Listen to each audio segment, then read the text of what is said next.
Hey guys, welcome back to the channel. This is part 2 of our story. If you like this What If story and want to see part 3, let me know in the comments below. Before we start, don't forget to like, subscribe, and share this video with your friends. Also, check the description for more great content and my playlist. Now, let's start. A year passes. And then another. Sensei is evasive until he isn't, and maybe that has something to do with the way Marco had sat Ed down a fortnight ago, eyes shadowed and mouth taut. That Ed tells Sensei, despite every instinct he has, screaming at him not to. Soon, Marco had said, Nina will be ready for the process soon. With all the time they've spent preparing, there's supposed to be less risk.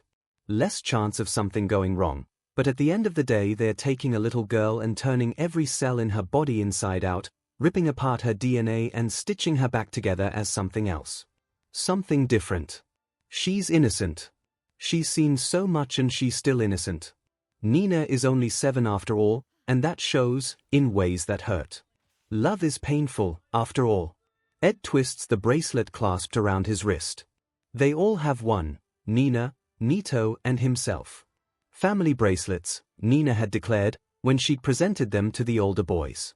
I made them myself. Aren't these friendship bracelets? Nito had asked, after he'd allowed her to tie the woven threads encircling his wrist. No. We're family, so they're family bracelets, the little girl had insisted imperiously. You know I'm right. Family. The word 𝐒𝐽𝐽 uses as a weapon, Nina uses to be kind. She's still innocent, still good just for the sake of being good. At least that hasn't been stolen from her. Innocent doesn't mean naive though. That's something she isn't, not anymore. It's something Ed had painstakingly trained out of her. Don't trust anyone, he tells her, like a mantra. They want to hurt you. They all do. Only trust Nito. He loves you. He won't hurt you. Don't trust anyone else. What about you? She'd asked one day. He'd faltered, stammering out something innocuous, evading the question entirely. I don't want to hurt you, he could have told her, but I might be giving you to people who do. It's a risk. A gamble. He could keep her here, try to keep the worst of 𝐒𝐽𝐽's attention away from her, but that would take time. It already does, and that's time he should be devoting to to his research, because he has to bring his brother back somehow and he's been trying but it hasn't been enough. Nina gets hurt anyway, for all he tries to stop it. He's powerless. He could take her and run. He's done it before. Just once, when he was 11 and stupid and small, and didn't understand. He knows now how difficult it will be, to outrun lust, to hide so well 𝐒𝐽𝐽 never finds them. Impossible, almost, because 𝐒𝐽𝐽 knows people. Knows enough people that what he's doing is not only conveniently overlooked, but probably state-sanctioned as well. He could try, but he'd have to leave all. So he can't. It's as simple as that. All comes first. His brother is still and pale, wasting away in a hospital bed, hooked up to and for.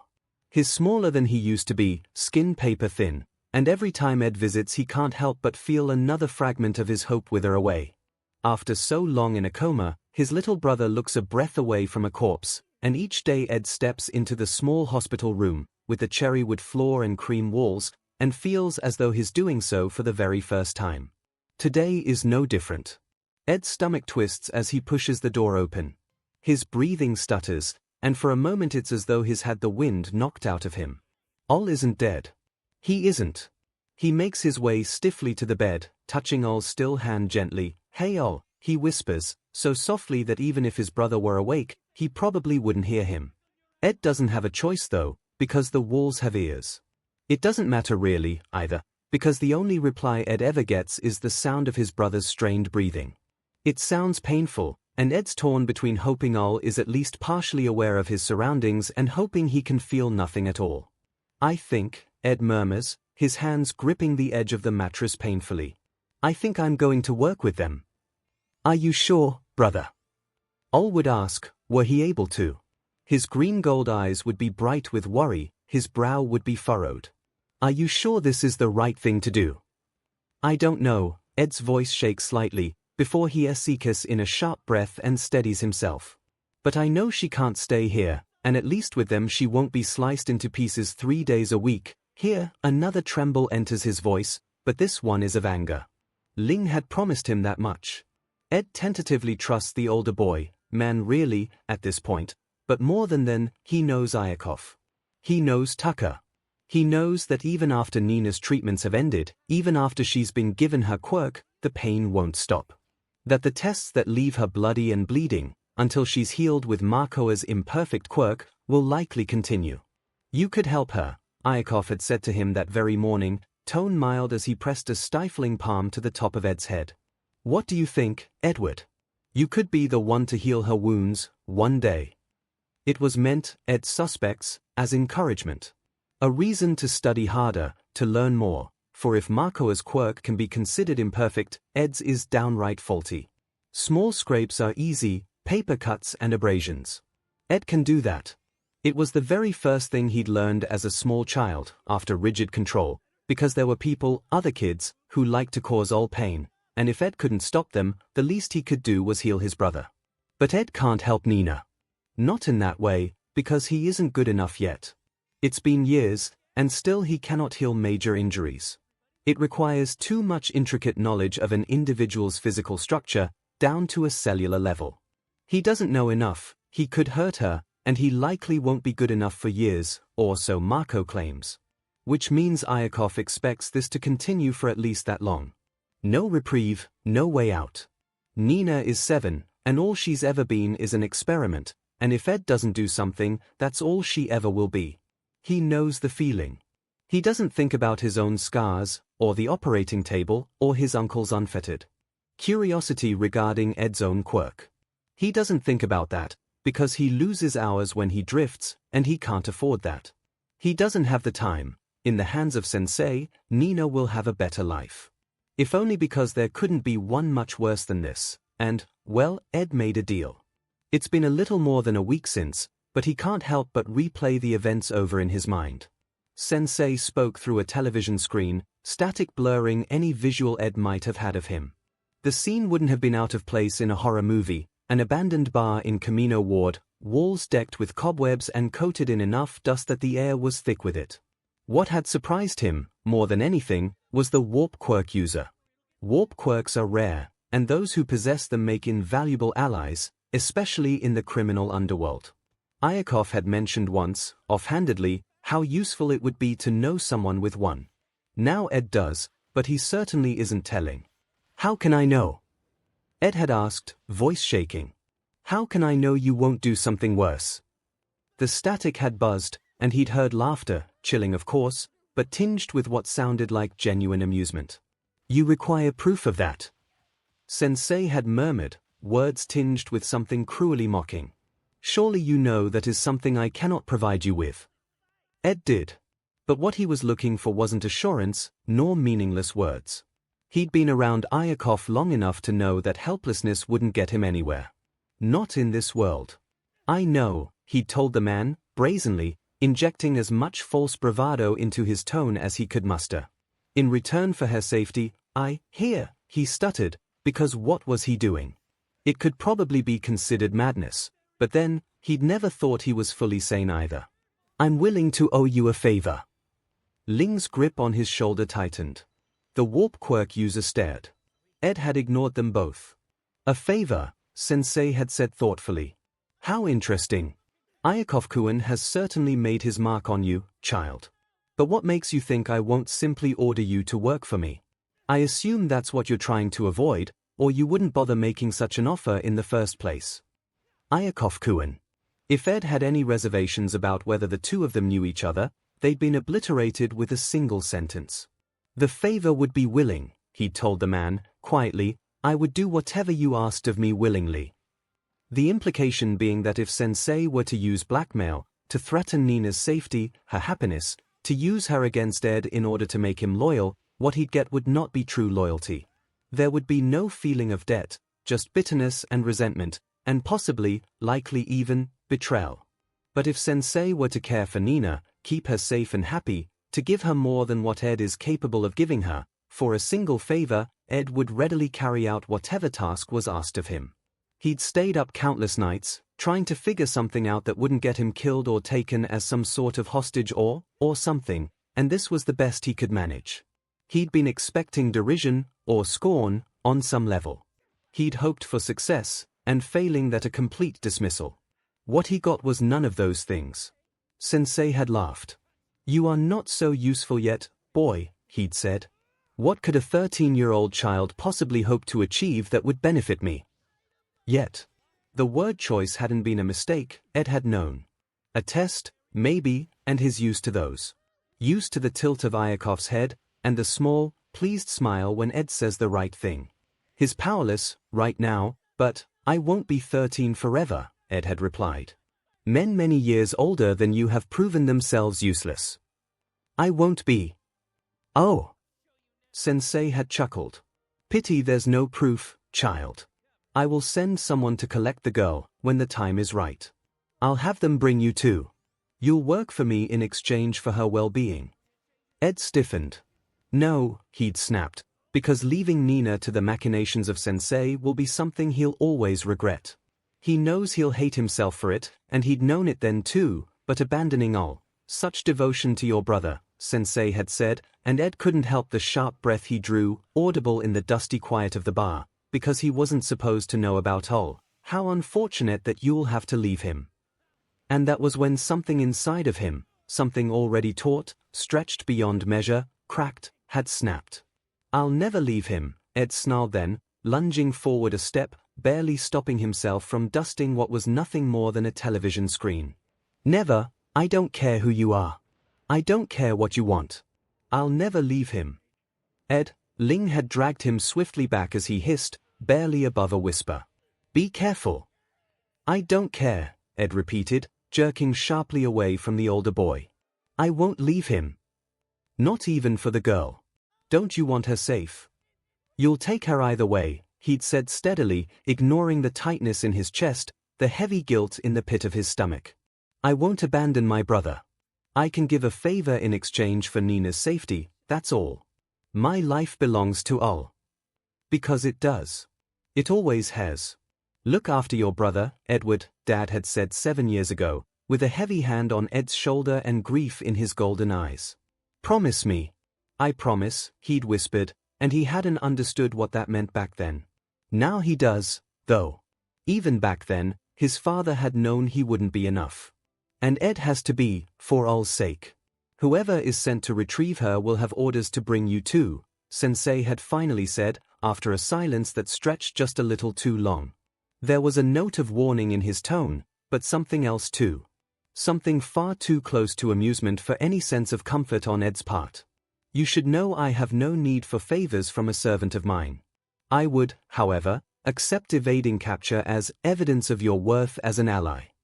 And Ed had left the bar reeling, shocked and scared and feeling as though the floor had been yanked from beneath his feet, yet still bitterly, bitterly hopeful. Because you don't ask favors of servants, but you do ask them from allies. From equals. Which they aren't, but Sensei is offering the pretense. Offering him what he wants, and Ed would be a fool not to take it. "Prove to me you can be of use," Sensei is asking of him. "Prove to me you are worth it and I will make this deal with you." Ed's 13 and grief-stricken. But Ol isn't dead. Not yet. Not ever, if Ed has anything to say about. He leans over the side of the bed, pressing his hand against his brother's forehead and brushing the pale fringe away from the boy's still face. "It's getting a little long. Ol likes his hair cropped short, Ed will have to cut it again soon. I'll save you," he makes his promise, as he does every day, squeezing his little brother's hand gently. "I swear it, Ol.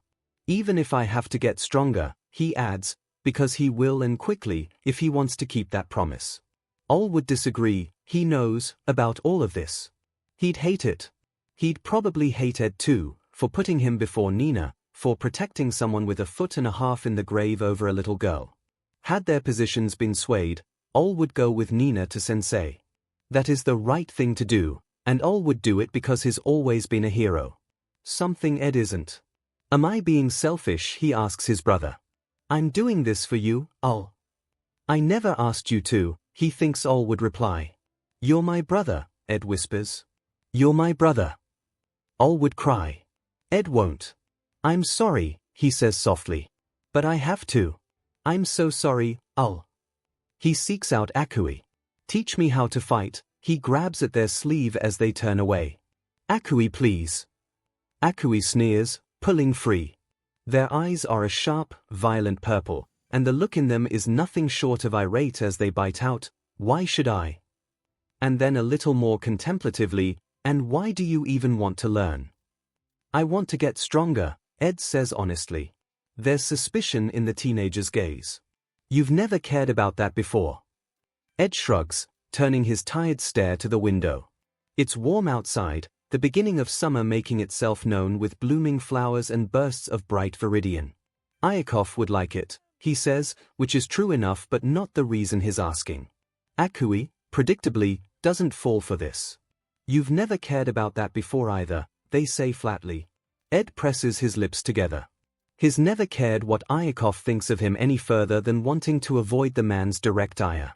He does what is asked of him for his own sake, for 𝐿's and for Nina's, because 𝐼𝐽𝐽's petty retaliation can range from mild passive aggression to what essentially amounts to psychological warfare. "He's never given me a reason to." 𝐒𝐽𝐽 is quiet, their brow furrowed as they lean back, gaze sharp with intent. "But you have one now."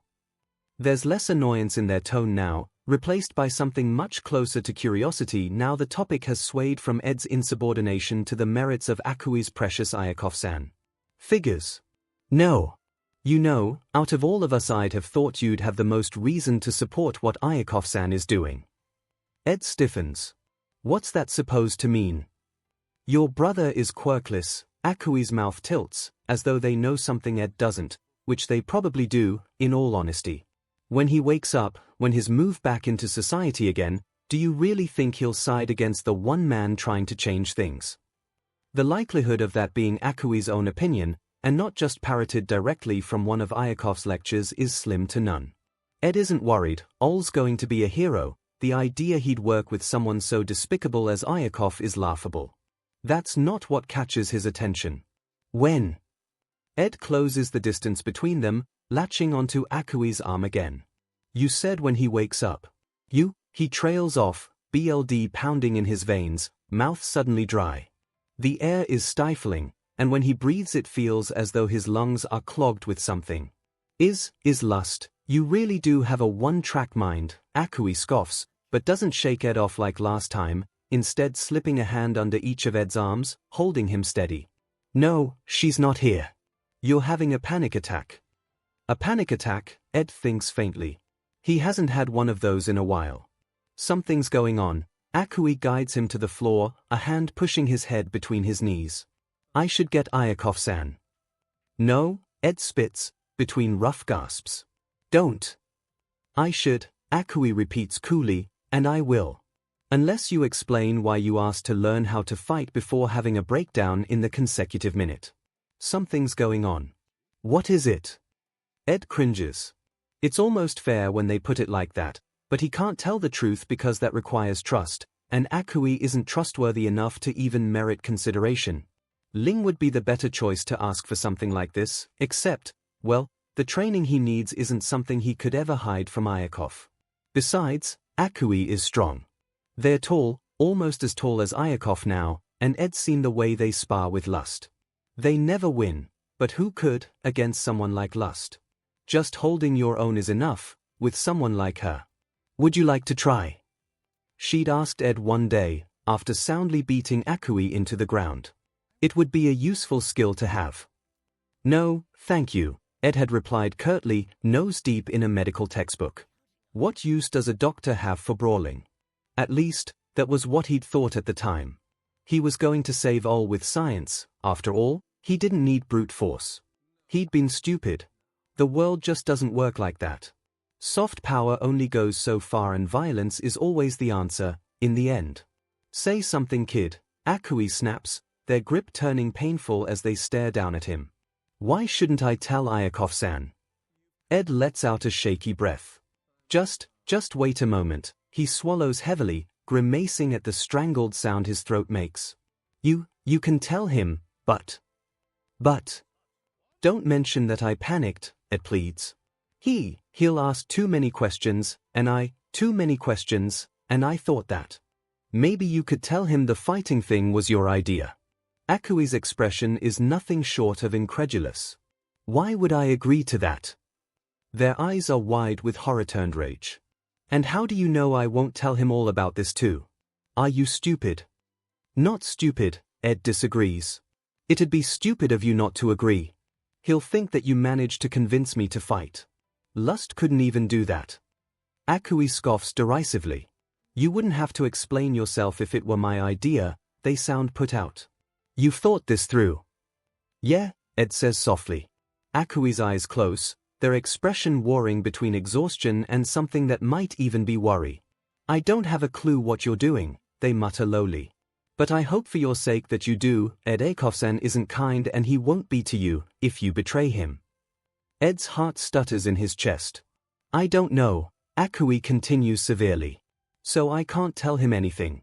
Do you understand? I understand, Ed breathes, shakily. He hadn't expected a concession like this. He's never understood 𝐒𝐽. Never understood why they would continue to work for a man who treats them like little more than dirt. The blind loyalty has never made much sense. Unless, of course, it never was blind. What was it they'd said to him when they first met? Don't thank me. I'm not helping you.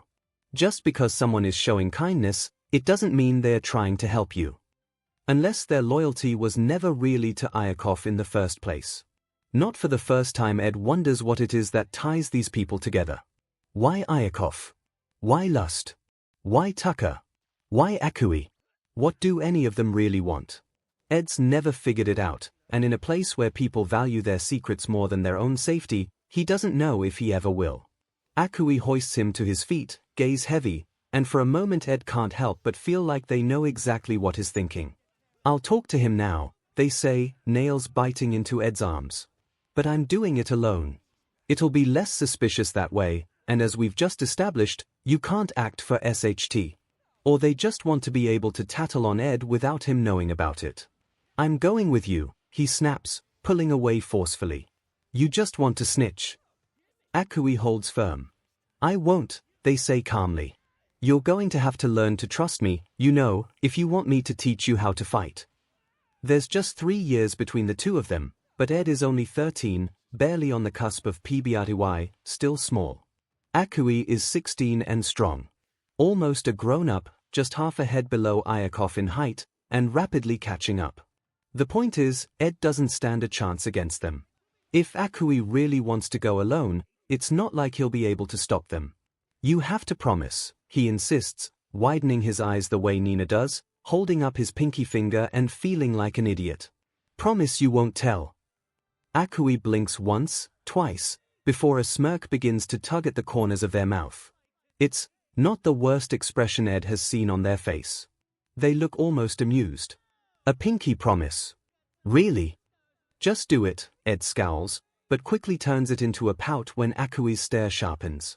He hates having to resort to this, but the best way to get 𝐒𝐽 to not break the promise is to make them feel guiltier for doing so. Please. You're a bit old for this, 𝐒𝐽 says dryly, as they intertwine Ed's pinky finger with their own. But fine. I pinky promise I won't tell 𝐒𝐽 that you're a suspicious, manipulative little SHT. That make you feel better. Ed winces. Well, relax, 𝐒𝐽 scoffs, patting him on the head with surprising gentleness. You're getting good at it. Maybe you'll be as good as he is, one day. Whether they genuinely mean it as some kind of twisted compliment, or it's as sarcastic as is hoping it to be, Ed honestly cannot tell. He has to forcefully suppress the part of him that recoils in disgust at the idea of being anything remotely similar to 𝐒𝐽, because to 𝐒𝐽 that can only be a good thing. The teenager turns in the direction of 𝐒𝐽's office. When they leave, there's a sense of camaraderie that disappears with their absence. Ed is left with the weird feeling that he's passed some sort of unspoken test. It's strange. 𝐒𝐽 usually regards him with chilly, somewhat bitter indifference.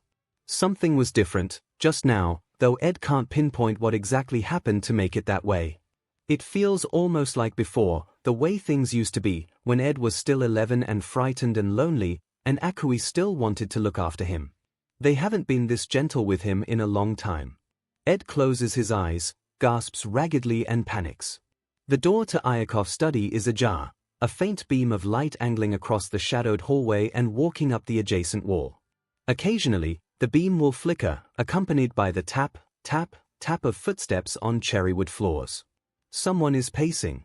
Then, there are voices. One is low, male and smooth, and adorned with the soft arrogance unmistakably belonging to 𝐒𝐻𝐽𝐽. The other is almost certainly female, though 𝐒𝐻𝐽𝐽 doesn't recognize the speaker. Her words are harsh, spit out in clear, though contained anger. The tone itself has a lilting quality, almost European in nature, reminding 𝐒𝐻𝐽𝐽 somewhat of 𝐒𝐻𝐻𝐽's own accent, though his is not nearly so distinct. 𝐒𝐻𝐽𝐽 notices all of this before realizing one more thing: the language they are conversing in isn't Japanese, but English. They move quickly, back pressed against the opposing wall and thanking every deity that 𝐒𝐻𝐽𝐽 is the sort to lord education over most of life's other luxuries. Their fluency can only really be attributed to that particular idiosyncrasy. Now if only they could get a little closer, the woman's words echo against the stone walls, almost hauntingly. The shift are stirring, Hohenheim. It's a meaningless sentence, but even 𝐒𝐻𝐽𝐽 in their hiding place can sense the way the atmosphere lists almost dangerously. Is that so? 𝐒𝐻𝐽𝐽 murmurs. The woman scoffs, would I really be here if they weren't? You know what I'm here for, 𝐒𝐻𝐽𝐽. Let us desist with the pleasantries. The seat must be filled, or there will be war. The council is already unbalanced as it is. 𝐒𝐻𝐽𝐽 laughs, and it's cold. Chilling even, and 𝐒𝐻𝐽𝐽 can't help but shiver. Is the military dictatorship not working out for you, General? The woman, the general apparently, remains silent. What you want is out of the question. That gets a response. But if you'd just let me see him. It's clear the woman is irate, her words sharp and snappish. Surely that is within your power, 𝐒𝐻𝐽𝐽. He's unwell. Unwell. The woman's voice hardens even more. Yes, I've read the reports, but alcoholism is hardly enough of a reason to prevent the man being returned to us. Alcoholism. 𝐒𝐻𝐽𝐽 seeks in a sharp breath. They're talking about Ed's father. I suppose child endangerment isn't either. 𝐒𝐻𝐽𝐽's words are ice cold. Not with the way you've been carrying on. Tell me, what is the average age of your soldiers nowadays? 7. 8. There's a loud slamming sound, a snarl. Don't test me, Hohenheim. I wonder, what would Van really say if you allowed me to visit him? Would he reject my offer as you suggest? Or would he beg me to take his remaining child and run? To give the boy the future he's been destined for since 𝐵𝐻. The Hohenheim legacy. Do not lecture me on my family's birthright, 𝐒𝐻𝐽𝐽 snarls, angry in a way 𝐒𝐻𝐽𝐽's never heard from him before. Or this ridiculous fantasy you've concocted. That boy is not a soldier. The woman scoffs. I know you, 𝐒𝐻𝐽𝐽. Don't forget that. Let's dispense with this facade of morality. To you, he is a science experiment, to me a soldier, but at least I see that child as a human being, and not only as the parts that make him up. You see a weapon. All soldiers are weapons, but only a fool would discount their humanity. He will not be going. Not if I have anything to say about it. I know Van gave you his eldest son.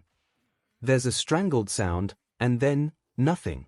It seems, this time, as though 𝐒𝐻𝐽𝐽 is the one to be stunned into silence. It's bewildering. 𝐒𝐻𝐽𝐽 bites their lip in frustration. It's as though they've been reading a book only to find that half the pages have been ripped out. They know Ed's dad fought against 𝐒𝐻𝐽𝐽 taking the brothers in, as much as he was physically able to. They know it was done fruitlessly, but this implies something else entirely. The pieces don't fit together suddenly, all corners and sharp edges. The woman begins speaking again, and 𝐒𝐻𝐽𝐽 quickly refocuses, staring at the opposite wall with a hammering heart. I don't know why. No one in their right mind would give you their children, not after what you did, which means Van was either as unhinged as you say, even back then, or, there's a pause, as though she's collecting her thoughts. He believed that something worse would befall the boy if he did not. I fail to see how that is relevant. I am outnumbered 2-1, she barks, suddenly, abruptly. The rest of the council are warmongers, 𝐒𝐻𝐽𝐽. The Hawkeyes are gone. Their seat can only be filled with another member of the triad, and even if I put my weakling of a sister in their place, it will not be enough to tip the balance. You are hiding both the viable Hohenheim heirs. Even if I am to accept that Van is incapable of leading, the Hohenheim seat must be filled. She softens her tone. Whether by Edward, or even by, Edward is 13 years old. But Malachi isn't, she returns. And I'd wager you know exactly where he is. 𝐒𝐽𝐽 stills. Malachi. It's a name they've heard before, but one they can't place. If they could just remember. 𝐼𝐼𝐽𝐽's reply is muted, an uncharacteristic heaviness weighing down each word. That boy won't be any more interested in your petty war games than I am. Besides, if you're looking for a pawn, I wouldn't look to him. His goals are, oh, as if I care. This isn't a game. There's a loud bang, as if someone has slammed a fist down on the heavy, wooden desk. The council wants the shift weeded out, by any means necessary. If I don't fill those seats soon, there will be a civil war in Britain within a decade. Is that what you want? Revolution, Olivier, is the word you'll want to be using, and I simply hold no loyalty to a country who would previously have seen me dead without a second thought. She scoffs. That is what happens when you take ordinary citizens and turn them into lab rats. You make it sound like I had a choice. He would have killed me had I not complied, you know that. There is always a choice. You could have said no, regardless of the consequences.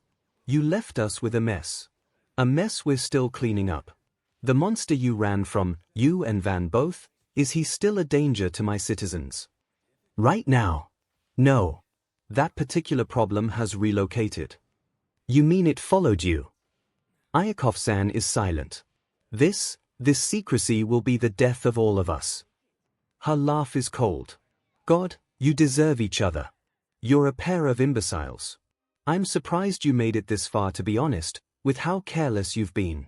Edward would be safer in our hands, but your hubris demands he stay here, where you have no means of protecting him. We have an army. 𝐼𝐽𝐽 responds, then. An army didn't exactly work last time, did it? It's the reason you're still alive. Yes. So many dead, and for what? So that I could keep on living. Do you think they would have given their lives, had they known who it was they were fighting for? No. Their deaths are on the conscience of those who lied to them, and on me. The woman scoffs. You're arrogant, she says. If you think they died for you. Not everything is your fault, you know. They fought because the alternative was to watch as their home was turned to ruin. So you can take your pity party elsewhere. I want no part in it. You almost sound concerned, 𝐼𝐽𝐽 says dryly. Oh, I'm not, she sneers. Not about you, anyway. My people, on the other hand. I take it I cannot persuade you any further, then. You can't persuade me at all. You won't be able to keep those boys from their birthright forever, Hohenheim. One day they will ask questions, and if they know you like I do, they'll know to look elsewhere for their answers. Their birthright. It's almost as if they are some kind of royalty. There's the scrape of a chair against solid wood, and 𝐒𝐽𝐽 barely has time to do anything but freeze before the door is flung open. A pair of stormy eyes catch their own, dark blue irises bleeding into black pupils. A woman, her face all edges with sharp cheekbones and an even sharper nose, stares up at them. There are footsteps coming up behind her, and they must be 𝐼𝐽𝐽's. 𝐒𝐽𝐽 is going to be found out, and then she does something completely unexpected. She jerks her chin, a clear sign to go now, before turning back to the study. Actually, she begins, haughtily, shutting the door firmly behind her. There's one more thing. 𝐒𝐽𝐽 twists, frantically pushing away from the cold stone wall. Then, they run.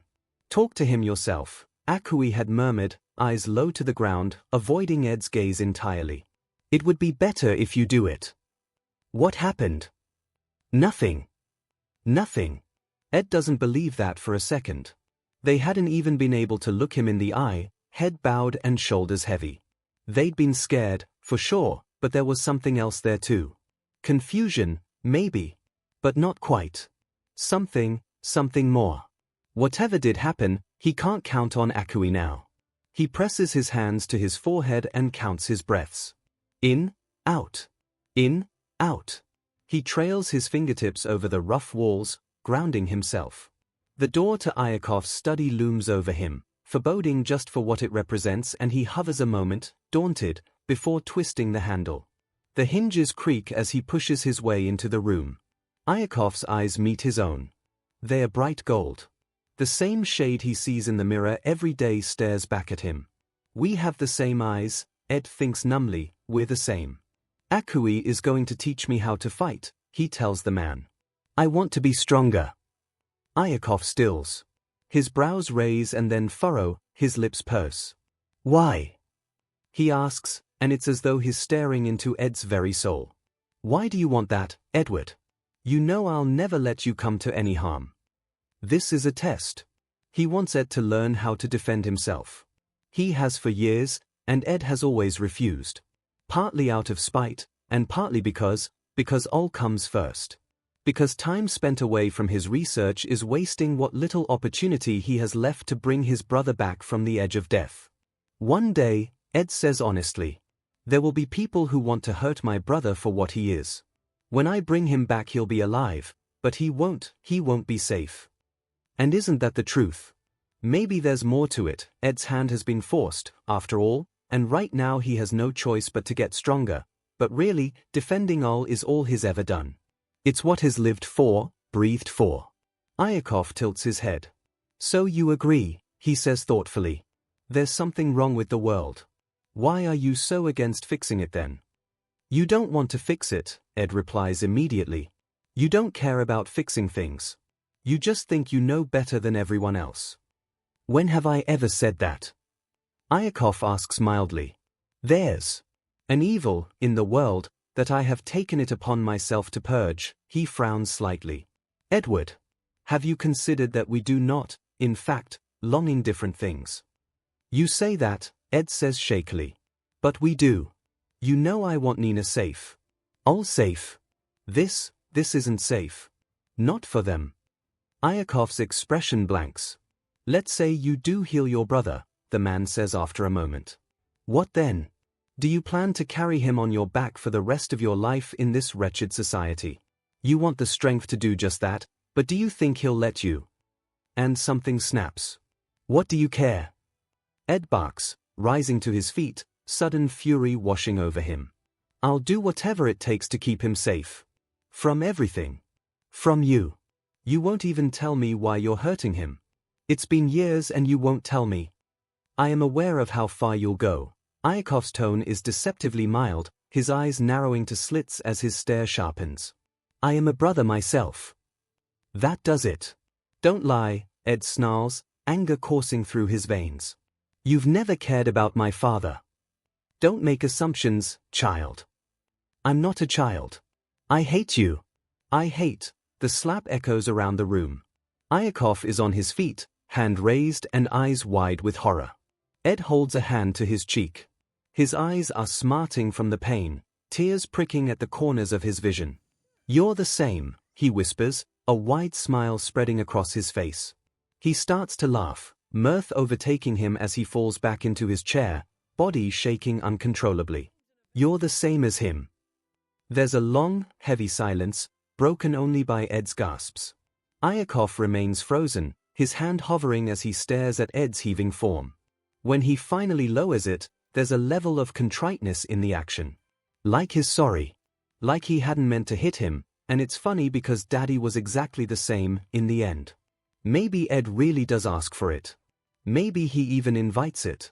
I'll tell you about your brother, 𝐒�ric says slowly, settling back into his desk chair. If you can be quiet. You're old enough now that you might just understand.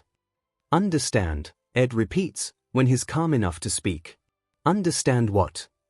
𝐒�ric regards him impassively. What do you know about quirk genetics? Quirk genetics? Not much.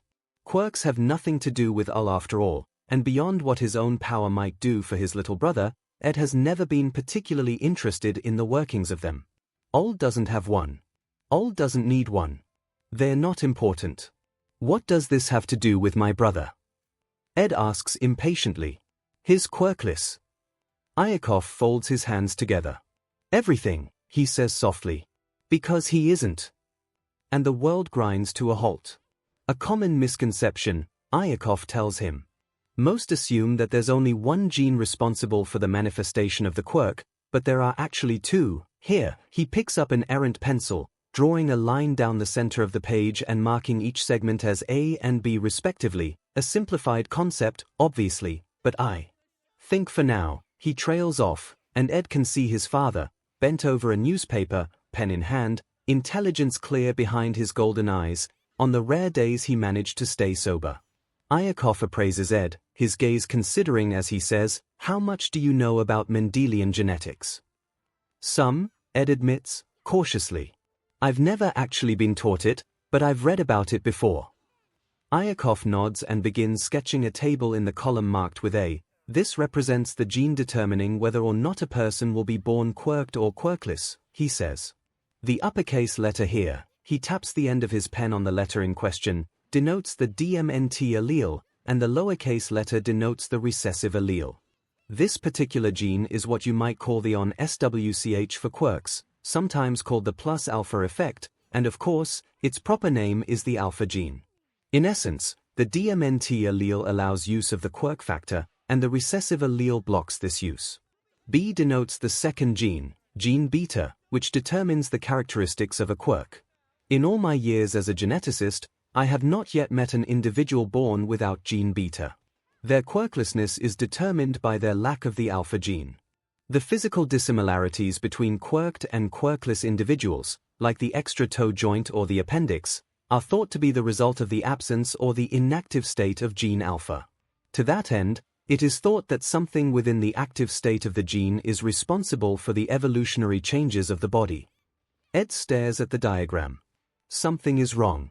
Something, but the recessive alleles, if someone were to inherit both, they would still be quirkless. But they'd have the alpha gene, and you said, he breaks off. You said quirkless people don't have the alpha gene, but there must be some who do. 𝐼𝐺𝐽's eyes glint. Yes, there are. There are quirkless people born with the SWCH, it's just turned off. They're only functionally quirkless, because you can turn it on, Ed whispers. That's what you do. That's what you've done. That's what you're doing to Nina. 𝐼𝐺𝐽 inclines his head. Ed swallows. Is 𝐒𝐻 one of them? He can't say it. All this time, 𝐻's been suffering, on the edge of society, belittled, trodden on, and for what? Because he's powerless. Because he's defenseless. Neither of those things are true, not really. 𝐻's a genius, he always has been.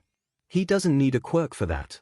𝐻 knows better than anyone how to stand up after he's been pushed back down. He's strong. And he has Ed, and Ed will defend his little brother until his very last breath, if he has to.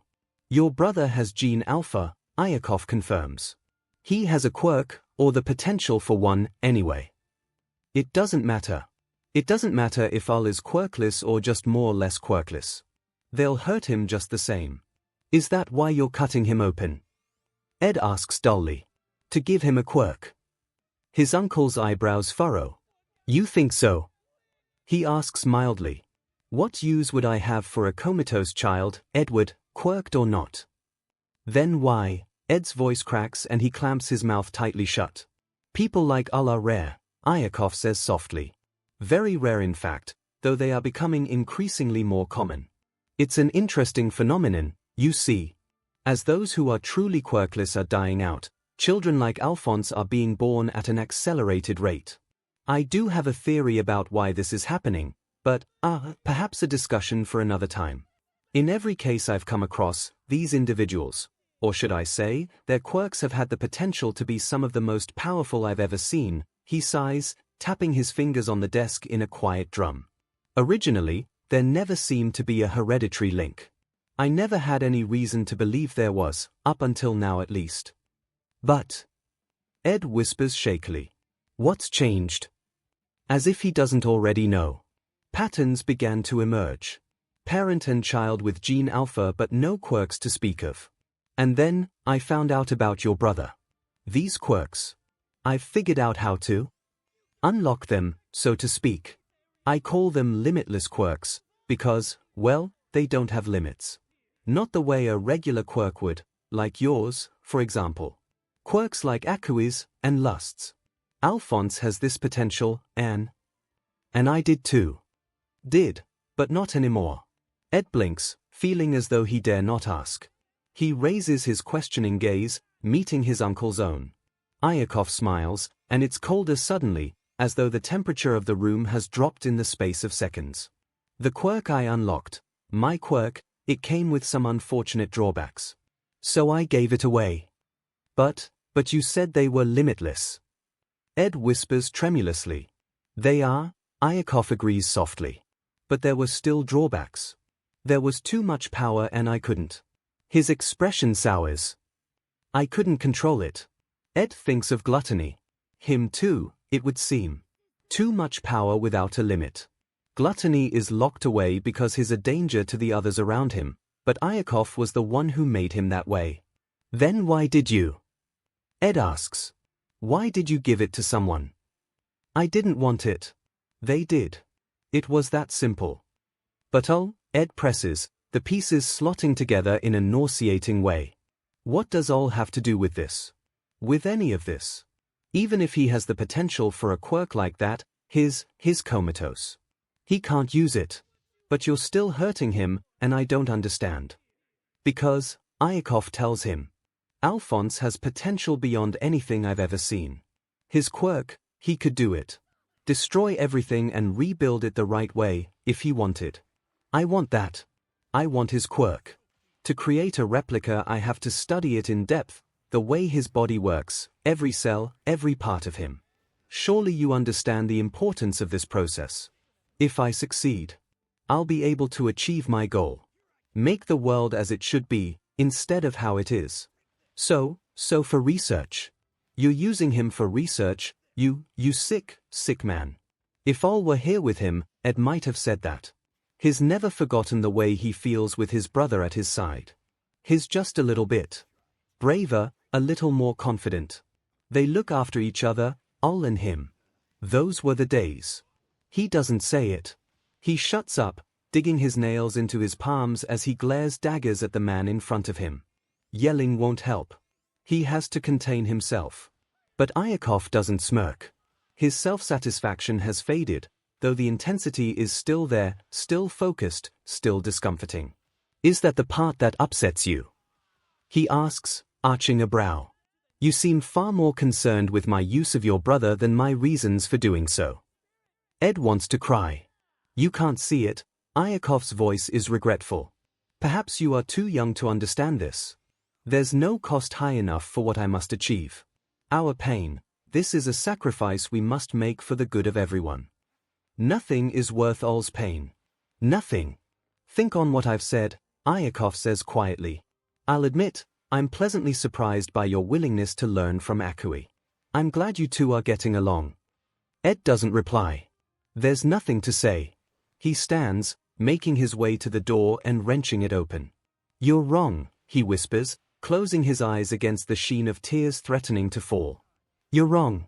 I know you are. There's no response, but something in the atmosphere shifts slightly.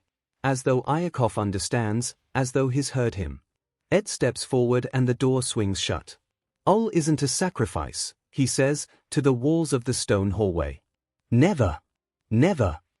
There's an echo, and it follows him as he begins to run. Never, the walls whisper, never. The basement is as cold and clammy as ever. Ed's breath mists slightly under the fluorescent lighting. He could probably walk the path he takes in his sleep, he treads it so often. Someone is crying. The sound is familiar. Ed could ignore them if he wanted to. He could let their cries become background noise, let their pain be forgotten. Hey Gluttony, he says softly. I brought you something to eat. It hurts, the caged boy sobs. He's older than Ed, around 𝐒𝐽𝐽's age maybe, but he doesn't look it. He's small because 𝐒𝐽𝐽 starves him. Ed used to think it was just cruelty that drove his uncle to such lengths. Now, he thinks that 𝐒𝐽𝐽 must be so terribly afraid of how strong Gluttony could become, with his faulty limitless quirk, that he's choosing to weaken him however he can. I'm so hungry. Ed slides the pilfered bread between the bars and waits until the sobs lessen a little. "I'll come back," he murmurs, meaning it. He always does. "There's something I've got to do first, okay?" Gluttony doesn't respond, but Ed knows he heard. He pushes himself to his feet, making his way along the row of hospital-like rooms and towards the door at the far end of the room. The bolt slides easily and he steps inside. The room is small, made even more so by the curtained-off washbasin and toilet. The light is too bright and there's a faint smell of cleaning chemicals and lemon soap. It's not terrible, but there's a pervasive chill that lingers, a feeling of being trapped, of fear. The woman on the bed stirs, and Ed moves into her line of sight, holding out a hand and waving gently. "𝐒𝐽𝐽," Auntie whispers, reaching out towards him with pale hands. Ever since he started properly growing his hair out, she's taken to calling him that. "My darling 𝐒𝐽𝐽, you've become so thin. Is your father feeding you enough?" "It's Ed, Auntie." He sits beside her on the soft mattress, wrapping a blanket around the two of them. "I've brought the book with me again. I think we're on chapter 8. She hums, a noise of agreement, maybe. He suspects she doesn't remember. There are few things she remembers, these days. "If you say so, darling." Ed presses closer. There's something about her that reminds him of Mummy, the way she holds him maybe, as though he's a kid. He knows it's because she thinks he's her daughter. She doesn't really see Ed when she looks at him. It's a bittersweet feeling. A warmth that burns, that aches, deep within his chest. He opens the book, worn and tattered for how many times it's been read, to the earmarked page. "If you shut your eyes," he begins, softly, "and are a lucky one, you may see at times a shapeless pool of lovely pale colors suspended in the darkness. Then if you squeeze your eyes tighter, the pool begins to take shape, and the colors become so vivid that with another squeeze they must go on fire. But just before they go on fire you see the lagoon. This is the nearest you ever get to it on the mainland, just one heavenly moment. If there could be 2 moments you might see the surf and hear the mermaid singing." He reads until her eyes are fluttering shut. She's tired. It's still early, but down here it doesn't matter whether or not it's light out. It won't make a difference to her. Still, she must have had a bad night if she's this tired already. He covers her with her quilt, before piling the extra blanket on top, making sure to preserve the warmth as much as possible. "Good night, Auntie," he whispers, squeezing her hand in his own. He's already halfway out of the door when he hears it. His name, hushed and breathy, spoken as though on the edge of a dream. "Edward." He turns, walking the short few steps to the edge of the bed. "Yes, Auntie." "My son," she murmurs. "My son, is he okay?"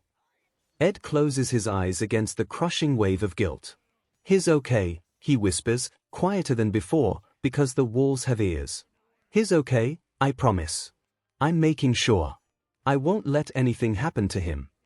I won't let 𝐒𝐽𝐽 find him." It's something he'd promised himself, even before he knew. Now he does, he knows he can never rescind on that promise. Not when he's taking so much from the other boy. Not when he's keeping him from his own mother. It had been a difficult decision to make, hiding this from 𝐿𝐼, until he'd thought of all. About what would happen to his brother if 𝐒𝐽𝐽, and all of his research, were to be discovered. Then, it hadn't been a decision at all. "You're a good girl, 𝐒𝐽𝐽," Aratani Monoma murmurs, her eyes drifting shut. "I love you." And then because it is the cruelest, yet quite possibly the kindest, thing he can do, Ed leans over and kisses her cheek, the way he used to kiss Mummy. "I love you too, Mama," he says, voice catching on a sob. He suppresses it, stroking her hair gently, just once, before turning to leave. At least she's smiling. That's enough, for now. Ed bites his lip until it bleeds. "Hey," he says, tasting iron. "Hey Gluttony, want to play a game?" It's enough because it has to be. 𝐿𝐼 is 5 when he realizes he's different. A copy quirk, the pediatrician tells Grandpa. "They're quite rare, you know. Your grandson is very special. Did you hear that?" 𝐿𝐼 bounces on his toes, tugging at Grandpa's wrinkled fingers with his own, smaller hands. "Grandpa, did you hear? Did you?" "I heard," Grandpa smiles, but it doesn't reach his eyes. "Let's talk more about it at home, all right, kiddo?" "All right." 𝐿𝐼 looks down, biting his lip. His shoes are scuffed. They're well worn, the pair he wears for playtime at school. Grandpa usually puts him in his good shoes for visits to the doctor. But Grandpa had seemed really worried earlier. He'd shouted at 𝐿𝐼 twice, and he never shouts. It was scary, even though he'd said he was really sorry after. He'd probably been too upset to remember which shoes 𝐿𝐼 was supposed to be wearing. Go back to the waiting room, 𝐿𝐼. I need to talk to the doctor for a moment. 𝐿𝐼 sticks out his lower lip mulishly. I wanna hear, he whines, latching onto Grandpa's trousers. Please, Grandpa. Grandpa leans over slowly and detaches the little boy from his leg. It's very boring, he says, bopping 𝐿𝐼 on the head lightly. Grown-up stuff. Come on now, kiddo, out you go. He shepherds the child out of the doctor's office quickly, and 𝐿𝐼 is left standing in the hallway, bewildered, as the door clicks shut behind him. Their voices become hushed murmurs, but when Grandpa comes to collect him there's grim determination in his gaze. Let's go, kiddo, he murmurs gruffly, and takes 𝐿𝐼's hand. Grandpa's fists are clenched white around the steering wheel. He's still upset. His smile is fixed when he looks back to check 𝐿𝐼's still strapped into his booster seat and his pale eyes are tight. Grandpa, 𝐿𝐼 whispers. Grandpa, is my quirk, is it bad? Grandpa shakes his head slowly. At home, 𝐿𝐼, is all he says. When they get home, Grandpa turns the lights off and holds 𝐿𝐼 in the pitch black of the living room. We're leaving, he whispers into 𝐿𝐼's baby-soft curls. If anyone asks, you don't have a quirk, okay kiddo. Tell them the doctor says I'm quirkless. Do you think you can do that?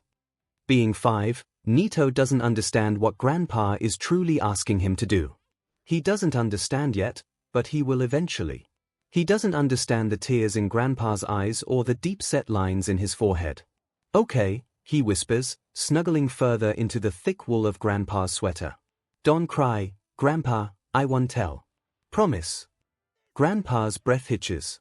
I'm sorry, he says, low and solemn. I'm so sorry, my boy.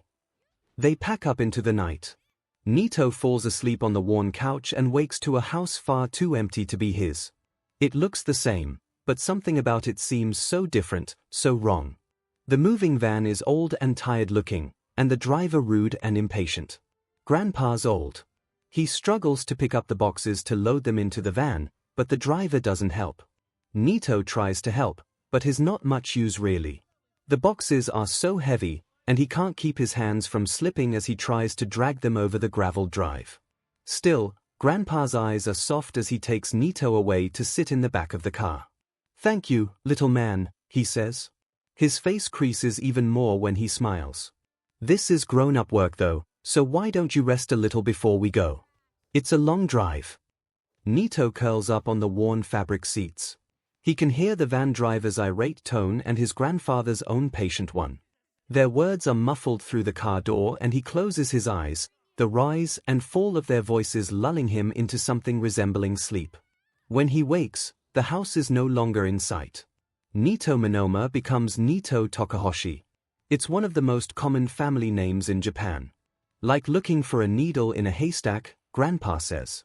The kids at his new school ask him about his quirk and then stare at him, slack-jawed, when he repeats what Grandpa told him to say.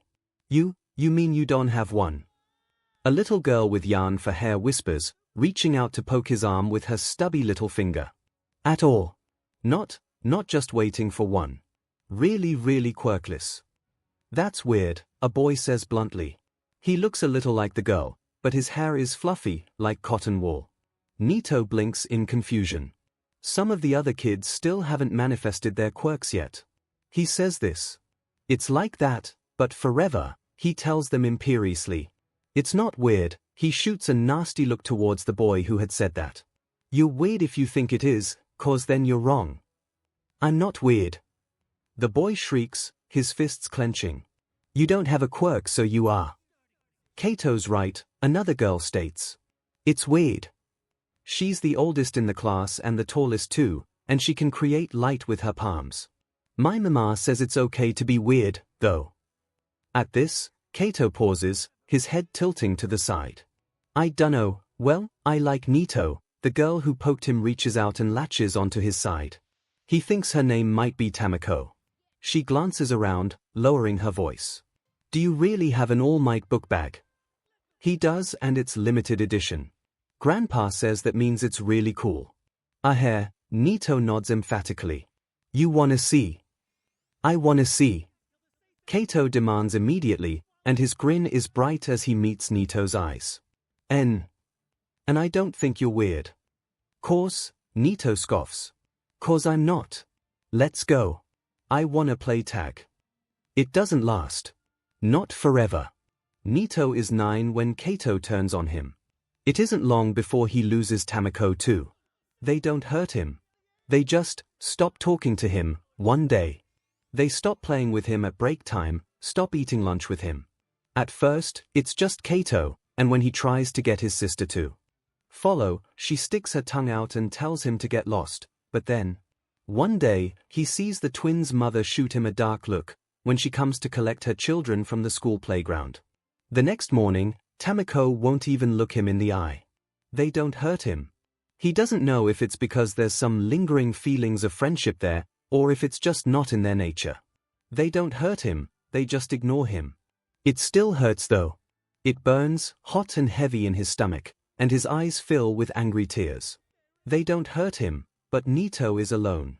The bigger kids pick on him, throwing fists and abusive words, and 𝐻𝐻 tries to fight back. He really does, but he's smaller than them and he's not even allowed to use his quirk. Tamako chokes up when she sees him, her hand covering her mouth as her eyes widen with horror, taking on a glassy sheen.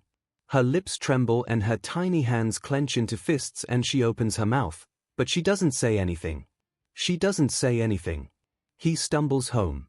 He remembers the way, but it takes longer without a car and school is out by the time he reaches his front door. He knocks, but no one answers. His legs tremble and then give out, his shins slamming into the stone step. Maybe it would have mattered another day, but he's hurting anyway. He's bruised anyway. Grandpa comes home much later. He gasps when he sees 𝐻𝐻 and rushes over, his pale eyes wide, getting to his knees on the graveled drive. What happened? His hands shake as he palms the boy's cheek. The school. They said you'd gone missing, 𝐻𝐻. What on earth possessed you to do something like this? I've been looking all over for you. They think I'm quirkless, 𝐻𝐻 chokes out. They think that. That's why they did this to me. Because they think I'm weak. Grandpa falls silent. I'm not weak, 𝐻𝐻 scrubs at his face, at the tears threatening to fall. I'm not.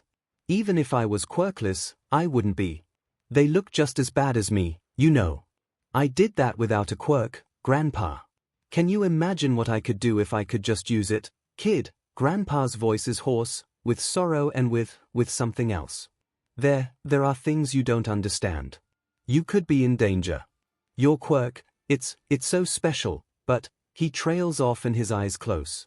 We're hiding, right? 𝐻𝐻 says shakily. That's why you changed our name. That's why we ran. Yes. That's why. Who are we hiding from? Grandpa frowns and helps him to his feet. Let's go inside, he says quietly.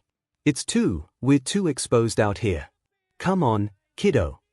𝐻𝐻 is settled into the softest armchair, a blanket thrown over him, as Grandpa fusses over his scrapes and bruises. You still haven't told me, he says quietly. Why are we hiding? Grandpa pauses, and his eyes are tired as he leans back appraisingly. You're too young to understand, 𝐻𝐻. It's complicated. 𝐻𝐻 trembles, the sudden lump in his throat making it difficult to speak.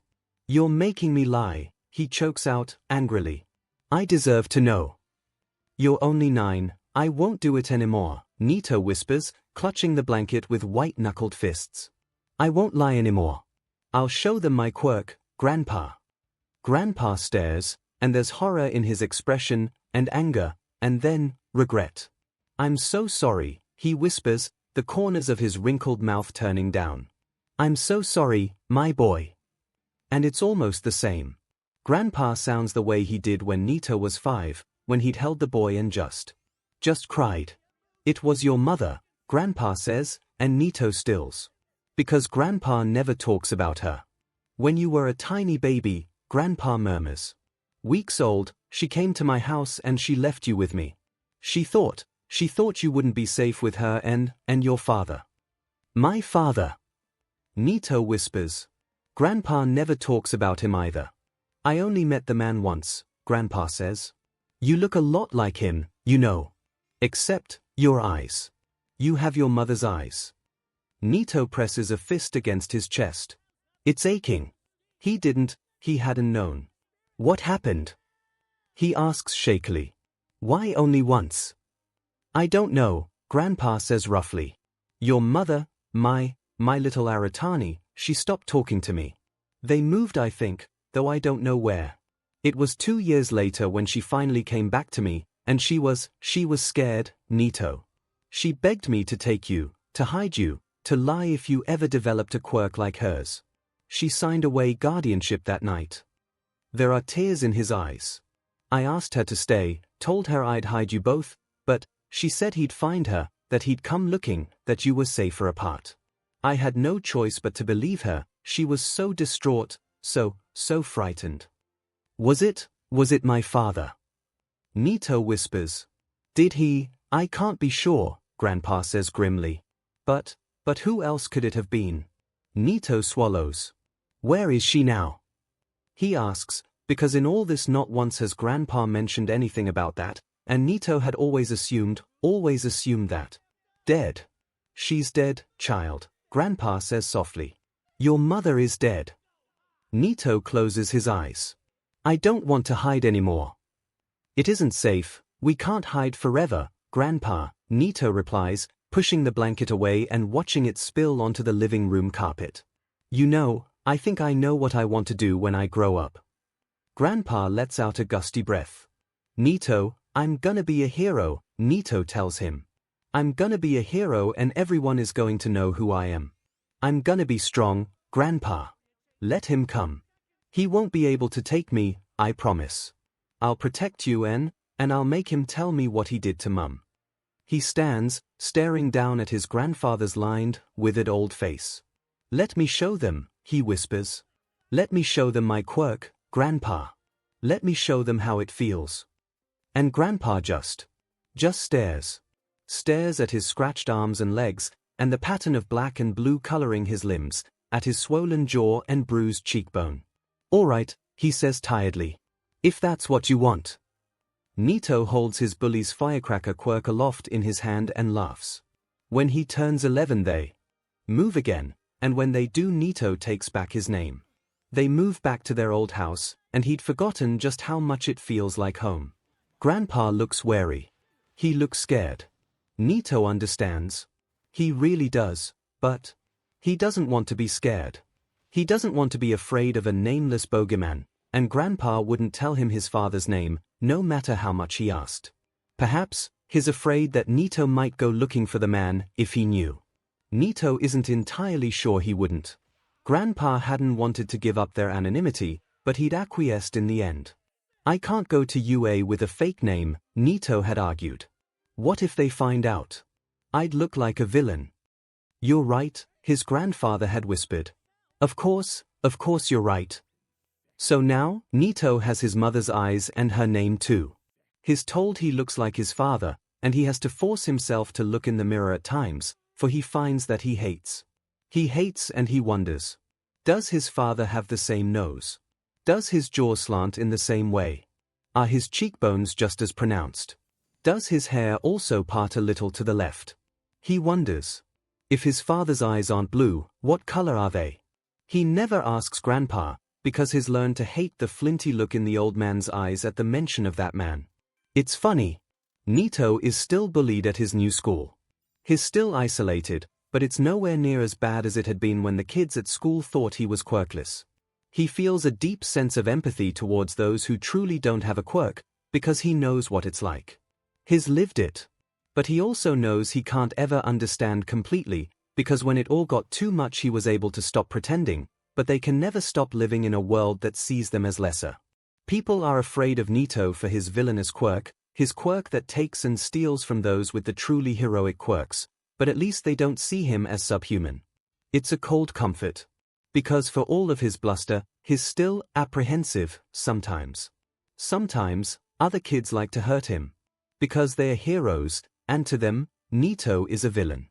I'm going to be working late Wednesday afternoons. I want you around other people, Grandpa tells him. There's a park nearby, with a playground. Make sure you're always in sight of one of the families, 𝐻𝐻. 𝐻𝐻 isn't scared of the bogeyman, but he knows Grandpa is. He knows how much it's taken from the man just to come back here, to this neighborhood, and so he agrees, and when he's tormented by his bullies he doesn't tell Grandpa. He takes it and then he hides it, and he promises to himself that one day he'll be so strong they wouldn't dare. But long before that day comes, a small girl throws herself in front of him and his heart stops. At first, 𝐻𝐻 feels almost, intimidated is probably the wrong word, but something like that. Ed's quirk is really cool, and he's sure the other boy has never been anything close to bullied for it. It's the type of quirk that would usually be revered by students and teachers alike, after all. A hero's quirk. Destructive and constructive all at once, because Ed can hurt but he can also heal. It's the type of quirk 𝐻𝐻 might even be envious of, if Ed weren't so willing to share. That's where the strangeness begins, and once it does, it doesn't really stop. They split their time between the play park and the local library, because he can't use Ed's quirk until he understands what it does. Because it's dangerous. Also, wow. Ed is such a nerd. 𝐻𝐻 blinks twice, and then rubs his eyes as though that might make the heavy tome his friend has just hefted onto the table shrink. It doesn't work. The complete encyclopedia of the human body, Volume 1, sits mockingly in front of him. 𝐻𝐻 scowls. I am not reading that. Ed's eyes glint dangerously. I'm not teaching you anything until you do. 𝐻𝐻 wrinkles his nose in askance. It's so much. It really is, because Ed's pulled a physics volume and something else about chemistry from the shelves that 𝐻𝐻 knows he found in the adult section of the library. He casts a forlorn look towards the bright colors and squishy bean bags in the room next door. Nina's curled up in the corner, paging through a thin book with more pictures than words. Lucky kid. Ed's silent for a moment, and then, the table cracks in half. 𝐻𝐻 chokes back a shriek, flinging himself from his chair as he stares at the other boy in open-mouthed horror. What the hell? Ed holds out a hand, tone mild as he says, copy my quirk. Are you insane? 𝐻𝐻 spits out, shock giving rise to anger as he stares at the mess in front of them. We're going to be in so much trouble, I'll fix it, Ed rolls his eyes. Obviously. But I want you to try first. 𝐻𝐻's trembling as he reaches out to grasp the boy's hand. He feels a rush of power, because that's what Ed's quirk is. Pure power. He shivers and then reaches forward to press his hands against either side of the splintered wood. He mends it, folding it into shape, except, he stares at the jagged, raised lines still spanning the width of the table, rough with splinters. Now imagine that was bone. Ed's voice is raw, his words barely a whisper as he touches the table with his fingers. The surface ripples and then flattens, and it's as though it was never broken to begin with. 𝐻𝐻 doesn't know much about broken bones, but even he knows it wouldn't be good. He lets out a shaky breath, reaching over to lift the book from where it had half fallen onto an adjacent chair. They're lucky it wasn't damaged. He doesn't think Ed could have fixed it the way he did the table. Okay, he says softly. I get it. He glances towards the open door again and catches Nina's eyes. She's watching them. She doesn't seem scared, but then again, she lives with Ed. She's probably used to his everything. Does she know there's something wrong with him? Or does she think he's normal? There's something in her gaze that's almost considering. She's really small, barely more than a toddler, but she's old for her age. It's obvious even to him, despite the little time. They've known each other. He suspects that maybe she does know. Sometimes, Ed dissociates. 𝐻𝐻 hadn't known what to call it at first, so between their study sessions and the play park he'd turned to the internet, meticulously researching the symptoms he'd noticed and then blanching at the results. Dissociation. Trauma. PTSD. Something happened. Something bad. Probably to do with the brother Ed spends so much time talking about but who 𝐻𝐻 hasn't even met yet. The quirkless boy who as of yet doesn't even exist in 𝐻𝐻's world. The one who's going to be a hero. 𝐻𝐻 considers, for a brief moment, whether the boy exists at all. But he does. He has to, because Nina has mentioned him too and she's more okay than Ed is. She doesn't talk much about him, but she said his name before, and she acts like he's a real person. Let's pick some flowers for Big Brother 𝐿. When Ed dissociates, �NITO plays with Nina. He teaches her patty cake and 𝐂𝐴 and how to make a pinky promise. �NITO will watch the light leave Ed's eyes and feel for a moment as though he's choking on the panic, on the heavy weight of responsibility. But then Nina tugs on his fingers and demands another game and �NITO's lungs will lighten, and he'll take a shaky breath and guide Ed to a nearby bench or one of the soft bean bags in the children's section of the library. Do you have parents? �NITO asks Ed one day. Because he doesn't, unless you count Grandpa, which, well, he does, but he knows enough about the world that you can't take that sort of thing for granted. My mum's dead, Ed replies, mouth twisting bitterly. My dad is a BSTRD and I don't care where he is. I live with my uncle now. Oh, �NITO blinks in surprise. Same. Except I live with Grandpa. He feels like he understands a little better. He glances towards Nina. Is that why you don't look much alike? Because she's your cousin. We're not related at all, Ed says, and �NITO doesn't understand anything anymore. He senses, though, that the topic is a sore one. And your brother? He asks hesitantly, carefully. You're related to him. How alone are you? Is what he's really asking. Ed stiffens, and when he looks towards �NITO his expression is hollow. His very gold. His hair is gold and his eyes are gold and he's brittle and just a little softer than he makes himself seem. So like �NITO, in a way. But Ed has so much he isn't saying, and �NITO doesn't push because Ed is so brittle that if he's pushed too far he might break. 𝐿's my biological brother, he confirms, and then whispers, hurriedly, as though there might be someone listening in. He's in a coma. His words are choppy, and suddenly �NITO feels cold. He's sitting next to Ed, close enough that he could touch him if he wanted to. But there's a yawning chasm between them. Ed shakes his head fiercely, shuddering like a wet dog. I'm going to fix him, he snaps, angrily, and �NITO can't help but flinch back, just a little. My quirk.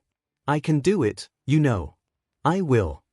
�NITO swallows, a lump in his throat that hadn't been there a moment ago. I'll help you, he says loyally, because Ed's helping him achieve his dream, and even if he wasn't, well, Ed is his friend, and that's what friends do. Two heads are better than one, right? And I can use your quirk too, so there'll be both of us. I could help. He trails off staring at the other boy in concern. Ed is blinking rapidly, his eyes taking on a suspicious sheen. Thank you, he whispers hoarsely, scrubbing his sleeve roughly against his damp lashes. When he finally lowers his arm, there's no trace of tears left. Thank you, he says again, tremulously. �NITO just nods and reaches out to squeeze Ed's hand, and then he just doesn't let go. They've bonded somehow, over dead mothers and BSTRD fathers. And Ed's hurting more, but that's, well, it's not okay, but it will be. He hopes. He'll try to make it okay. Nina curls up between them, underneath the first stars of the evening, and �NITO thinks his family includes 4 people now, instead of just the 2. He feels less lonely for it. What was your mother's name? Ed turned 12 2 days ago. �NITO has a neatly wrapped present in his hands, the words happy birthday dying on his lips as he stares blankly at his friend. Usually, they greet each other with hello. What? He manages to ask, after a moment of confused silence. Ed seems to deflate, almost. He shakes his head, a little like a dog might. Sorry, he mutters, wincing. Sorry. �NITO swallows, unease stirring in the pit of his stomach. Why did you ask? His fingers tighten around the paper-wrapped parcel, an expensive set of ink pens that he'd chosen specifically because he'd seen Ed eyeing his own, and his knuckles whiten from the strain. For a brief moment Ed seems lost for words, a series of emotions flashing through his golden eyes faster than �NITO can really process them. A few days ago I met a woman who looked just like you, and I guess I wondered, she's dead, �NITO snaps harshly. A little too harshly, maybe, because Ed reels backwards in obvious alarm. He inhales shakily. My mother, she's dead. You already know that. It can't be her. Ed should know that. Why is he even considering this? Besides, 𝐻𝐻𝐿 whispers, staring at the concrete paving stones beneath his feet. I look like my father. Really? Ed says, because he just doesn't know when to quit, and when 𝐻𝐻𝐿 glances up, the look he's giving him is appraising. Really? 𝐻𝐻𝐿 spits with vitriol. Humor me, Ed frowns, something almost dark in his gaze even as his tone takes on a pleading cadence. Please, 𝐻𝐻𝐿. Generally, 𝐻𝐻𝐿 is used to Ed's strangeness. Kind of. This is still weird though, even for him. He exhales sharply, folding like he knew he would. Like Ed knew he would. Aratani Minoma. He expects that to be the end of the matter. Because, she's dead.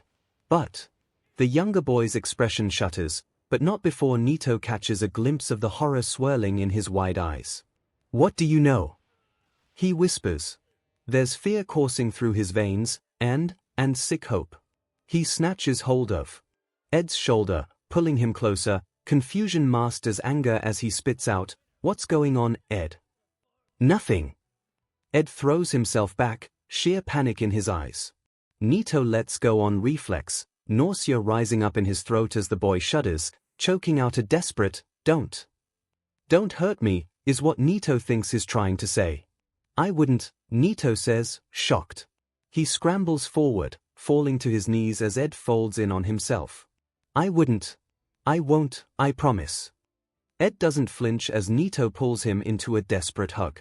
Instead he laughs, except the laugh turns into a sob midway through and suddenly he's crying. "I know," he sobs, and then 𝐻𝐻𝐿 is crying too. "I know you wouldn't. I don't know why I thought." "It's okay," 𝐻𝐻𝐿 whispers. "Even though it isn't. It really isn't, because he's always been smart. And maybe he's not quite at Ed levels of intelligence, but who even is?" 𝐻𝐻𝐿's managing to keep up so far, which definitely says something. Does Ed really think he isn't capable of figuring it out? The intensity of Ed's reaction, just how much space he'd put between the two of them. It isn't normal. Someone's hurting him.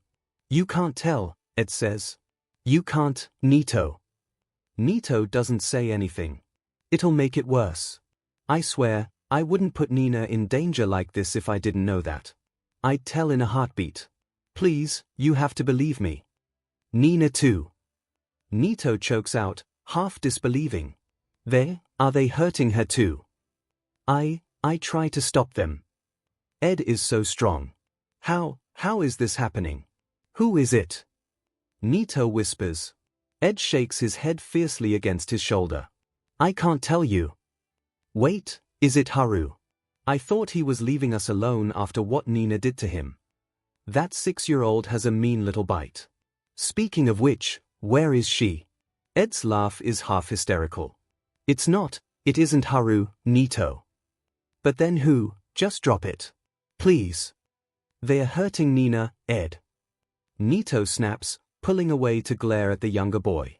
"We can't just let that happen." "We have to," Ed whispers. You don't understand. It isn't Haru. It isn't anyone like Haru. I can't stop them. You can't stop them.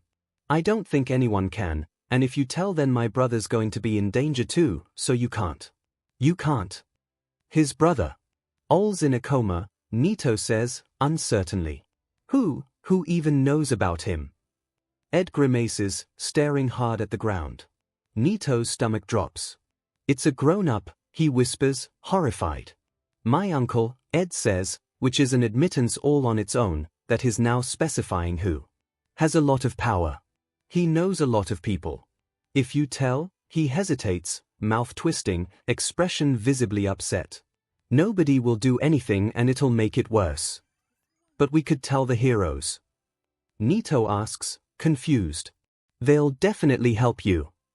Ed looks at him as though he's said something especially stupid. "Heroes are just people, 𝐻𝐻𝐿," he says dully.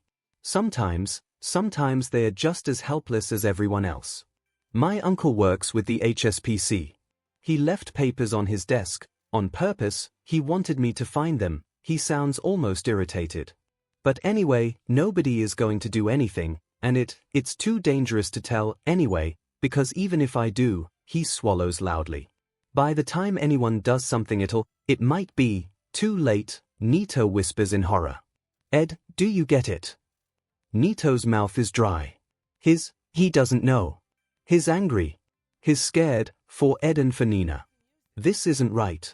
But Ed's gaze is desperate, and 𝐻𝐻 knows that Ed understands. He knows it isn't right, but what can he do? What can any of them do?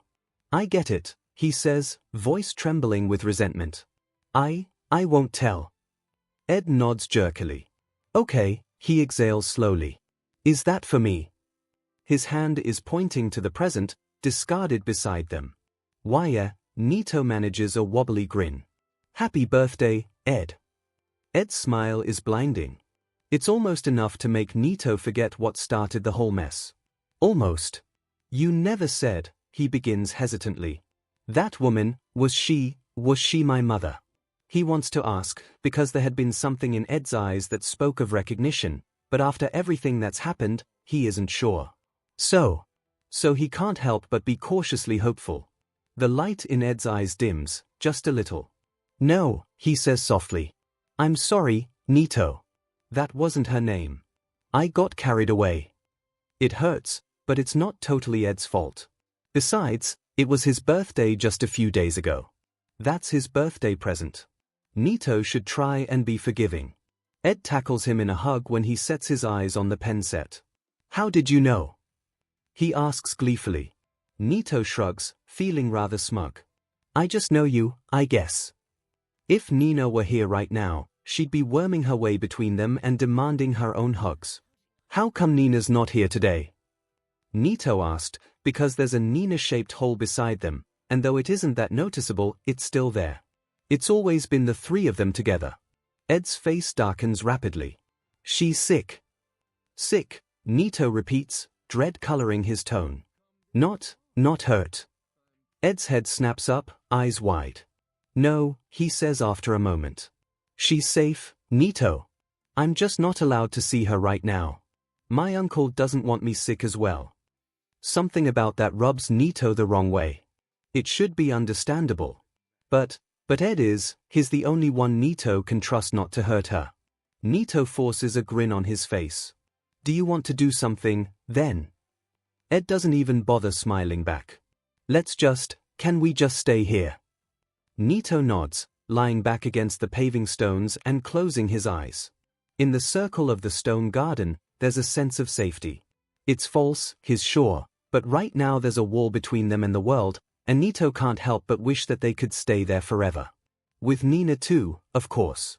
He reaches out, slipping his hand into Ed's smaller one. Maybe this should be embarrassing, because they're not little kids, but there's nobody else here. They're alone, but they are alone together, and he's trying desperately not to cry. Slowly, Ed's fingers curl around his own. 𝐻𝐻 has always believed in heroes. It just makes sense. The earth revolves around the sun, the sky is blue, heroes are there to help. Everyone knows that. Except now, whenever 𝐻𝐻 catches himself thinking that way, whenever he sees the advertisements touting pro-heroes as an indestructible force for good, he can't help but remember Ed. The way his best friend had looked at him that day, tired and resigned. Heroes are just people. People can be good. But they can also be bad. They can be neither. 𝐻𝐻 is only 12, but he considers himself mature enough to understand this at least. That there are shades of grey, that not everyone fits neatly into the hero and villain boxes. Somehow, though, he hadn't extended that line of thought to the heroes and villains themselves. Apparently, neither had Ed. Ed is shaking with rage. Look, he snarls, waving the newspaper in 𝐻𝐻's own, horrified face. Just look.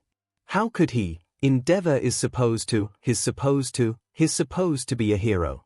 You were the one who said it, 𝐻𝐻 says quietly, pulling the paper from Ed's flailing grasp. Heroes are people, and some people are bad. But, Ed whispers fiercely. But he's a hero. He's supposed to be, all's a hero, 𝐻𝐻, and he'd never do this. Never, ever, ever. It always does seem to come back to all, in the end. 𝐻𝐻 smooths the paper out, staring at the title in bold. Endeavor facing manslaughter charges. The vigilante known as Apollo was recently killed in an altercation with the number 2 hero. Witnesses say the vigilante did not look as though he was intending to harm the pro-hero, but was instead attempting to flee the scene. Vigilante laws state that unless the individual in question is putting the lives of civilians at risk, the use of lethal force is not to be used in their capture. Another vigilante who goes by the alias Rose has been apprehended alive, but was injured with second and third degree burns and is currently in critical condition. Endeavor was not available to comment. The article goes into more detail about the process involved, the witness statements, and the laws Endeavor has broken. 𝐿𝐼 doesn't bother reading further. He'll probably go to jail for this, he says after a moment. So, it's not like he'll be getting away with it. He's trying to appease Ed, but ends up doing the exact opposite. Ed laughs darkly. Of course he'll get away with it, he scoffs. He has one of the longest villain takedown records. He's the next candidate for number 1, after All Might, and, he pauses, his hands balled into fists. And everyone is angry right now. It won't just be us. Everyone's gonna be questioning the heroes, even the good ones. Endeavor can't go down because if he does then he's destructible, 𝐿𝐼. They all are, and the villains will use that. The HSPC has to show that nothing can take them down, not even the public's view of them. Maybe if he was lower ranked, it would be different, but as it is. He'll give a public apology, and they'll pay off the witnesses. There won't be consequences. In the aftermath of the younger boy's tirade, 𝐿𝐼 is left reeling. He's right. Of course he's right. Sometimes, Ed's intelligence just smacks you right in the face. Of course, sometimes his best friend can also be unbelievably dumb, but that's Ed for you. Nina, who has been silent since Ed had thrown the newspaper at 𝐿𝐼's face, speaks up. He isn't really a hero then, Eddie. If he's bad. Heroes are good, he just isn't one. As she talks, Ed's entire demeanor softens. Just like she knew he would. 𝐿𝐼 ruffles her hair, winking at her when she glances up at him. Nina's right, he says confidently. Ol's still a hero, Ed. But Endeavor isn't. No one who does something like this can possibly be. Ed manages a tremulous smile. I guess so, he says, holding up a hand in the universal gesture for a high five. Nina smacks it with relish. You're so smart, Nina. The precocious little girl grins smugly. I know. Ed lunges at her playfully, ignoring her shrieks as he proceeds to tickle her mercilessly. Brat. 𝐿𝐼 folds the paper carefully, stuffing it in his coat. They don't need the reminder staring them in the face. Besides, Ed's having fun. He's laughing. That's been happening less and less of late. 𝐿𝐼 kinda misses him, but he thinks if says anything he might lose even more of his friend. He has to be careful. Sometimes, 𝐿𝐼 admits, 6 months after he turns 13 and a month after Ed does. Sometimes I'm so angry with my mother. She gave me away. I never knew her, or my father, but I might if she hadn't. Maybe I could have stopped, whatever happened. In his hands, he's holding a woven bracelet. This is her hair, he says, pointing to a yellow strand. Ed stills beside him. It's the same color as yours, Nina prods it curiously. No, Ed says immediately.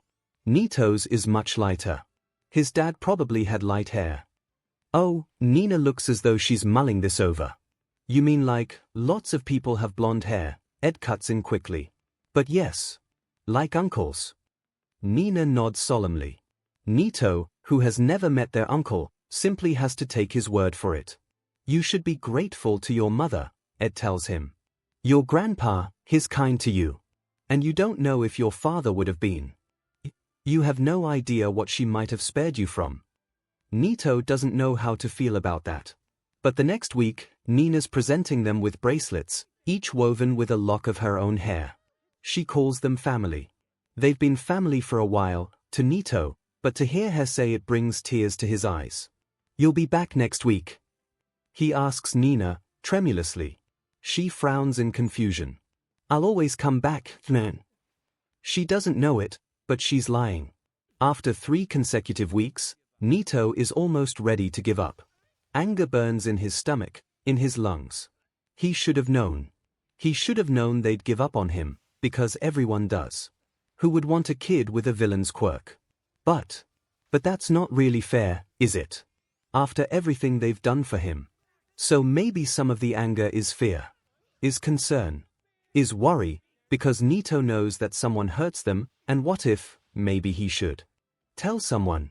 He waits till the 4th week they've been gone, turning up at the park, waiting until the sun is about to set and the air becomes chilled. Nito! He spins, staring wildly at the boy in front of him. He's alone. The fear turns to anger again, spills through the cracks, bubbles over into something resembling a sob. Where were you? Nito shouts. You've been gone for weeks. I thought something happened. He cuts himself off. Ed is shaking.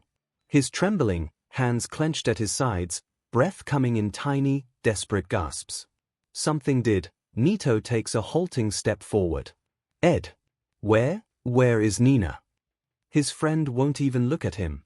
Ed, Nito says loudly, crossing the distance between them. He grabs hold of the younger boy's shoulders. Ed, where is she? He isn't ready. He isn't ready to hear what he does. Dead. She's dead, Ed mutters, and even though he's saying something, Nito doesn't understand. Ed won't even look him in the eye. Nina's dead. I don't, Nito swallows, flinching. I don't believe you. She's dead, Ed whispers, staring at his feet. I don't believe you, Nito repeats. How can you say that? She's not, she is. Ed finally looks up, and Nito flinches because there's fire, hot and twisted in his friend's golden eyes. Ed reaches up and cups Nito's face in his hands. You have to believe me. You have to because she's dead, Nito. You have to believe that. Nito is choking. He can't breathe. He can't, he reels backwards, his legs giving way and he falls to the ground, the rough tarmac scraping his knees. There's probably BLD, but that doesn't matter. Not when, Nina. His stomach lurches. I'm sorry, he hears Ed say quietly, but it's distant. It doesn't make sense.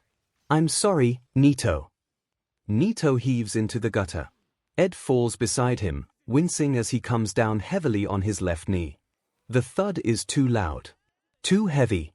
He pulls Nito's head against his chest. There are tears seeping into his hair. You can heal her, if you like, 𝐒𝐿rc offers, mildly. Would you like to try, Edward? Nina's face is still. She doesn't look at her forearm, sliced to ribbons, or the well of bright red dripping down, pooling at the tips of her fingers and falling to the floor in a bloody rainstorm. If Ed didn't know better, he'd say she wasn't in pain. But he does know better. Nina stopped asking for anesthesia a year ago. It doesn't hurt, she'd said insistently, her expression mutinous. It does, Ed had rebuked softly, but he'd let her have her way. Maybe he shouldn't have. She'd been 6 years old, almost 7. Maybe that's too young to make a decision like that, but what does Ed know about too young? He'd been raising a child at 6. He'd watched his mother slowly die at 6.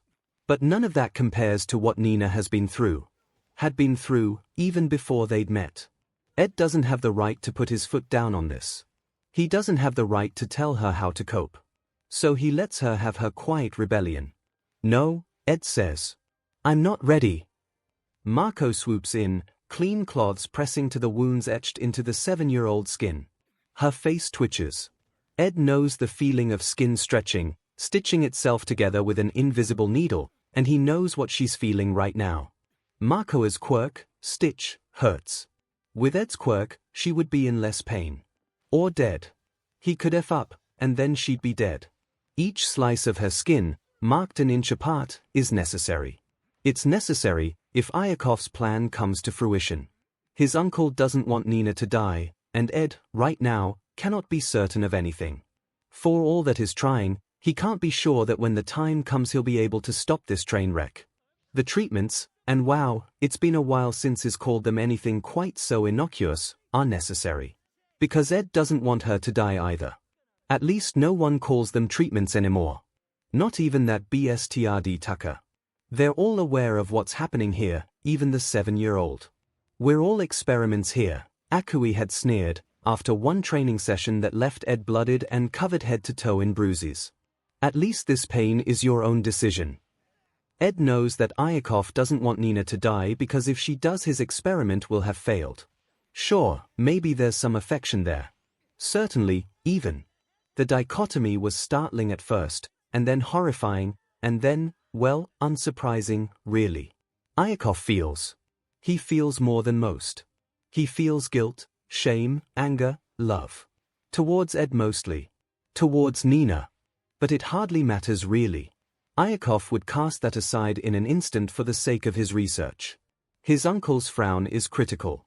Have you been training? Yes, Ed spits. It's just different, taking a knife to his own skin and mending the gashes perfectly, leaving no trace. His arms are a myriad of self-inflicted scars, invisible because if he tells 𝐼𝐿 this, his uncle is sure to find him a lab rat to practice on. It'll probably be all just. 𝐼𝐿 prompts. I don't want to hurt her, Ed says quietly. You know that. 𝐼𝐿 sighs. Sometimes I forget how young you are. Really? Ed thinks bitterly. I don't. All he has to do is remember the sheer helplessness of his situation, and reality slaps him around the face. You'll have to, one day, 𝐼𝐿 says firmly. Perhaps not yet, but Edward, someday we all must take risks. It helps us to grow. And this is something Ed understands, though he'd never needed 𝐒𝐿 to teach it to him. He turns away to hide his satisfaction, because 𝐒𝐿 is wrong. Soon, Nina will be safe, and perhaps it is a risk. If 𝐒𝐿 ever finds out his had anything to do with her disappearance, the consequences don't even bear thinking about. Ed will probably die. And all will be without protection. For the 100th time, Ed doubts himself. But it doesn't matter. He's in too deep now. The only way out is to push onwards, to see this through, to make it work. Marco finishes healing Nina and the girl makes her way over, slipping her hand into Ed's. Can we go? She asks, tilting her head to look up at 𝐼𝐿. Ed promised he'd play with me today. Nina is better at lying than Ed. Her face doesn't so much as twitch. 𝐼𝐿 exhales, glancing towards Tucker. Nina's father is so immersed in his lab work that he doesn't notice the burning gaze. I suppose that's all right, he says at length, and if Ed didn't know better he might say his uncle looks almost distracted. Great, Ed says quickly, tugging Nina swiftly towards the staircase. Thanks. Come on, Nina. It's a lie because they don't really play anymore. Not here. With Nito it's different. With him, it's almost like they are real children. Here, there's no reason to pretend. They sit in Nina's room, reading in companionable silence or talking in quiet tones, lest someone overhear. Alexander flops by their feet, not quite content, but his whines aren't loud. It's almost as if he knows he'll be punished for being a nuisance. Ed wonders if he knows it could be the last time he ever sees Nina. He wonders if he knows how cruel Tucker is to his child. Today, Nina's face is drawn. Her eyes are dark, her stare far older than her mere 7 years should allow. Eddie, she says, after a moment, forehead pressed against his bony shoulder. Nissan. I love you. Ed closes his eyes. I love you too, he whispers, hoarsely. It's tomorrow, she says softly. You'll be okay.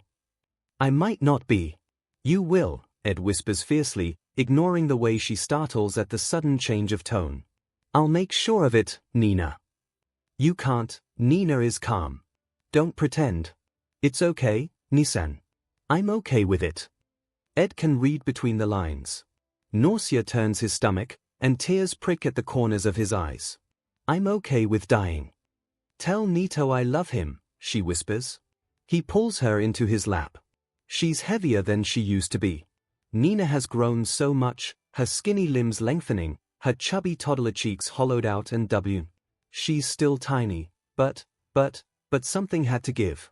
Somewhere, something was lost, gone forever, and Ed can't quite work out what, but he knows it's worth grieving over. Because Nina is 7 and yet she also isn't. She's sheltered, yet has been exposed to the worst of humanity. She's innocent but then is she innocent? Has she ever truly been innocent, or has Ed just seen what he wanted to see? What does all this even mean to someone like Nina, when she's grown up as a lab rat? When to her, this is what normal is. How exposed to death does a 7-year-old have to be before they're okay with dying? They're questions Ed doesn't know the answer to. In many ways, he doesn't want to know. It would only break his heart. Because he knows enough to comprehend the wrongness of everything, that it isn't supposed to be this way, but he thinks, no, he knows, she'll never truly understand, not until she's out from under Ayakov's thumb, away from her father, tomorrow. Not long now. Tomura. Not now, Tomura snaps, blowing the head off another rogue soldier. He's got good cover here, his troops are well hidden, but that could change at any moment. He can't afford distractions, not when he's so close to winning. Tomura Shigaraki, I said not now. Tomura bites out, detonating the bombs he'd hidden under the town hall.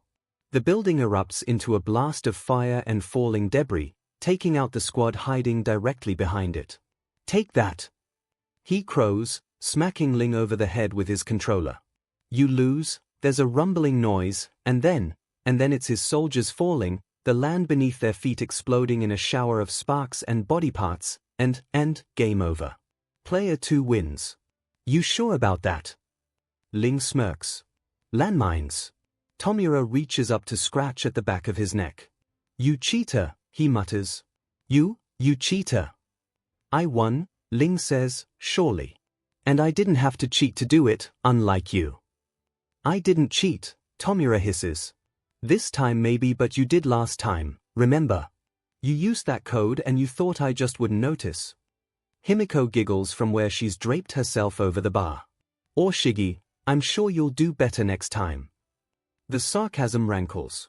Tomura gives a wordless screech, clutching his controller with all 5 fingers in his fury. Dust falls between his fingers. He'd been using the good controller too. The other is kind of jammy, the joystick a little stiff after he'd spilt grape juice on it. Sensei will get me another, he assures himself. They're expensive, but Sensei likes to indulge Tomura. Tomura is Sensei's favorite. This was your fault. Tomura reaches for Ling's face. Maybe if he catches him off guard, 2 hands, harder and stronger than steel, snap up to clasp like vices around his wrists. You know, I'd have thought you'd have given up by now. Only an idiot does the same thing again and expects different results. I hate you. Yeah, Ling rolls his eyes. You know, Giri has been trying to get your attention for like the past 5 minutes. And you've just been ignoring him. Talk about rude, shut up, Tomura spits, but he deflates, glancing towards the bar where Kurogiri is watching silently. What do you want, then? Kurogiri inclines his head in acknowledgement. Sensei wishes to speak with you, Tomura. Sensei. Tomura's mood brightens instantly. Why didn't you just say so? Well, that's probably because you weren't listening. Shut up, Tomura says again, sneering at the other boy. They're the same height, but Ling's quirk makes him an immovable object, and Tomura hates him for it. And let go of me. Ling lets go, taking a step back as he does so. He moves away, towards Himiko. Tomura hates how happy they are. He hates their stupid smiles and soft camaraderie.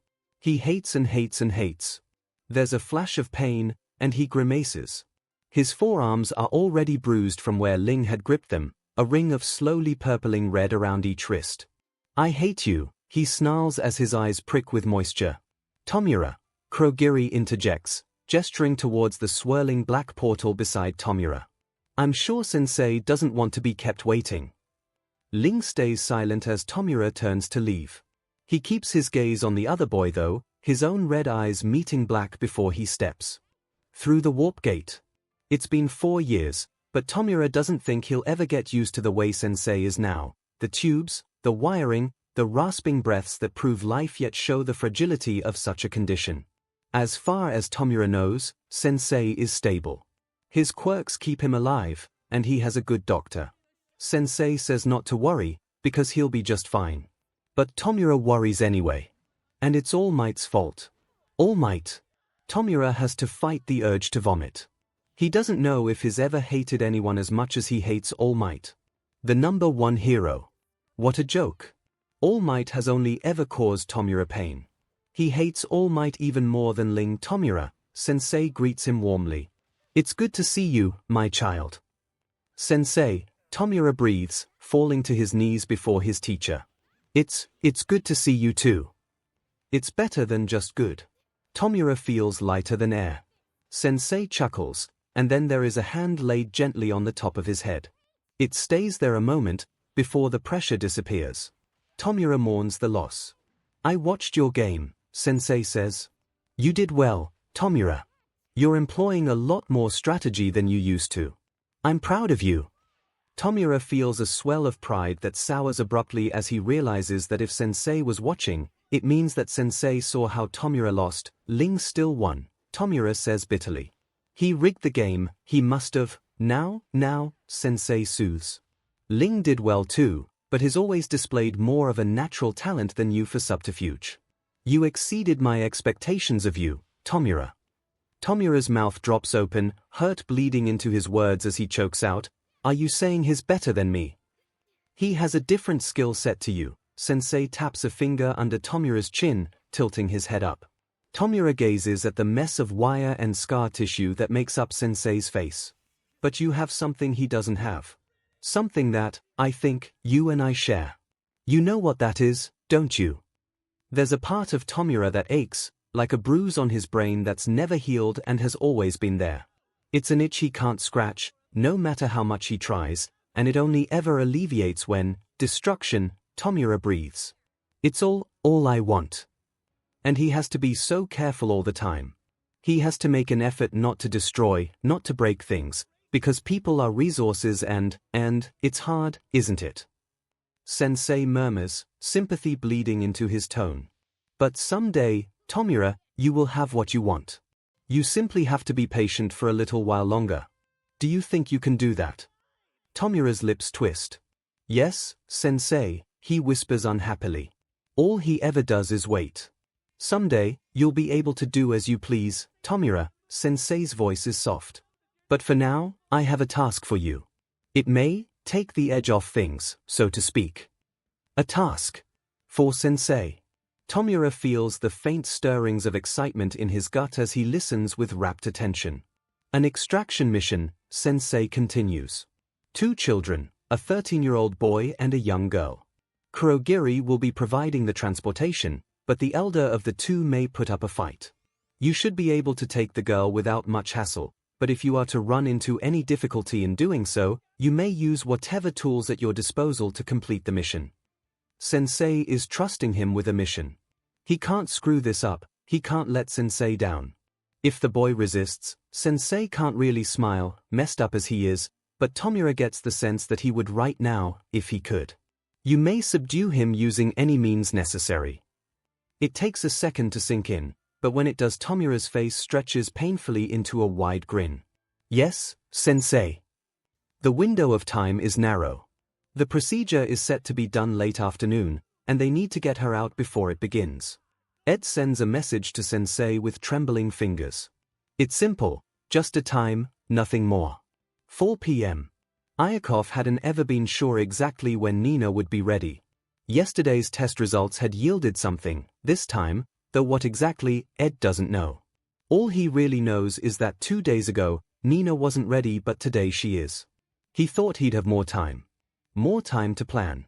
To decide what to tell Sensei, when to tell Sensei, but there isn't time. It's happening now. It's just past 12 when Nina is taken by the hand and led to the basement by her father and 𝐼𝐭𝐼𝐿.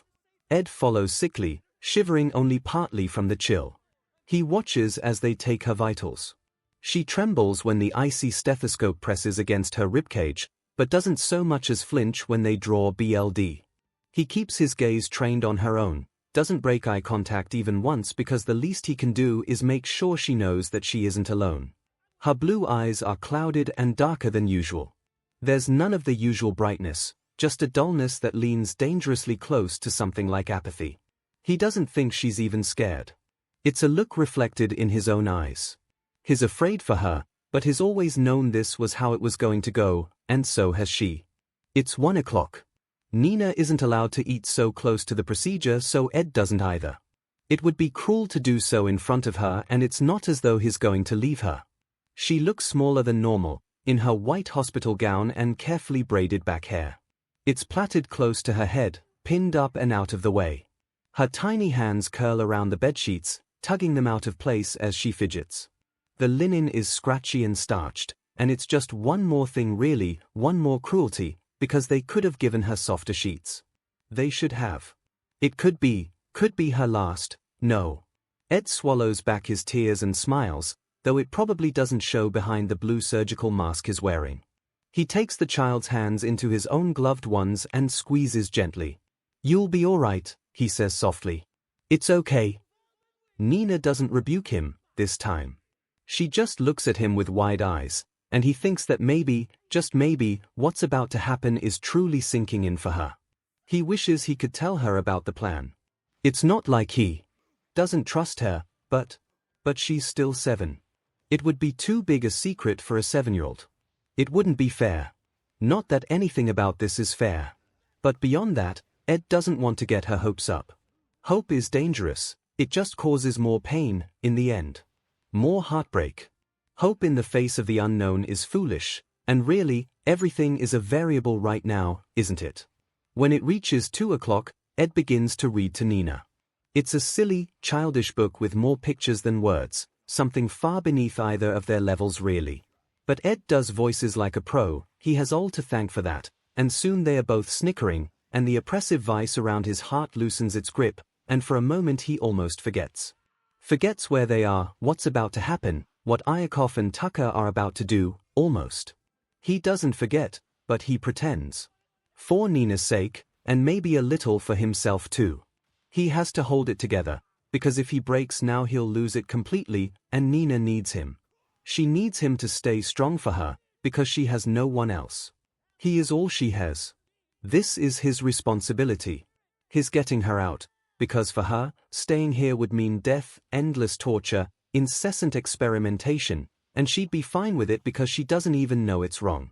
It doesn't matter how many times Ed tries to tell her, it's all she's ever known. She doesn't know how to live without it because she never has, and that cuts deeper than anything else. His getting her out to save her and he's terrified it'll fall through, and the worst part is that it probably will. At 3 o'clock, 𝐒𝐿i𝐺 returns with Tucker. Half an hour later, she's strapped to the bed, each of her spindly limbs tied down, a thick band encircling her middle, wrapping around and under the cot. It's sickening. 5 minutes later, early, Ed thinks, it's too early, she's sedated, hooked up to an IV drip and heart monitor. For a split second, Ed sees another child in her place, with blonde hair instead of brown. He blinks and the illusion vanishes, but the reality isn't much kinder and he fights the urge to throw up.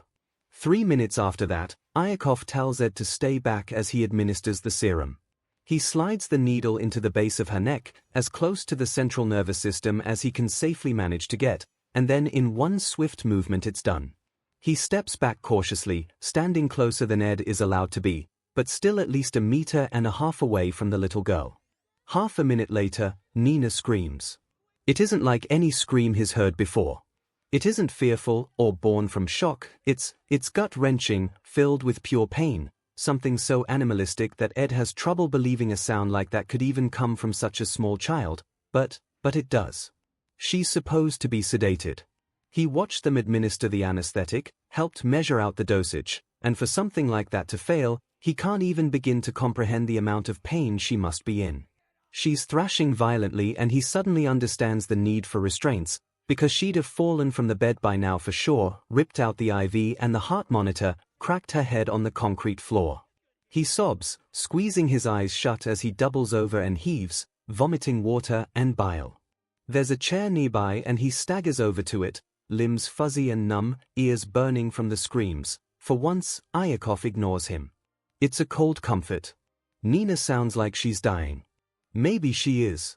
He loses track of how long it goes on for, many minutes, at least, but then at some point the screaming stops and the girl's body stills. Ed's heart drops to the pit of his stomach. No. This wasn't supposed to happen. Ed was supposed to stop it. He was supposed to do something. Nina, a scream rips out of Ed's own throat, then, shredding what's left of his voice. He sobs, tears covering his face as he stares at the child on the hospital bed, limbs splayed at an almost unnatural angle. She can't be, no. He chokes on nothing. There's no air, no, he sobs brokenly. Nina! A strange energy fills the room. Like a breeze, almost, except there's no wind, no movement of air. 𝐒𝐽𝐽 takes another step back, and Ed can see the look on his uncle's face. It's triumph, golden eyes aglow with a brightness that burns, that scalds those who come too close, and Ed knows, because he's burned himself one too many times on that flame. And then, 𝐒𝐽𝐽 begins to smile. How could you? Ed shouts desperately, but his uncle won't even look at him. How could you? You killed her, he sobs, turning towards the only other person there with them. Tucker looks fine. He's fine, as though his daughter hasn't just, Ed can't decide which one of them he hates more, and then Tucker turns his head, pale gaze landing directly on Ed, and there Nina's eyes, and her father, and the boy wails, a wordless, rage-filled roar, before he's suddenly there in front of the man, his arms outstretched, reaching to, he's snagged around the waist before he can make contact, pulled back against someone much bigger than he is, both his wrists caught in his captor's right hand and their other arm winding bruisingly around his torso. Do not, 𝐒𝐽𝐽 snarls in his ear, turning him forcibly towards the hospital bed. Just look, you foolish child. Look at her. Ed can't. His vision has been reduced to nothing but a blur as tears cascade down his cheeks. He can't breathe, can't do anything but cry. His chest aches with every sob, and he fights the urge to vomit again as he coughs and chokes on nothing. 𝐒𝐽𝐽 shakes him. Breathe, he says sharply, fingers digging into where they are resting against Ed's ribs. Breathe, Edward. I can't. His hauled up and into 𝐒𝐽𝐽's arms in one swift movement, held like a much younger child as his uncle strides towards the cot. He's set down at Nina's bedside, before there's a starched sleeve swiping at his face, rough against his damp cheeks as it soaks up the drops of moisture still clinging to his eyelashes. His hand is taken, held mere inches above the pallid face of the little girl, and he gasps as a soft breath of warm air brushes his palm. There's another, and when he looks more closely he can see the shallow rise and fall of her ribcage as she breathes. She's breathing. The iron bands around Ed's chest loosen and he heaves a shuddering breath, falling back against 𝐒𝐽𝐽 as his knees give way. I've got you, his uncle braces him.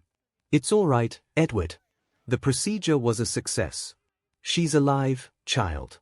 Nina's alive. Ed collapses entirely, burying his face in the soft material of 𝐒𝐽𝐽's shirt as he cries.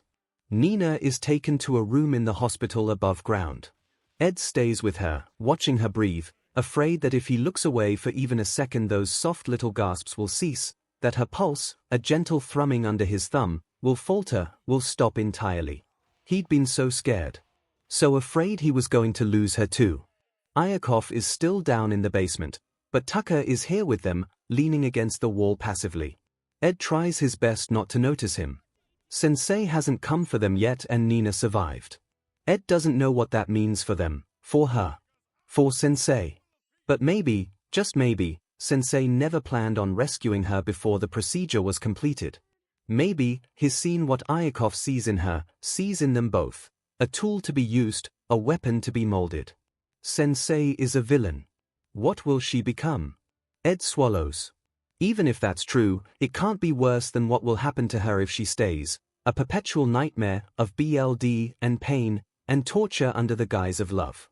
It'll be okay, he whispers to her. You'll be okay, Nina. Her fingers twitch in his grasp. Nina. He stands, reaching out to brush her hair back, from where it clings to her sweat-soaked brow. Nina, open your eyes for me. The little girl turns her head, nose wrinkling as her blue eyes flutter open. The look in them is dazed. Ed. Her voice is hoarse, throat likely shredded from her screams, and she reaches up to clutch her neck in pain. Ed helps her sit up, perching on the bed beside her and holding a glass of water to her lips. Drink up, he murmurs, shifting to hide her view of Tucker. She doesn't need a reminder of what just happened to her. It'll help, I promise. She drinks obediently, half curled into his side. Did it work? She whispers. Do I have a quirk now? You should. Ed stiffens, turning to face the newcomer. 𝐼𝐭𝐼 stands in the doorway, hands clear of BLD, wearing a fresh shirt. The man walks towards them, golden eyes pinning them, pinning Nina in place. She doesn't say anything, but Ed can feel the way she tenses against him, back straightening and muscles taut. She registers the same threat Ed does, when 𝐼𝐭𝐼 is in this kind of a mood. The unbridled curiosity, the intensity in his gaze, the way he stares as though she's a particularly interesting specimen are all things that never fail to send a chill up Ed's spine. 𝐼𝐭𝐼 pulls over a chair from the corner of the room, settling down right beside the bed. He reaches out and takes Nina's hand in his own. "I'm glad you're awake," he says gently. "You gave us quite the scare." Ed grits his teeth. 𝐼𝐭𝐼 speaks as though everything he's done to Nina so far has simply been an unfortunate accident. As though he himself isn't the perpetrator, isn't the reason she's here, weak and in pain, in the first place. Nina blinks, eyes wide. "Sorry," she whispers, clutching at the bedsheets as she curls further into Ed's side. 𝐼𝐭𝐼 pats her hand. "You wanted to know about your quirk," he says. "We ran some tests on your DNA when you first came to live here. Your father and I have known for a while that your quirk would be vision-based." Ed can admit that makes sense. Tucker's quirk is weak but also vision-based. Though night vision is useful in some circumstances, it isn't a combat quirk, or particularly powerful in any way really. If Nina's quirk follows 𝐼𝐭𝐼's theory, it should be much stronger than her father's, but there's no way to find out for sure until she manages to activate it. "Vision-based," Nina echoes. It's in my eyes." "Exactly right," 𝐼𝐭𝐼 responds with a small smile. She fidgets. "Nothing looks different, though." 𝐼𝐭𝐼 hums thoughtfully. "It may not be something you see," he muses, words slow as he folds his hands in his lap. "Though we have yet to test your eyesight at a lower level of light. Tell me, does anything feel different? Can you sense anything that you couldn't sense previously?" Nina's eyes grow wide. She starts, before snapping her mouth shut, shaking her head vehemently. "No, there's nothing." That wasn't a good lie." 𝐼𝐭𝐼's eyes glint. "Is that so?" Nina nods frantically. "Nothing," she insists. "I see." 𝐼𝐭𝐼 sits back, the strange new light not leaving his eyes. He gets to his feet, his smile almost warm. Ed doesn't trust it. When the man reaches the doorway he pauses, his careful gaze locking onto Nina's own, frightened stare. "Do let me know if that changes." Tucker follows at 𝐼𝐭𝐼's behest, and Ed is left alone with Nina. "He didn't believe you," Ed whispers, pulling away slightly as he frowns down at her. Nina avoids eye contact. "I know." "Why did you lie?" "Because." She bursts out, before lowering her voice suddenly, as though remembering that they are never truly alone. "Not here. Because I think it's bad, Eddie. My quirk is bad." "In what way?" Ed asks softly. "In what way is it bad, Nina?" "I think," she hesitates, her words growing even fainter still as she whispers. "I think I can take." Ed never does find out what she was going to say, because in that minute precisely two things happen. The first is innocent enough. Or it would be, if Ed were a normal kid, with friends and a life outside this place. But he isn't, and when his phone vibrates inaudibly against his leg a chill sweeps through him. He pulls it from his pocket, ignoring Nina's soft gasp, because he shouldn't have a phone, and he's never actually told her he does, and shakily opens the messenger app, blanching at the words that sear themselves into his brain, at what's about to happen, sensei, get ready. The second thing that occurs, before he's even really processed the first, is a quiet rumble that grows in volume until it's echoing around the small hospital room. Swirling, black mist appears, converging on a single point. Ed chokes out a muted gasp of recognition. He's seen this quirk before. He's used it before. Someone is coming. There's a hand reaching out from the depths of the mist, pale and bony at the wrist, before the rest of the body follows swiftly behind it. A lanky, white-haired teenager steps through the portal, followed by the owner of the warp quirk. Ed can't remember his name. It had been something unobtrusive. He barely remembers much of the man at all, actually, just his quirk. How useful it had seemed.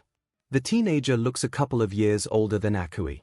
A pair of piercing red irises glare out from behind straggly locks, almost luminescent in their brightness. His gaze is assessing, eyes roving searchingly about the room, before settling on Nina and Ed. An almost feral smile spreads across the boy's face and he takes a step forward. "Elric," he rasps, gesturing at the portal beside him.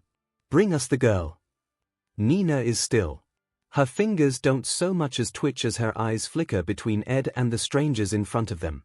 He can practically see her mind working, catching the exact moment confusion gives way to a dawning comprehension. "Oh," her voice cracks, and she glances back down at the phone in Ed's hand. "Nina." Ed pulls away, a hand on each of her shoulders as he ducks to meet her too bright gaze. He opens his mouth, but the words won't come, and for a moment he stays like that, floundering, wondering why he never planned for this, for having to explain it to her. "No," she shakes her head furiously, her little body practically vibrating from the force of it. "No, I don't want to go. It's for the best." She flails, striking his chest with tiny fists. Ed endures the pain, feeling like the worst person in the world. "I want to stay with you," she sobs, brokenly. Ed swallows painfully. "You can't, Nina. I can't go with you."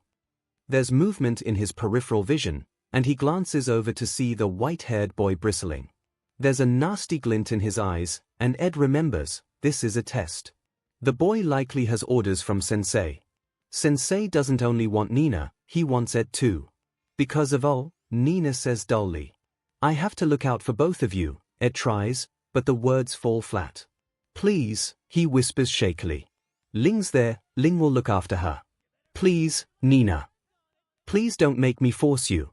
Because he will if he has to. They don't have a choice anymore, and he doesn't even care if she hates him after this, because anywhere is better than here. She sniffles and turns away from him.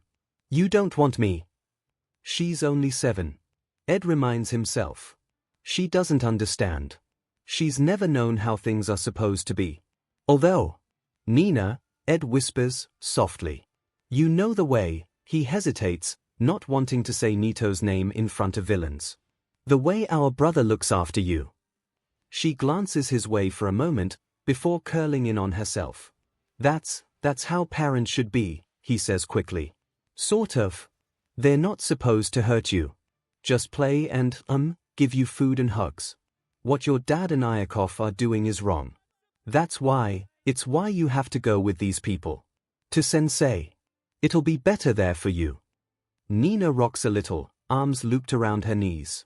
Her face scrunches up and a few more tears slide down her cheeks, but she nods hesitantly. "Okay," she says at last. She looks miserable, won't even look at him, but she still says it. "I'll go." Ed exhales shakily. "Come on." He helps Nina climb from the bed, quietly disconnecting the wires and plastic tubing still attached to her, switching off the heart monitor as he does so. An alarm sounding is the last thing he needs right now. "Ed," she starts to say, as she's led towards the black mist, her hand reaching up to pull on his shirt sleeve. She's cut off abruptly as the door swings wide open. The room's occupants turn as one, and Ed can't help the panic that floods through him, and that abates only slightly when he realizes that it's Tucker, not 𝐼𝐺, who is standing in the doorway. There's a brief pause, in which Tucker blinks in apparent shock, and Ed stares back with a mounting dread. The silence is broken by the white-haired teenager, who casually states, "A witness. We should kill him."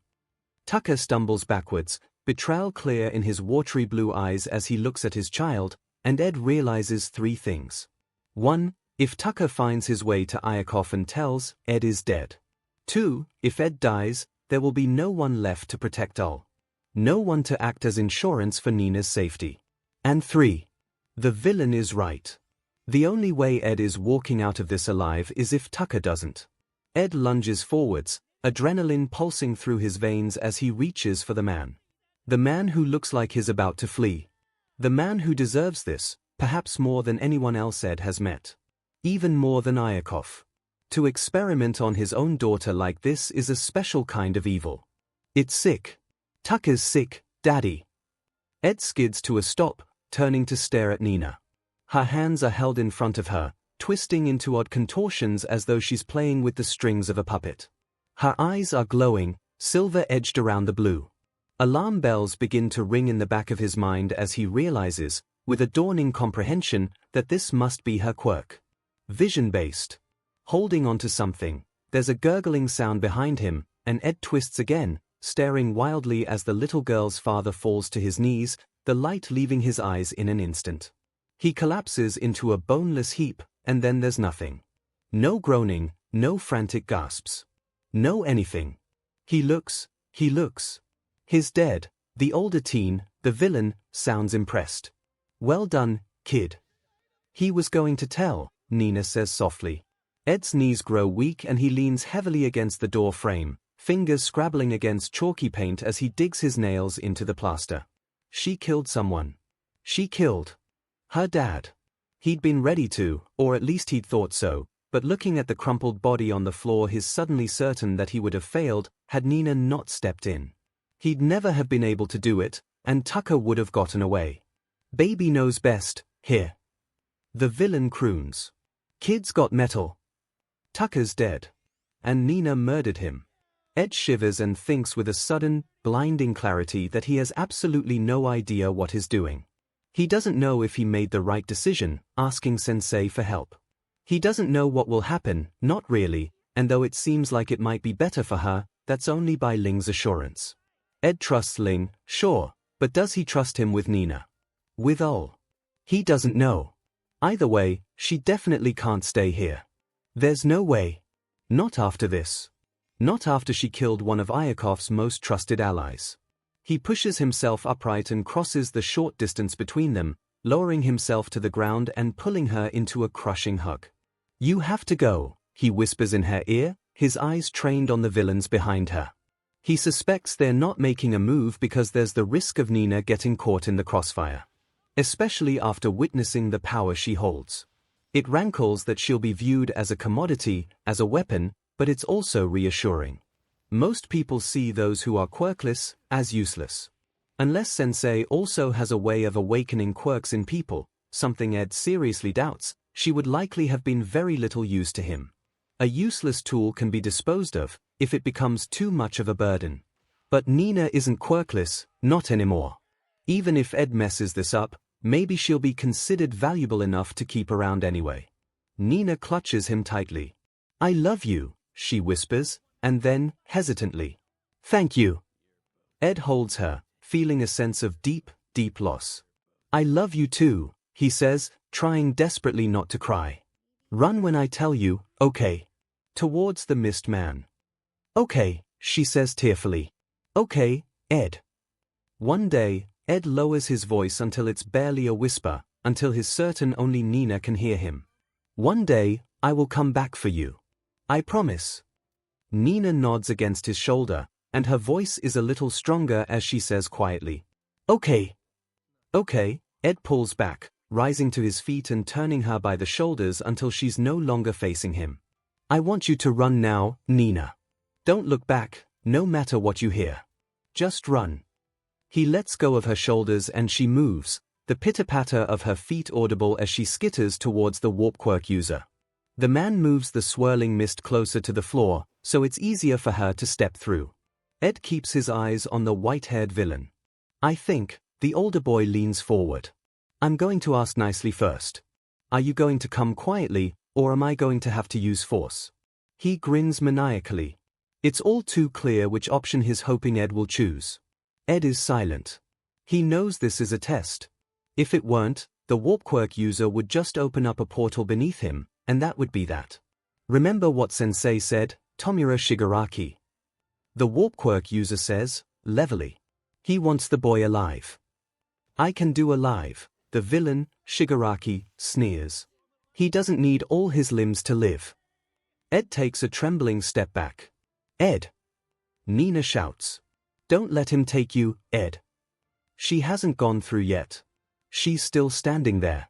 He told her not to look back. She shouldn't be here, go. Ed yells, frantically. Go, Nina. Turn around, don't look, and then the mist moves and swallows her. She's gone. She's safe. Ed is momentarily thankful to the warp villain, because at least she's not here to witness this. But it's in the next second that Shigaraki lunges towards him, hands outstretched in a familiar stance. Ed throws himself backwards, pressing his hands against the cold stone floor and pulling, and the floor begins to shift, stones rising to form spikes, pointing towards the villains, tall enough and sharp enough to form a shield around Ed. His heart thunders, breaths coming in quick, shallow gasps, and he raises his hands in front of him, a warning that his sure Shigaraki must recognize as he mirrors the older boy's stance. There's a low growl from the doorway, and Alexander shouldn't be here, but he is, and Ed doesn't even have time to shout a warning to the dog before a mass of fur and teeth leap towards the villain. Alexander clamps his teeth around Shigaraki's forearm and Ed doesn't even get the chance to scream before the dog is a mess of dust and BLD and fur covering the ground. Just like that. Barely a second. You killed him, Ed chokes in horror. You killed him. You didn't have to. How could you? He attacked me, Shigaraki hisses. You set him up to this. He snarls, just like Alexander did, leaping forward and wrapping both his hands around the tallest spike. It crumbles to dust in seconds right in front of Ed's horrified stare. You're like me, he gasps frantically, fear bubbling in his stomach as he backs away. His cornered, he realizes, as Shigaraki dusts another spire. I'm nothing like you. Shigaraki screeches, anger blazing in his crimson eyes. I'm nothing like you. I don't get what Sensei even sees in you. You're just a pathetic NPC, Tomura, the warp villain cuts in, mildly. Shigaraki stalks towards him like a hunter might his prey. Ed raises his hands in defense again, but Shigaraki is taller. Much taller, with longer arms and further reach. He kicks out blindly, doesn't think, with the panic setting in and the older boy towering over him. Ed has never felt smaller, and despite the warp villain's request that Shigaraki leave Ed alive, the boy knows, with a certainty that burns, deep in his lungs, that if he doesn't do something, he'll die. He kicks, creating what distance he can, and Shigaraki reaches out, grabbing his leg with all 5 fingers, and then there's dust where his leg used to be, crumbling still at the knee. There's a sea of BLD, and Ed's on the floor, and Shigaraki is looming over him. It doesn't hurt. Yet, anyway. Ed knows he's in shock, knows it's only a matter of time. Shigaraki cackles and reaches for Ed's face, ignoring the warp villain's sharp admonishment. He'll kill me, something inside Ed screams. If I don't do something, he'll kill me. And Ed doesn't want to die. He reaches up blindly and hooks both his hands around the villain's wrist and pulls. It's messy. There's BLD and flesh and bits of bone strewn about them, mixing in with the puddle of Ed's own BLD. Shigaraki is screaming, and Ed wonders vaguely what all the fuss is about. He's just lost a leg. It doesn't even hurt. He laughs deliriously, and keeps laughing even as Shigaraki is warped away. They've gone. They left without him and he won. He hauls himself up against the wall and it takes much longer than it really should have. He's so tired, exhaustion tugging at his eyelids, begging him to just give in, to close his eyes, to sleep. He can't though. He knows it would be bad, though he can't remember exactly why that is. His leg. He blinks down at it, and it's spreading. There's even more gone, just past his knee now. The decay is spreading, and as far as Ed knows, it isn't reversible. He reaches out, placing his hands about mid-thigh, because that should be enough. He doesn't want to risk cutting off too little and have all this be for nothing. It's starting to hurt now. It hurts a lot. The pain becomes blinding and he screams as he presses down and pulls. His vision is swimming, agony shooting through the stump of his leg, and he screams and screams. There's more BLD. It's everywhere and he slumps forward, consciousness wavering even as he sticks his hands into the blooded mess, finding the edges of his skin. He knows how. Distantly he registers pounding footsteps, and then someone yelling his name. He pulls his skin together, stretching it, stitching it crudely, almost as crude as Makoa's quirk, just to stem the flow of BLD. He throws up 2, or maybe 3 times, before there are hands on his own, dragging them away, and something pressing down in their place. There's a sudden flare of agony, and he doesn't know how long he screams, but there are hands on his cheeks and a rag stuffed into his mouth when he comes to, and he catches a glimpse of Akui's contorted face before the pain blinds him again. This time, when the blackness comes to take him, Ed plummets. He drowns in it. Nina falls. She doesn't fall far, maybe a few feet at most, but the concrete beneath her scraped elbows is rough and they sting on impact. She sits up, bewildered, as she tries to make sense of her surroundings. She's never been to a place like this before, and there's never been anything like it in her storybooks. There's a tall counter, and behind it, towering cabinets full of glass bottles containing colorful liquids. The lighting is low and grungy, and the wallpaper is dark and peeling in places. There's a man, sitting on a stool, his legs tucked under the counter. A girl, blonde and with golden eyes, stands at the end of the room. She looks familiar. They both do, actually, and it's almost as though Nina's met them somewhere before. The man slides down and makes his way over, sitting on the floor beside her. "Hello, Nina," he says, calmly. Nina blinks and tries to place his face. She knows she's seen him before. An older memory, but Ed was there, she's sure of it. So not that long ago then. The man gives her a small smile. "You might not remember," he says gently. "I met you in the park a few years ago. My name is Ling, I'm friends with your brother." He means Ed, she thinks. Other than the three of them, there's no one who knows Nito is her brother. She frowns, trying to conjure up the memory. It comes to her in pieces and she shrinks back, curling in on herself. "You were scary," she whispers. "I'm sorry about that," Ling says apologetically. "I didn't mean to be." The girl, who has been gradually drifting closer, titters. "Ling's not scary," she says brightly. "He's my big brother, you know. But I guess we can share." "I already have a big brother," Nina says stiffly. Technically she has two, but she doesn't think she's supposed to mention Nito to these people. Ed was scared of the man with the white hair and the misty man, and they came from this place. She doesn't want to put Nito in danger. The girl's expression dims to something sharper. Something cold. She flicks her hand and a knife slides into her grasp from seemingly nowhere. "You don't like Ling," she hisses, smiling emptily, revealing two tiny fangs as her mouth parts. "Well then, I don't like you." Her face contorts the same way Ed's does, when something upsets him. But Ed doesn't have another sibling. It takes another few seconds for it to click. "You look like the doctor," she croaks, mouth suddenly dry. For a moment, Dr. Hohenheim's bright eyes and pale hair are superimposed over the girl's own. Nina scrunches her face, reaching up to claw at the image until it's nothing but dust. The older girl has frozen, her eyes widening as she blinks at Nina. "I do." The malice has gone as quickly as it came. She reaches forward and takes Nina's arm, tugging up her sleeve. They both stare at the myriad of raised scars covering every inch of skin. Some have faded to a silvery white, but others are still an angry red. The girl pushes up her own sleeves then, and Nina can't help but gasp. Her scars are much older. They are barely visible in the low lighting of the room, but they are there. "We're the same," Nina breathes in wonderment. The girl crouches down. "The doctor is my daddy," she tells Nina. "He used to hurt me, but Ling got us out. That's what is happening now, right?" She directs the question towards Ling, who nods decisively. "That's right." The girl giggles, and this time her smile is warm. "We're going to have so much fun." She squeals, patting Nina on the head as she jumps to her feet. "I've always wanted a little sister. I'm Himiko, but you can call me Nei-chan if you like." She takes Nina's hands into her own, swaying them gently from side to side. Nina stumbles a little. She already has an older brother. Two of them. But she's never had a sister before, and Himiko seems so happy about it. She doesn't want to upset her or make her sad. "Okay, Nei-chan," she says softly. Himiko squeals again and reaches down to hug Nina against her chest. "You're adorable," she laughs.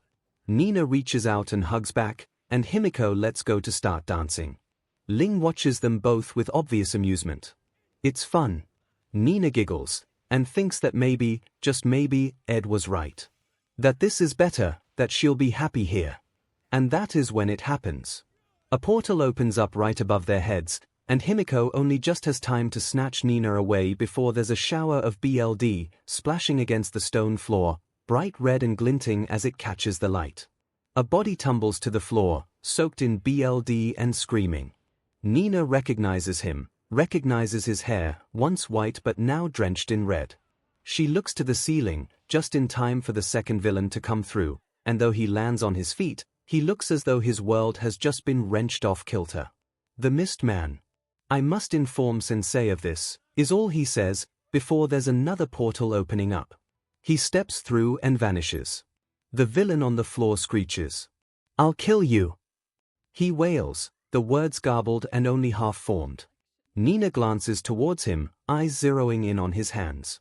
Or hand. There's only one, now, though she's sure there used to be two. The other has been reduced to a stump, fleshy and gross. She can see bone, she thinks, somewhere amidst the well of red. It's a lot of BLD. He'll die, if someone doesn't do something. She watches intently, curiosity winning out over the grossness of it all. The Mist Man comes back eventually, and there's a man in a white coat beside him. Nina runs to Himiko, hiding behind her, because that's a doctor. There are doctors here. She trembles, even as thin arms wind around her, and a high, lilting voice whispers that it's okay, that it's not the same, and please don't worry Nina, he's just gonna make 𝐔𝐬𝐽 all better. When the doctor backs away, the villain isn't bleeding. There must have been a healing quirk involved somewhere, she thinks, because he isn't wailing in pain anymore either. Can anything else be done? She hears the Mist Man whisper. It's not quite hushed enough though, and when the doctor shakes his head the villain's face drops. The injury is bad enough that they should really go to a hospital. But they haven't. The doctor leaves with the Mist Man again, to talk to Sensei. Someone important. There's an odd stillness. There are just 4 of them left, now. Nobody says anything for a long moment. Ling is the first to move, striding towards the blooded man. His lips are twitching, pressing into a thin line. All right there, Tomura. The villain, Tomura, spits at him. Ling throws back his head and laughs. He laughs so hard, he cries, tears welling at the corners of his eyes, and then it doesn't seem as if he can stop laughing. Nina pulls away from Himiko, stumbling towards the pair. BLD soaks through her socks, squelching beneath her feet. She stands in front of Tomura and wiggles her toes. Did you hurt him? She demands sharply. Did you hurt my brother? Tomura stares at her for a moment, before suddenly his smiling. It's sharp edges and bitter glee and terrible smugness all at once. It's disgusting and Nina hates him for it. Yes, he sneers with venom. Do you want to know what I did? She doesn't respond but she doesn't have to. He keeps talking, and his words are steeped in poison. I took his leg, he says. He got my hand, but I took his leg. So you see, I did hurt your precious brother. Now what are you going to do about it? His eyes are gleaming. They're red, just like the BLD on the floor. The BLD that was once inside his body. It would have been better if he'd bled out. She wishes he had. Daddy didn't bleed when he died. She wonders if it was better that way, or if she'd have liked to see him bleed the way she wants Tomura to bleed. She looks into his eyes and raises her hands, twisting them around his strings. She won't pull. She doesn't need to. Tomura's face is pale, his eyes widening in horror. She wonders what he sees, what he feels, what he thinks she's doing. He must understand the danger though, because she can see fear in his red gaze. If he dies, she says, twisting just a little further, tugging, winding the strings around her fingers. She breathes anger and hopes he feels the pain. She's crying, and her heart hurts as it pulses furiously in her chest. She thinks of Ed and lets go, takes a step back but doesn't look away even for a second. If he dies, Tomura Shigaraki, I will kill you. It's a Sunday. Not much happens on Sundays. There's no school, no clubs. Daddy doesn't work and he doesn't drink either, because he does work on Mondays. Ed is showing all his collection of marbles, because he won 3 from Akiko in the grade above him fair and square. There's a yellow marble that looks like a tiny, rolling sun, one blue one which is just translucent enough that it glows when held up against the light, and one which is fire engine red. Ed thinks he likes the red one best but all seems enamored with the yellow, so Ed lets him have that one. I'm holding the sun, all giggles, squeezing Ed's hand. Ed snickers, before lunging at his little brother, clutching him in a tight embrace. No, he says, grinning wildly. Ol laughs and begins to melt. His golden eyes droop, his body pouring through Ed's hands. Ed tries to grab him, but the child falls through his fingers like sand. There's a white figure in front of him, a wide, pearly smile showing glinting teeth. Then, Mummy reaches down to hold him. Her arms are all-encompassing. "Eddie," she croons, pressing his head into the crook of her neck. "Everything's all right. You'll be okay, my darling." Mummy crumbles, and Ed is left alone. Nina reaches out, her fingertips brushing Ed's own, before falling into herself, and then away.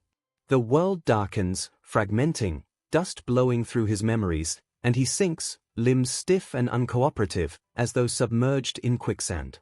"Ed," a voice whispers. "Ed, come on, open your eyes." The sand fills his lungs. It hurts and he can't help but cough. Pain lancing through his body as he does so.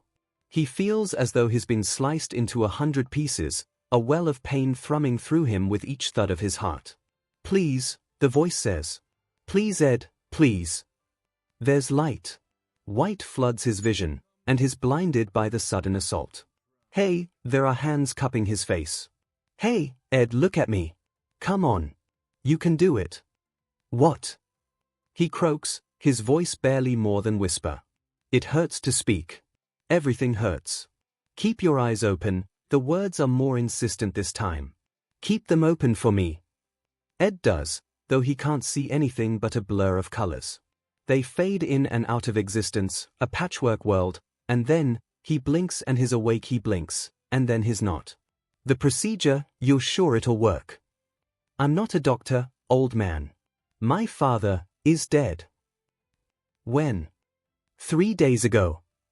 A harsh, startled laugh. "Right. Why get rid of one threat when you can get rid of them all? Were you ever going to tell me? Or would you have buried it like the rest of your dirty secrets? Are you going to tell me you care, now? After all this time? You had every chance to go back and you never did, Malachi." "That's not my name anymore." A derisive scoff. "You think you can run away so easily? Trust me, boy, if I could have I would. Our BLD is a curse. You don't think I know that. But curses can be broken. I fully intend to break this one." "You'll fail." "No, I won't." A hand brushes the hair from his face. He's very young. It would be a real shame if he didn't make it. If he dies, the deal is off. Anger, spitting rage. Fear. "I know that, old man. I don't intend for him to. He'll be one of the first I cure, after all." "You will not." Cold fingertips press against his forehead and every THINGIS, Ed screams. He fights against the restraints around his wrists, choking for breath in a panicked daze. He tries to move but there's something heavy and he can't move his leg, and suddenly it's burning and, "Hey! Hey, Ed, it's okay. Come on, it's me. It's me, Ed." He recognizes that voice. Somewhere, something inside of him registers it as safe. The tears come, and when they do they don't stop. The restraints lift, and then there are arms around him, pulling him upright. Something JRKs violently beneath him.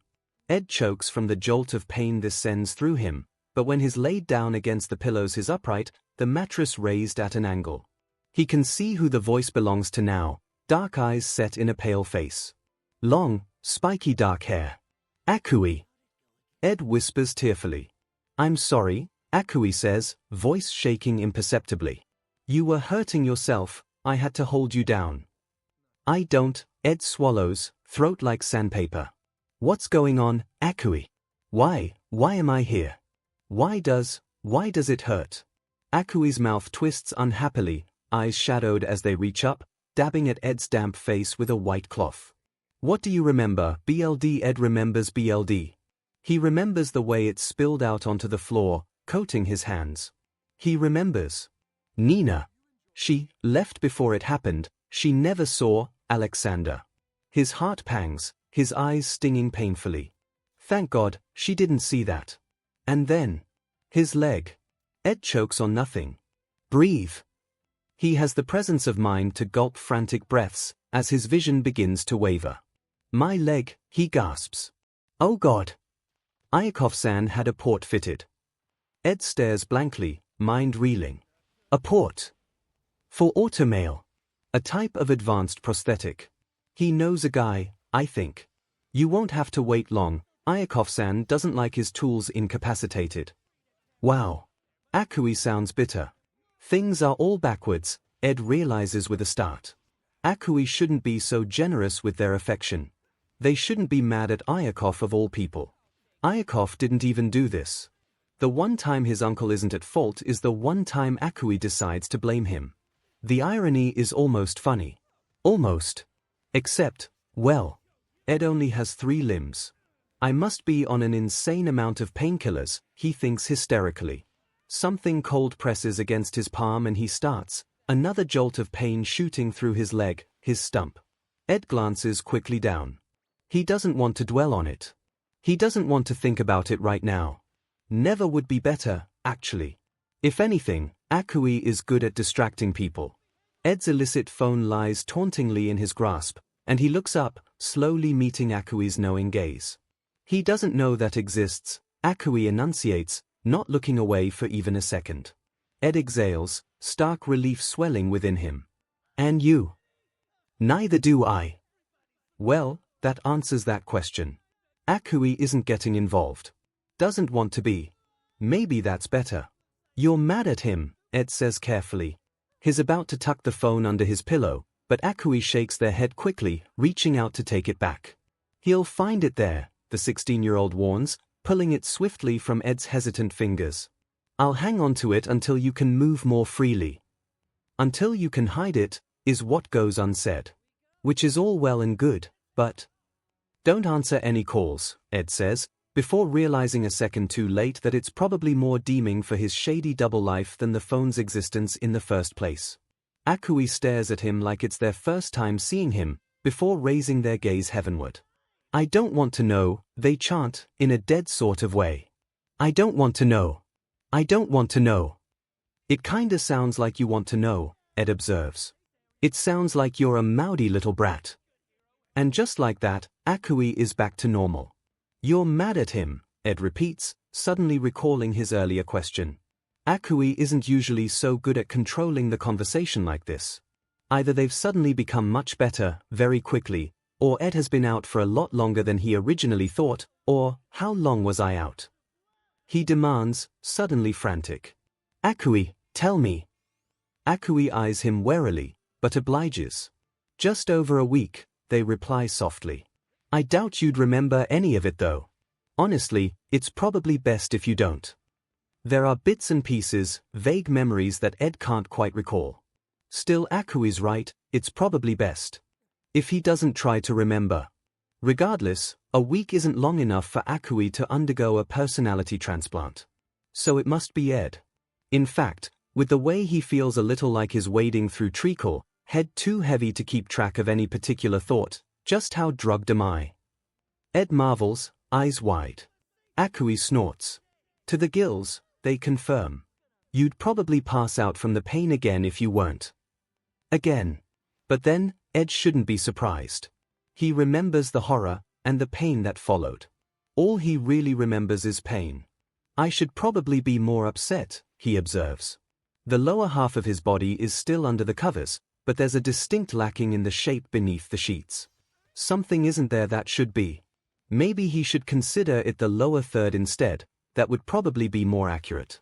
It's the drags, 𝐒𝐽𝐽 says quietly. Things are going to be difficult for a while. Frustrated tears well in Ed's eyes. Don't cry again, 𝐒𝐽𝐽 grimaces painfully. Please. I'm not, Ed lies, as salt water burns his face. He takes a shuddering breath. It's the drags. Yeah, 𝐒𝐽𝐽 exhales, their eyes filled with pity as they abruptly stand. Get some rest, Ed. It's not until they're long gone that Ed realizes they never answered his question. Why is 𝐒𝐽𝐽 mad at 𝐼𝐼𝐼? What aren't they telling him?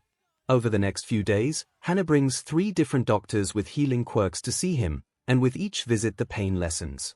Ol's nurse wipes the sweat from his brow, and presses a kiss to his forehead when he begs to see his brother, motherly and gentle in the way she's always been. Soon, she promises, with a soft smile, tucking the sheets around him as though he's a child much younger than his 13 years. Ed feels guilty. He's always timed his visits to Ol during her breaks, or when she wasn't on shift. But she reminds him of something he lost long ago. Something he'll never have again. He soaks up the affection, but when it's time for her to leave, he's glad. It's better to never have had something than to be left with only memories. After the third healer, Ed is allowed to move around in a wheelchair to keep his strength up. The first place he goes is Ol's room, expecting nothing to have changed but still fearing the worst. A week and a half isn't so long, but Ed has never gone that much time without seeing his brother, without pressing his thumb over Ol's pulse point, feeling the steady thump of his heartbeat and listening to his soft breathing. When he pushes the door open, what he sees makes him sick to his stomach. "Get out!" he yells, voice cracking from disuse as he wheels himself towards the man sitting hunched in the chair beside Ol's bedside. "What are you doing here? Get out! Get out!" "Edward," 𝐒𝐭𝐽𝐿 whispers, rising from his chair. "Child, no." Ed sobs. "You need to leave. You're too close. You're too close." It's irrational, he knows. 𝐒𝐭𝐽𝐿 is the doctor keeping Ol alive. He's surely been in closer proximity to the little boy than this. But somehow this is different. 𝐒𝐭𝐽𝐿 wasn't here in any medical capacity, Ed is sure. He's here because, to visit. "No. That can't be right. I wanted to talk to you," 𝐒𝐿 tells him quietly. "I knew the first place you'd come would be here. You could have spoken to me in my room. You know, the place I spend 90% of my time. 100% until today, really." "I could," 𝐒𝐿 replies. His voice is still muted, something oddly deferential in his tone. "But, Edward, I didn't want you to feel like you couldn't," he trails off, but Ed can fill in the blanks well enough. "Like I couldn't escape," Ed says softly. How strangely self-aware of him. But then, 𝐒𝐿 has probably always been aware of the effect he has on the children under his care. Of the fear his presence elicits. What's changed, Ed muses, is the fact that he seems to care. "I don't want you here," he reiterates. "But, we can talk somewhere else." 𝐒𝐿 crosses the distance between them and tries to take the handles of Ed's wheelchair. "I can do it myself," Ed hisses sharply. His uncle says nothing, stepping back and allowing Ed to lead the way out of the room. Before, he'd have ignored Ed completely, in that oppressive way of his. Treated Ed like an object to be moved, manipulated at whim. Has something changed, or is this another of his games? Or maybe it's both. 𝐒𝐿 sits across from him in the break room. "Edward," he begins, and then stops. For once, he looks as though he has no idea what to say. Even 𝐒𝐿 can be rattled, it seems. "You want to know what happened?" Ed asks softly, ripping off the bandage. He's spun the story so many times in his head, he could probably recite it in his sleep. Tucker tried to leave with Nina, Ed tried to stop them. In the commotion, Tucker was killed. Ed always has been a liar. "I had an audio recorder in the room," 𝐒𝐿 says, which is something Ed hadn't known. He suddenly feels very sick, and has to fight to keep it from showing on his face. If 𝐒𝐿 had heard him, if he'd heard anything. But it stopped recording very suddenly. Around the time Nina was taken, I'd wager. "Oh," Ed says, in a voice far too high to be normal. "No cameras. This is a hospital, Edward." Which, yeah. Cameras in a hospital would be bad. Especially for 𝐒𝐿, in a private one such as this. He doubts 𝐒𝐿's rich clientele would be pleased about finding a surveillance system in their room. His always known Ol's room doesn't have any, but then nothing really changes in the day-to-day life of a coma patient. That's the line you decide to draw. Ed snipes. 𝐒𝐿 exhales, leaning back in his seat and scrubbing a hand over his face. "I'm not here to argue with you," he says quietly. "Then again, perhaps if I had installed CCTV, this wouldn't have happened." "Oh, it would," Ed thinks caustically. He wonders, if it had been 𝐒𝐿 who walked in at that moment, would he have been the one who ended up dead instead of Tucker? Yes. 𝐒𝐿 would be dead. And I'd have been left to bleed out on the hospital floor. Ed's stomach churns. He hadn't thought this through. But Sensei had. It's the only explanation that makes any sense. Which means Which means Sensei knows 𝐒𝐿i𝐺 well enough to predict exactly the measures he would have taken in guarding Nina. Ed likely owes Sensei his life. I do want to know what happened, 𝐒𝐺 confirms. Show, the coroner believes he had a heart attack. Of course, I hardly think that is the case. So, if you would. Time to get creative, Ed thinks grimly. It was one of the villains, he hedges, and then describes in great detail what Nina had done. The way she raised her hands, the way her eyes glowed, the way Tucker had keeled over. But then, they said he wasn't useful anymore, Ed says stiffly, mixing as much truth as he can within the lies. That they got what they needed, and he was just an unnecessary witness. 𝐒𝐺 nods, his gaze sharpening. So why didn't they kill you? They tried, Ed whispers, and he doesn't have to lie this time. One of the other villains tried, but I fought. They left because I took his arm off at the wrist, 𝐒𝐺 says. Yes, we did find that. But your leg, it wasn't there, Edward, though it had obviously been severed. Ed pales. I need to know, 𝐒𝐺 says insistently. His face is shadowed. There's something almost angry in his golden eyes, and Ed can only hope that anger isn't directed at him. I cannot protect you if I don't know how you got hurt, child. The villain that killed 𝐂, were they same individual who attacked you? Or were there others? What were their quirks? Too easy. That was too easy. There's something else going on.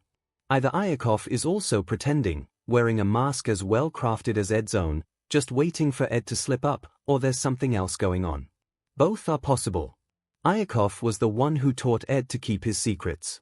There was a warp quirk user, Ed replies, voice barely a whisper. A warper.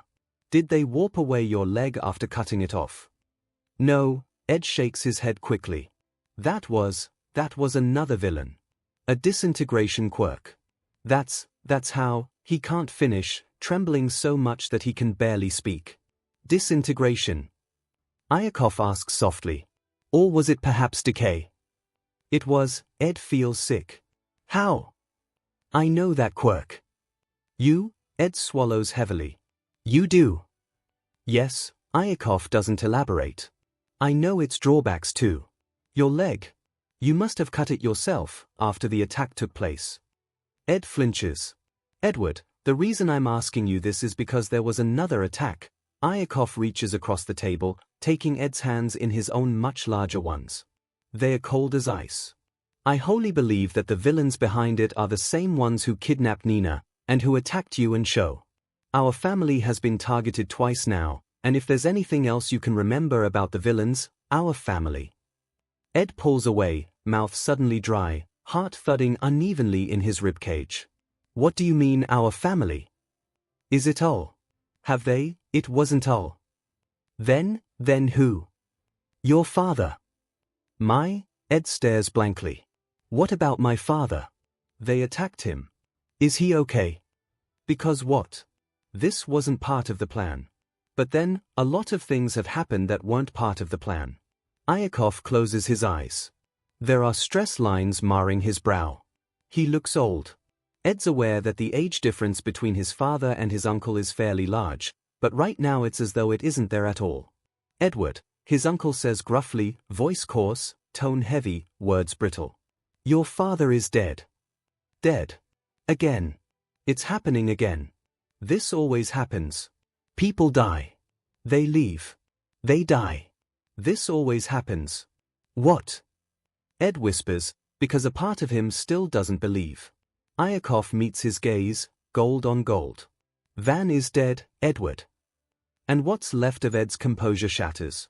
It goes like this. When 𝐒𝐺 and Tucker left Ed and Nina alone in the hospital room, just before the villains came for the little girl, it was because 𝐒𝐺 had received a notification of a missed call from Fujiya Hospital, precisely 23 minutes after they had tried to contact him. The 23-minute delay wasn't a coincidence. Ed is sure of this.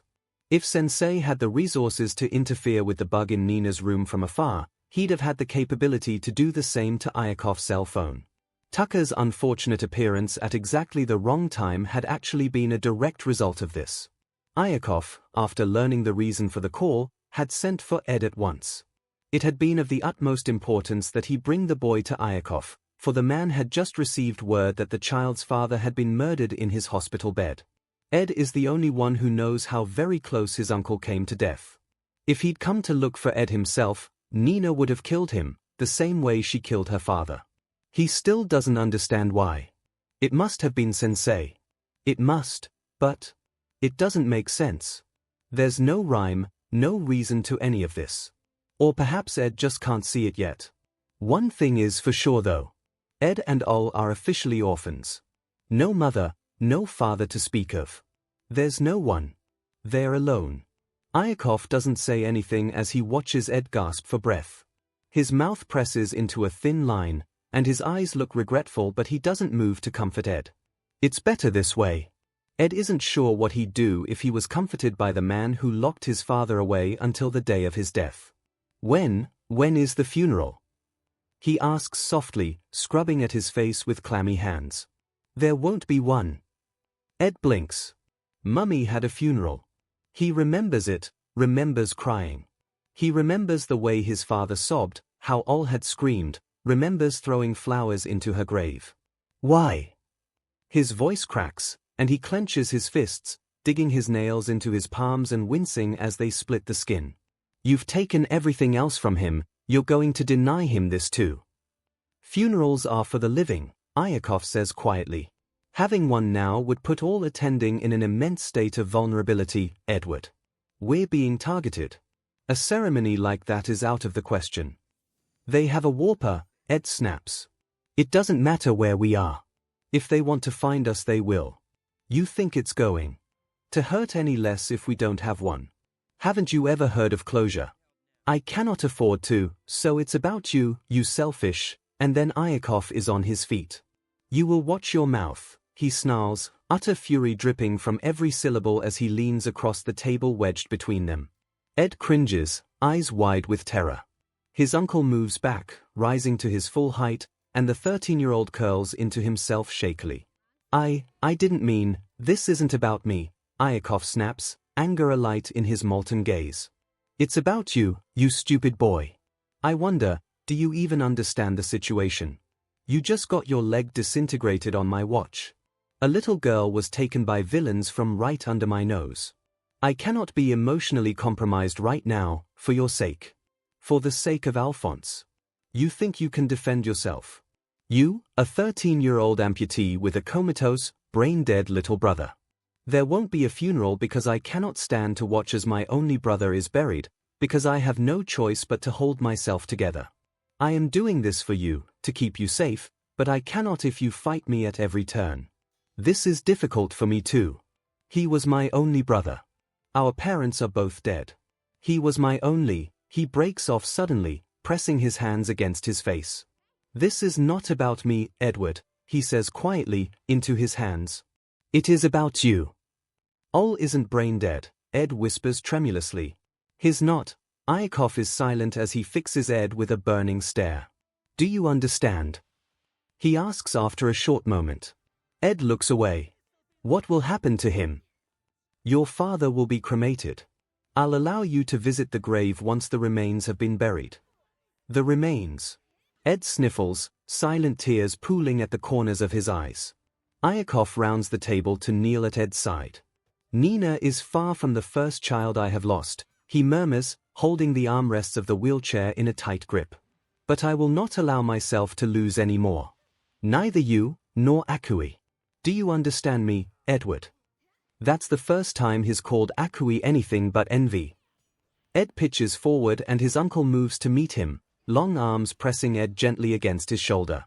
You're all I have left, 𝐼𝐿 whispers, words barely a breath of air. Me and you. We're the only ones left. Ed buries his face in his uncle's cleanly pressed, starched white shirt, clinging tightly to an embrace that for once feels real. 2 nights go by in much the same way. He doesn't find 𝐼𝐿 by 𝐿's bedside again, but begins to see him regularly. It becomes more and more apparent that his uncle really had been avoiding him. It's during the 3rd night, some time past the witching hour, that he wakes to a small girl curled up like a cat at the foot of his bed. He flicks on the table lamp, and inches closer slowly, afraid of frightening the child. Her eyes are round, irises a bright crimson as she blinks at him. Her hair is wispy, the same as all babies really, and pale grey, curling just below her ears with a tiny horn poking out the right side of her forehead. She's wearing a long, white dress, though it looks to be more of a gown, which is strange in itself, but that's not what catches Ed's attention. Her tiny limbs are swathed in bandages, and his stomach lurches as he notices tiny dots of what can only be BLD along the seams. She can't be more than 3 years old. Nina was only 5 when Ed first met her, but who knows how old she was when 𝐒𝐿ic first started his experiments. His eyes fill with tears. No, the baby babbles. No crying. No. Sorry, Ed mumbles, desperately swiping at his cheeks. I'm sorry, I'm sorry. The toddler pushes herself onto unsteady legs and half totters, half crawls over the bedsheets, hauling herself into Ed's lap. She reaches up, patting his cheeks with her tiny baby hands, and whispering the words. No crying. I'm sorry, Ed gasps, wrapping his arms around her and rocking her gently. I'm sorry. He doesn't even know what he's apologizing for. He's sorry that he can't help her, maybe. He'd give up another limb if he had to. He would, if that would help her. But it won't. He's trapped, and so is she. She's trapped and he doesn't even know her name. Something in his heart cracks. How many more children will it take before 𝐒�ic finally stops? There's a lullaby his mother used to sing, and Ed rocks the baby as he hums the tune, the words turning over and over in his mind. Carried away in your sleep. In a field of flowers, my children, sleep. Gently now. Without your father, children, loved only by your mother. Ed wonders if his mother knew. If she knew their father would fail alone, that he'd break under the pressure of 2 young children and a dead wife. I watch you, always you. Your heart I watch, may it have no pain. Sleep sweetly, my child. Who knows if the baby has anyone to watch her? If she ever did, Ed suspects they're long gone. In the room without your mother. In the room until the dawn. The baby is alone. They're the same, in that regard. Ed falls asleep to his own crooning, head pressed uncomfortably against the wall. The baby dozes peacefully in his arms, her soft curls brushing his collarbone. When he wakes again, in the early hours of the morning, she's gone. 𝐒�ic tells him it must have been a dream. I've arranged for the engineer to attach your prosthetic this afternoon, 𝐒�ic tells Ed as he checks his vitals. Ed glares sourly at the BLD pressure cuff encircling his thin wrist.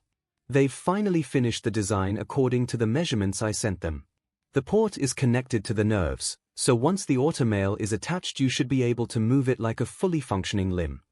It isn't a good day for Ed. His leg feels like it's burning, swollen in its entirety, and any sudden movements bring shooting pain that leaves him gasping for breath. The phantom pain, that comes in peaks and troughs but never truly leaves, is especially bad today. There's nothing to be done, not when his leg isn't even there anymore. 𝐒�ic has speculated that the pain should subside with the installment of 𝐒𝐼c. Once the nerves are fully connected, his body should respond as if his leg has returned. But shoulds are never certain. Nothing is certain, now. Today could go right. Or, it could go horribly, horribly wrong. So I'll be able to walk. Walk, and run I imagine, after a few healing sessions. Can I use it to kick people? His uncle narrows his eyes, but the corners of his mouth twitch upwards. Just asking, Ed mutters. I thought so, 𝐒�ic sounds amused. Glad you think this is funny. I don't, Edward. Ed scowls. Well, it sounds like it. You're nervous. 𝐒�ic stops fiddling with the stethoscope to place a cold hand on Ed's brow, smoothing back the hair falling over his face. There's no need to be. I fully expect the process to go smoothly. You said that about Nina, Ed mutters, and then abruptly pales. 𝐒�ic's hand stills atop Ed's head. And I was right, he says quietly. Ed pulls away. No, you weren't. She didn't get a quirk, remember. She told you herself. 𝐒𝐼c hums nonchalantly. She was lying. No. Yes, 𝐒�ic says, bending to meet Ed's tremulous gaze. I told you, didn't I? I had a recording device in that room. It cut out, but not before. What was it she said again? I think my quirk is bad. I'd say that confirms it. Ed stares, sickened. The only thing I don't know is what happened after the audio cut out. So, did she tell you, Edward? Do you know what her quirk is? No. Ed snarls, anger stirring in his gut. She didn't get the chance. That was when the villains came. I guess they did F with your stupid device, language. 𝐼𝐬𝐽, Ed considers, is very easy to hate. F you.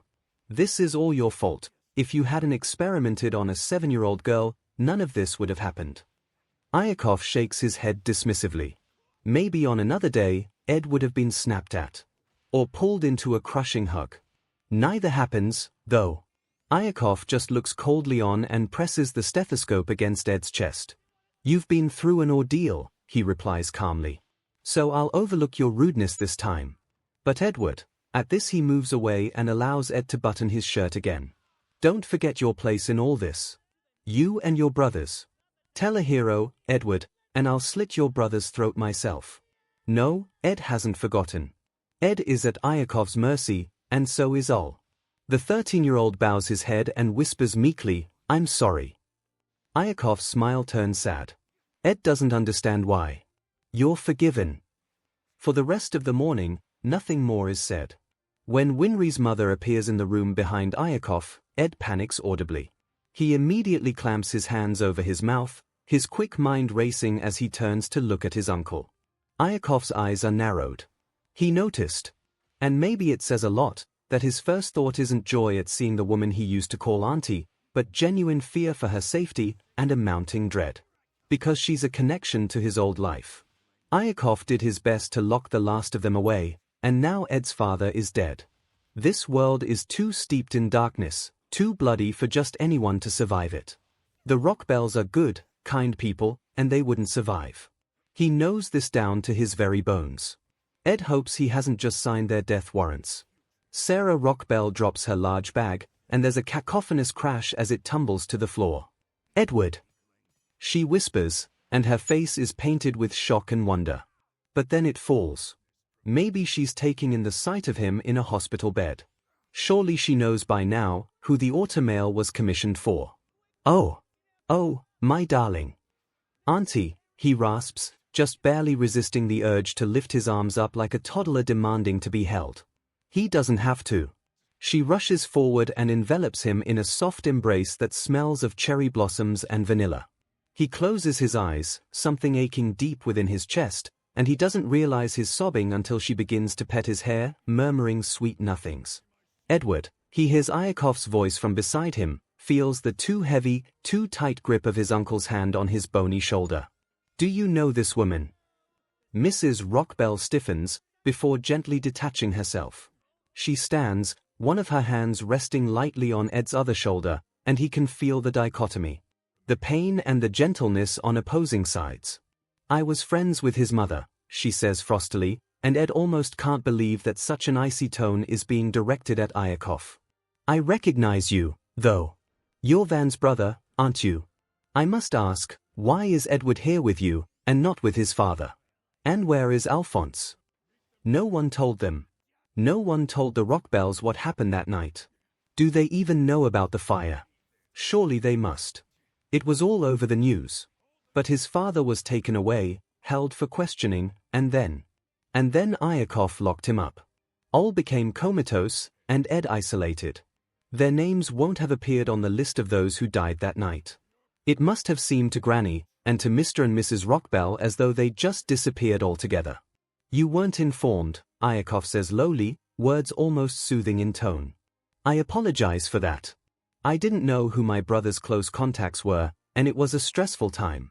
Edward required all of my attention, so I was perhaps not as thorough as I would have hoped to be. He gives a shallow bow, more of an incline of the head really. I hope you can forgive my oversight. Ed can see the anger in Mrs. Rockbell's eyes recede slightly, giving way to confusion. 𝐼𝐬𝐽 is good at this sort of thing. Informed of what? She asks, softly. There's a note of trepidation in her voice, as though she's afraid of what she might hear. She probably suspects tragedy, and it's not like she'd be wrong. You must be aware of the fire that occurred 2 years ago, 𝐼𝐬𝐽 says flatly. It was unfortunate, But my brother was found drunk and unable to get the boys to safety on time. As a result, Alphonse fell into a coma and hasn't awoken since. I received custody of the children that night. Drunk, Mrs. Rockbell whispers, horror and guilt warring in her blue eyes. Oh, but we thought he was getting better. Edward, darling, I'm so sorry. If we had checked on you more often, then. Maybe he was getting better, Ed says stonily. It was just a bad day. It was your brother's birthday, 𝐼𝐭𝐻 corrects softly. Van was unwell enough to require psychiatric care. Recently, don't, Ed chokes, because he doesn't know if he can stand the lies. Don't. Suicide, 𝐼𝐭𝐻 finishes. I won't get into the details with the child present. No, murmurs Mrs. Rockbell, a wet sheen to her eyes as she strokes Ed's hair. That would be for the best, I think. He didn't, Ed hisses angrily, because the Rockbells are the only friends his father really had. It's not fair. It isn't fair to lie to them about his death like that. He didn't kill himself. 𝐼𝐭𝐻's hand tightens bruisingly on his shoulder. Denial is natural at this stage, he says calmly. Mrs. Rockbell only nods. And his leg. She manages, though she sounds as though she's having difficult speaking, an audible tremor in her voice. Another recent trauma, 𝐼𝐭𝐻 tells her. A villain attack. Ed can't help the way he shudders at that. Mrs. Rockbell presses her lips together tightly. I see, she murmurs. There's a glazed look in her eyes. Grief, shame and horror all fight for prominency. She looks like she's about to cry. And it's all because of Ed. Auntie, he whispers shakily. Auntie, it's okay. I promise, it's okay. Oh, Edward. She sits down on the bed beside him and pulls him into another soft hug. Ed wishes she would never let go. Mrs. Rockbell has him sit in a sturdy, high-backed chair whilst she examines the port. It's well done, she says thoughtfully. If I didn't know better, I'd say this was months old, rather than just a week. Were any healing quirks used on him? 5 different ones, 𝐼𝐭𝐻 replies. The first was unfortunately rather rudimentary, but in the immediate aftermath of the attack there wasn't the time to find anyone else. The second, I had Van use overhaul on the child, for the port. I thought it best to do it as soon as possible, so there wouldn't be any need to reopen the wound. The last 3 were a little more generic, simply speeding up the healing process. Ed blinks, reeling. When had his father? No. He can't have. His father, according to 𝐼𝐭𝐻, was murdered before Nina was taken. Before Ed was injured. His lying, Ed thinks with a sudden clarity. The only question is, about what? It's unlikely 𝐼𝐭𝐻 would lie about the time of his father's death. There's no real reason to. Dead is dead, after all. But what reason would 𝐼𝐭𝐻 have to lie about the quirk? Why would he lie about overhaul? Mrs. Rockbell purses her lips. You don't think that could have been what pushed the poor man over the edge? In hindsight, perhaps it was, 𝐼𝐭𝐻 replies shortly. At the time, Edward's well-being was my priority. Using overhaul was a risk, Mrs. Rockbell scolds. I hope you know that. Trisha told me how finicky that quirk is. We're lucky it worked out so well. I know, 𝐼𝐭𝐻 says softly, almost contritely. While I was unaware of your acquaintance with my brother, it does save me the trouble of explaining the risks of his quirk. You're the expert here, is anything out of place? Are the nerves connected correctly? Van never did have much experience with the workings of automail. It almost sounds as though overhaul really was used on Ed. If the risks are that worrisome, it makes sense why his uncle would need his automail engineer to know which quirks were used on him and their potential drawbacks. But something just isn't adding up. It's well done, Mrs. Rockbell repeats. Like I said, you were lucky. As long as the specifications you gave me were correct, this should go without a hitch. His father is dead.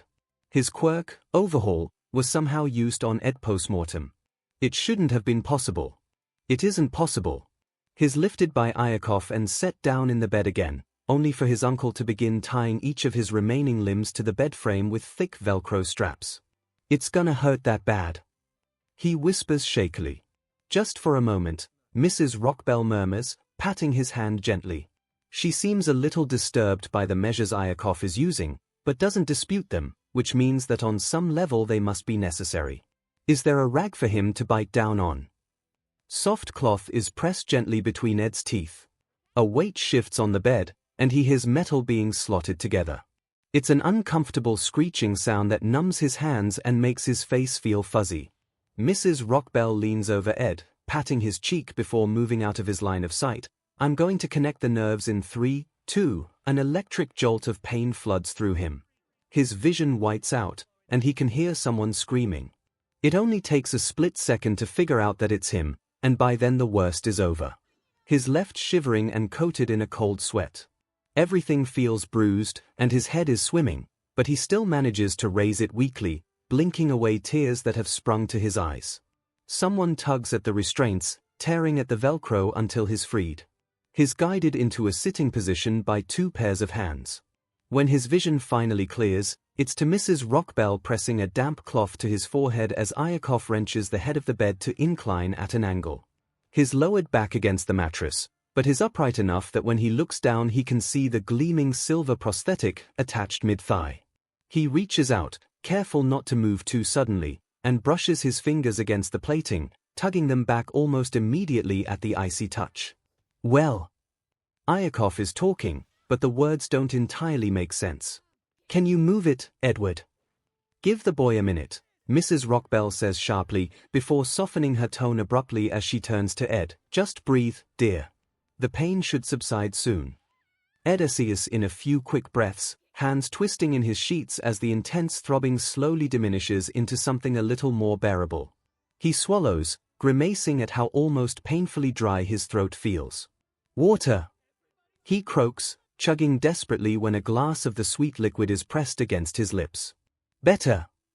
Mrs. Rockbell murmurs, taking the empty glass away and dabbing at his brow again with the cloth. Fussing, like a mother. Like his mother. Except she isn't his mother. Ed's mother is cold and dead, buried 6 feet underground. Ed shouldn't get attached. It isn't safe for someone like Mrs. Rockbell, and he's going to do his best to make sure she never comes back here, that she stays away, stays safe so Winry doesn't have to bury her mother too. Yeah, Ed whispers tremulously. It's not so bad anymore. Mrs. Rockbell doesn't look like she fully believes him, but then, Ed's pain tolerance is probably a lot higher than the average. He cuts himself open just to heal himself again, and it hurts, but pain is just that, pain. Nothing more and nothing less. All right, she says slowly. Well, I'd like you to try moving your left leg, Edward. We need to make sure your nerves are responding properly to the prosthetic. Ed scrunches up his face, and thinks about moving his leg, and... How? He asks shakily. How do I move it when it's not working? I can't. What? 𝐼𝐿's voice, deceptively calm because that tone is dangerous, cuts through Ed's panic like a knife. What do you mean you can't? And though his words are directed at Ed, his golden stare is fixed firmly on the slim woman at Ed's bedside. Both of you calm down. Mrs. Rockbell, to her immense credit, doesn't even seem the slightest bit fazed at the animosity in 𝐼𝐿's irate gaze. This is perfectly normal. It often takes a moment for the body to recognize the automail as a limb. Edward, sweetheart, I'd like you to close your eyes for me. That's it. Now, this is going to hurt a little, but I need you to give it a go anyway. I'd like you to bend your right knee for me. If you bring your leg towards you, Ed focuses on his right leg, because his left one doesn't exist, pulling his knee to his chest. Mrs. Rockbell takes his leg and straightens it out again. Now I don't want you to think about this, she says softly. Just do. I'd like you to try that with both your legs, at the same time. Ed does, and his world explodes into pain. A startled shriek rips from his throat and he gasps for breath in the aftermath, blinking away the stars in his eyes. When he looks at his legs, he can see immediately that while his right leg is in the correct position, the automail hasn't moved much. But it has moved. Why did it hurt so much? He coughs out, voice rough from the rawness in his throat. I couldn't even move it properly. The nerves are still sensitive, Mrs. Rockbell answers, giving Ed a sympathetic smile. It may take some time for the pain to reduce, and even then you may find that when there's a lot of moisture in the air you'll get flare-ups. Many of my patients are able to tell when a storm is brewing just from that. A useful skill, you won't ever forget your umbrella, she gives him a wink at this. And you'll find a metal limb to be a little heavier than your leg was. It takes some getting used to. With the amount of pain you must be in, I wasn't expecting you to be able to move it all that much. That being said, at this she reaches out and squeezes his hand gently. I see no problems with the nerve connection itself, and I have no doubt you'll be back to your old self in no time. So there's nothing wrong, 𝐒𝐿ric surmises, after a moment. He just needs time, Mrs. 𝐒𝐿ric replies, amicably. Although, some more sessions with a healing quirk wouldn't go amiss. Wonderful, 𝐒𝐿ric makes to stand. Thank you very much for your time, Dr. 𝐒𝐿ric. I'll ensure you're fully compensated for any expenses you've incurred and of course, the payment. If you would come with me. Despite the clear dismissal, Mrs. 𝐒𝐿ric remains seated.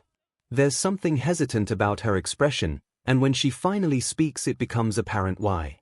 Actually, she clears her throat. I was wondering if I could see Alphonse.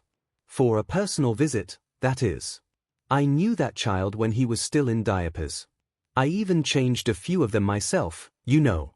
If he's in a coma, she trails off, visibly struggling, eyes suspiciously damp. 𝐒𝐿ric stays silent as she talks, his brow creased. I cannot see why that would be a problem, he says, after a moment. Though I would prefer to supervise the visit. I don't believe you to be a danger to the boys, but you understand that as their guardian I must take every precaution regarding their safety. Of course, Mrs. 𝐒𝐿ric swipes at her eyes surreptitiously, pasting on a painfully fake smile. I completely understand. I'm very grateful, Hohenheim-san.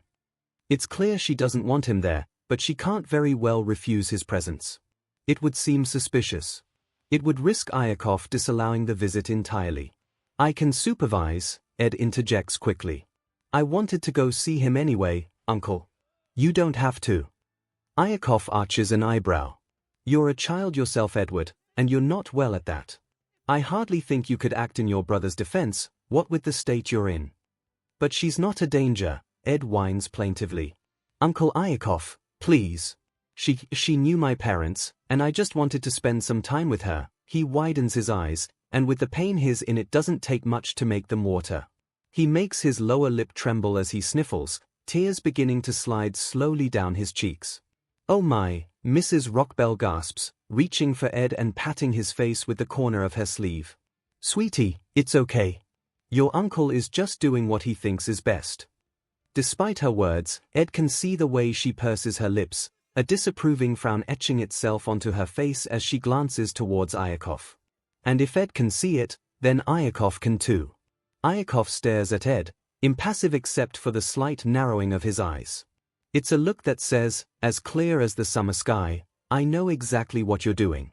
Ed blinks back, undaunted. If 𝐒𝐿ric doesn't want him manipulating people, then he shouldn't have taught him how to do it. 𝐒𝐿ric sighs. Very well, he says softly, with the air of a man who has been worn down by a child's tears. But no more than 10 minutes. Make sure to keep the volume down, Edward. Aloud. Environment is not conducive to Alphonse's recovery.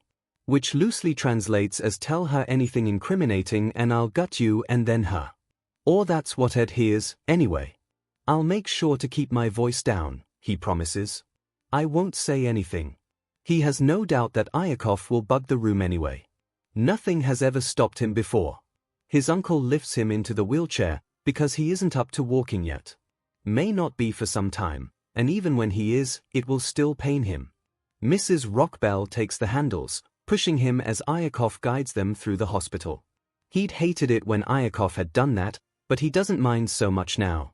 Maybe because he knows that she's doing out of a genuine longing to help, rather than some fed-up power play. When they reach 𝐿's room, 𝐒�ric steps away to lean against the opposing wall. Knowing him, they'll be kept to their allotted 10 minutes on the dot. Stepping inside and closing the door behind them, Mrs. 𝐒𝐿ric leaves Ed at the foot of 𝐿's bed, moving to settle in the chair by his bedside. She reaches out, sweeping 𝐿's fringe out of his face before pressing a kiss to his brow. You keep on fighting, she murmurs. Her shoulders start to shake. Ed feels like an intruder, watching her break down. She turns back towards him after only a few minutes. Her eyes are tinged red, but she smiles as beckons him over. Come here, darling. Ed pushes his wheelchair forward, coming to rest beside her. She takes his hand and squeezes it tightly. Are you safe here, sweetheart? She asks softly. Ed swallows nervously. Safe? Yes, Mrs. Rockbell frowns pensively. For as long as I knew him, your father was never particularly fond of his brother. Pinako has never liked him either. I remember they would go on these long rants about him. No one else knew exactly what they were talking about, of course, always so vague. But that was before you and Alphonse were born, she sighs. You would know what he's like now, far better than I do. Ed knows 𝐼𝐼𝐽𝐼 has always been this way. He hasn't seen his father since he was 11 years old. Never will again. But among the last words Van Elric ever spoke to him was a warning. 𝐼𝐼𝐽𝐼 is dangerous. It had been too late, but he tried. Ed regrets never going back now. He'd been so angry, and so sure that his father was safe locked up in that hospital that he'd clung to that anger. Now he'd give almost anything to see him again. He's okay, Ed lies, as he always does. As he must. He's strict, but he cares about me, and I think that's important. It definitely is. There's something niggling at the back of his mind. Something that hadn't sounded quite right. Auntie? Ed queries softly. Can I ask you a question? Mrs. Rockbell blinks.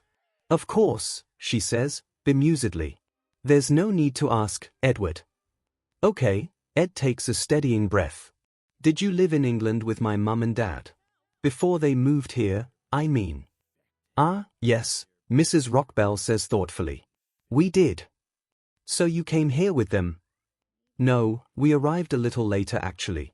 Winry was nearly 2 years old when we moved here. Why? Why did you move here? Why did they?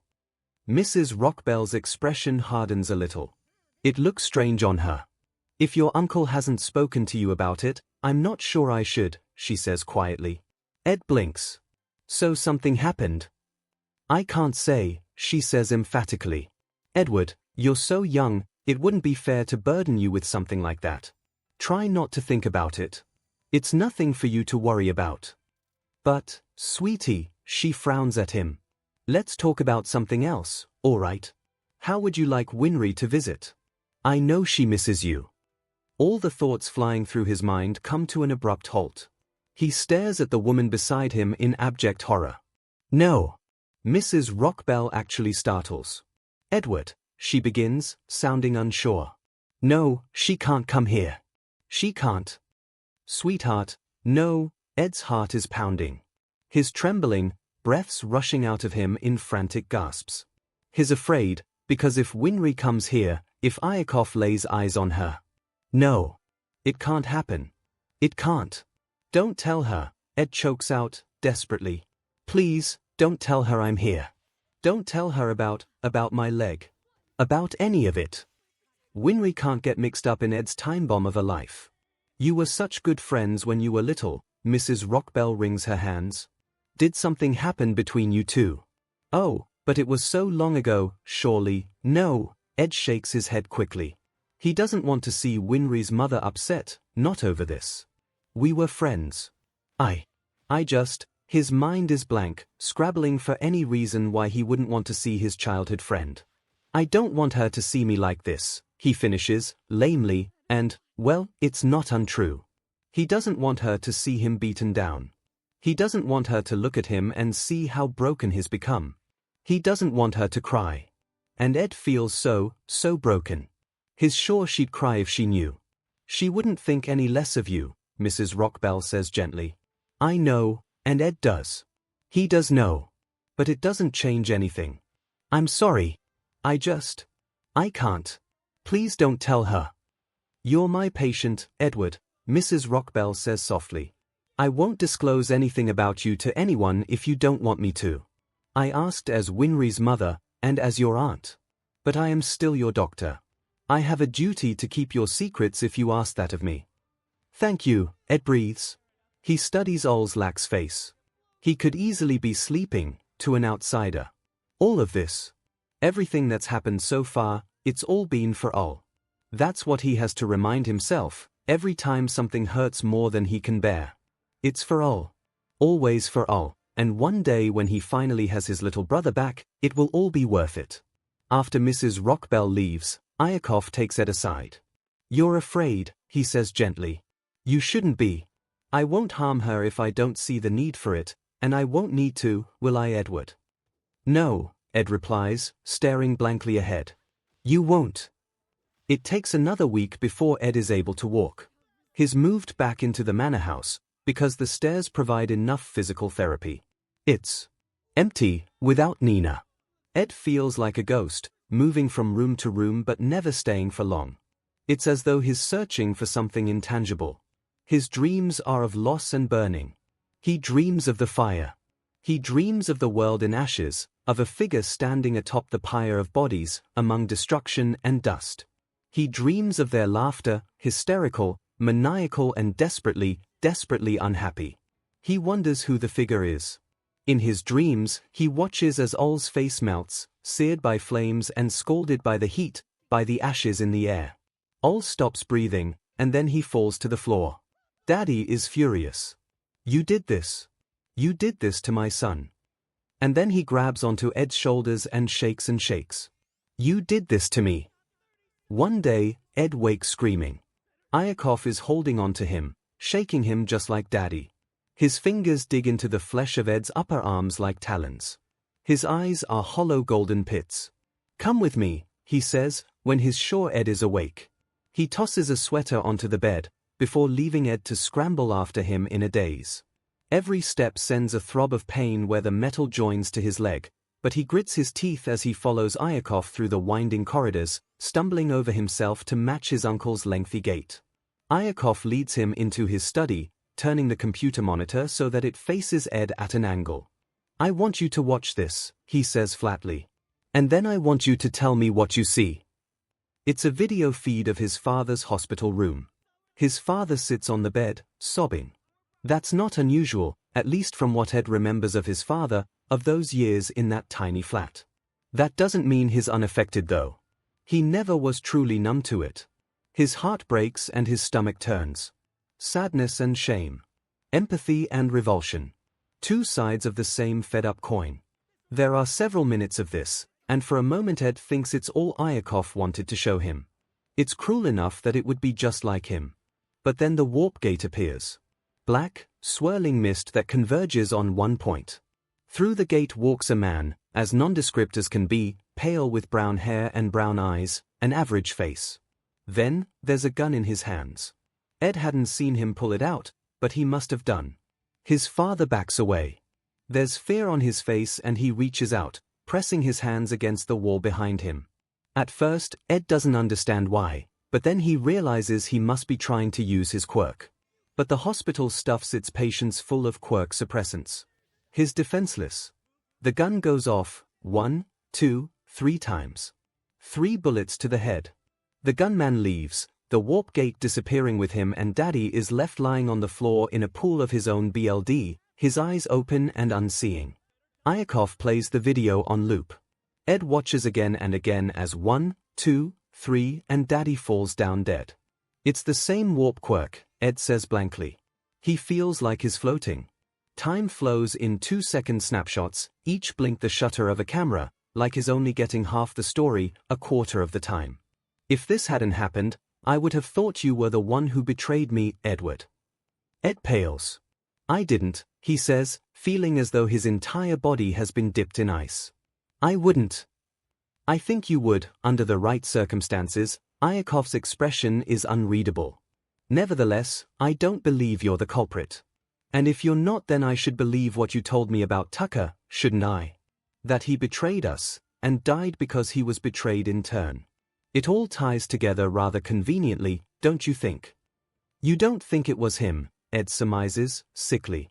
He has absolutely no idea where this is going, and if his stomach wasn't busy tying itself in knots he thinks might actually start retching.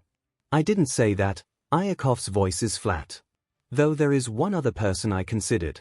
The man in the video was found dead 3 hours prior to his appearance in your father's room. An airtight alibi, one might say. There are very few quirks that could accomplish something like that. Ed understands. You think it was 𝐒𝐻𝐼? No, 𝐼𝐻𝐼 suddenly looks very tired. I don't. But you did, Ed stares, pieces he hadn't even known were missing sliding into place. That's why they were so angry. How could you think that? 𝐒𝐻𝐼 is loyal to you. They're more loyal to you than anyone. You have to understand, 𝐼𝐻𝐼 begins tightly, what it looked like at the time. They were the first to find you, which is suspicious in itself. Their quirk is perfect for hiding their identity. But you were wrong, Ed says softly. I was. 𝐒𝐻𝐼 had an alibi, but besides that, their reaction when I questioned them about it was rather explosive. Now that you've confirmed my suspicion about the warp quirk, I'm even more certain. There's something you're not telling me, Ed says tremulously. It wasn't 𝐒𝐻𝐼, so it must be Tucker. But if that's too convenient for you, there's a villain, 𝐼𝐻𝐼 cuts in. With the power to give and take quirks as he pleases. I now have no doubt that he has at least one transformation quirk at his disposal, whether by taking it by force or through use of his subordinates. He's had an interest in our family since before your father and I were born. I tried to run but it didn't work, Edward. How could it? He controls the underground. I doubt we ever lost him in the first place. There is every possibility that he's after you in some capacity. If that's true, he closes his eyes. If that's true, then you're in grave danger, Edward. Those he sets his sights on are always destroyed, in one way or another. What is his name? Ed asks, because he thinks he knows. He thinks he knows, but he has to be sure. I called him Sensei, 𝐼𝐻𝐼 says, meaningfully, and for a split second Ed wonders if maybe he suspects more than he's giving away. But his true title is All for One. The night is a cool one. The park is empty in the moonlight. They sit by the grassy bank, by the back alley road that leads to some less than savory places. It's Ling's favorite place to sit. Which is unsurprising, really. Ling is pretty shady himself. Ed closes his eyes under the starlight. He'll be back again tomorrow, for Nito. But that's not what is here for now. He turns to the older boy beside him, opening his eyes and whispering the words that have been playing on his mind since they got here. You never told me. Should I have? Ling leans back against the grassy bank, his eyes closed serenely. In the moonlight he looks like a phantom, pale skin almost glowing, dark hair fanned around his face. Would you have accepted my help if I had? Help, Ed chokes on a startled laugh, even though nothing's really funny at all. I'm indebted to a supervillain. How is that help? I got your sister out of there, Ling reminds him. I know what it's like, with 𝐼𝐻𝐼. He's a real piece of work with a penchant for traumatizing small children. Nina's doing well, by the way. I think she's happy where she is. Happy enough anyway. How many more people has she killed? Ling laughs. I wasn't joking. You think her father didn't deserve it? What, are you going to abandon her, now that she has BLD on her hands? Ling smiles mirthlessly. Get off your high horse, Ed. You're no different from the rest of us. I don't blame her, Ed's breath hitches. He's shaking, though it's hardly cold out. She deserves to have a normal life, with a family. I thought maybe you could try, Ling's smile drops. It doesn't work like that, he says softly. I'm sorry, Ed. Then how is this any different? She's a tool, she's a weapon, just as she always was. How is this any different? You knew that's what she'd become. Ed's breath rushes out of him all at once. Then what was the point? What was the point of any of this? 𝐼𝐻𝐼 suspects Sensei, you know, and I think he suspects my involvement as well, even though he says he doesn't. What was even the point, if nothing has changed? Who says nothing has changed? Ling pushes himself upright. He's taller than Ed like this, already an adult. He catches Ed's thin shoulder in his broad hand and squeezes gently. She'll become a villain, most likely. Maybe she'll become the greatest villain who ever lived, but Ed, at least she will have lived. At least she won't have been kept prisoner her entire life, as nothing more than an experiment. You've saved her life. Don't think for a second that you haven't. Ed closes his eyes. Is it better to live as a villain than to not live at all? Would Nina, the little girl he met 2 years ago, the one who still played make-believe, think so? Ling is a villain too. He has to remember that. I had something else to ask you, he says, twisting a blade of grass between his fingers and pulling, letting it fall to dust. It's about my father. Ling doesn't react, other than to arch his eyebrows slightly. The one locked away in that hospital. So he does know. I never mentioned a hospital, Ed says stiffly. No, but Sensei said. Ling trails off, confusion marring his brow. Ed, what is this really about? My father was murdered, Ed says abruptly. By Sensei, and you knew. You did, didn't you? You knew he was going to do that and you didn't tell me. Ling stares at him, pupils blown wide. Ed, he whispers. I didn't. Don't lie, Ed spits, clutching at his shirt sleeves as he curls in on himself. You sound just like him when you lie. Neither of them have to clarify just who he is. I didn't, Ling pleads. Ed, you have to believe me. I thought Sensei was just going to take his quirk, not that he was going to have him killed. And you thought that would be better. Ed hisses. For him to steal my father's quirk. Can you imagine a villain with overhaul? The devastation that would bring. I get that you're a villain, but don't you want a functioning society? Ling is suspiciously silent. You don't, Ed laughs hollowly. Of course you don't. My mistake. Listen, Ling says quickly. I don't know why Sensei didn't take his quirk, I do. But that doesn't mean, wait, you do. He was covering for me, Ed fidgets, worrying at his lip and twisting the hem of his clothes between his fingers. If he'd taken my father's quirk, he'd have had to abduct him, right? I don't think he can take quirks remotely, or he would have done it already. But an abduction would only implicate me more. It would look like I was trying to free my father.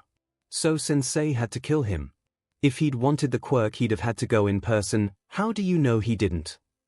Ling asks, voice unreadable. How do you know he didn't go in person, steal the quirk, and then kill your father? He wouldn't have done that.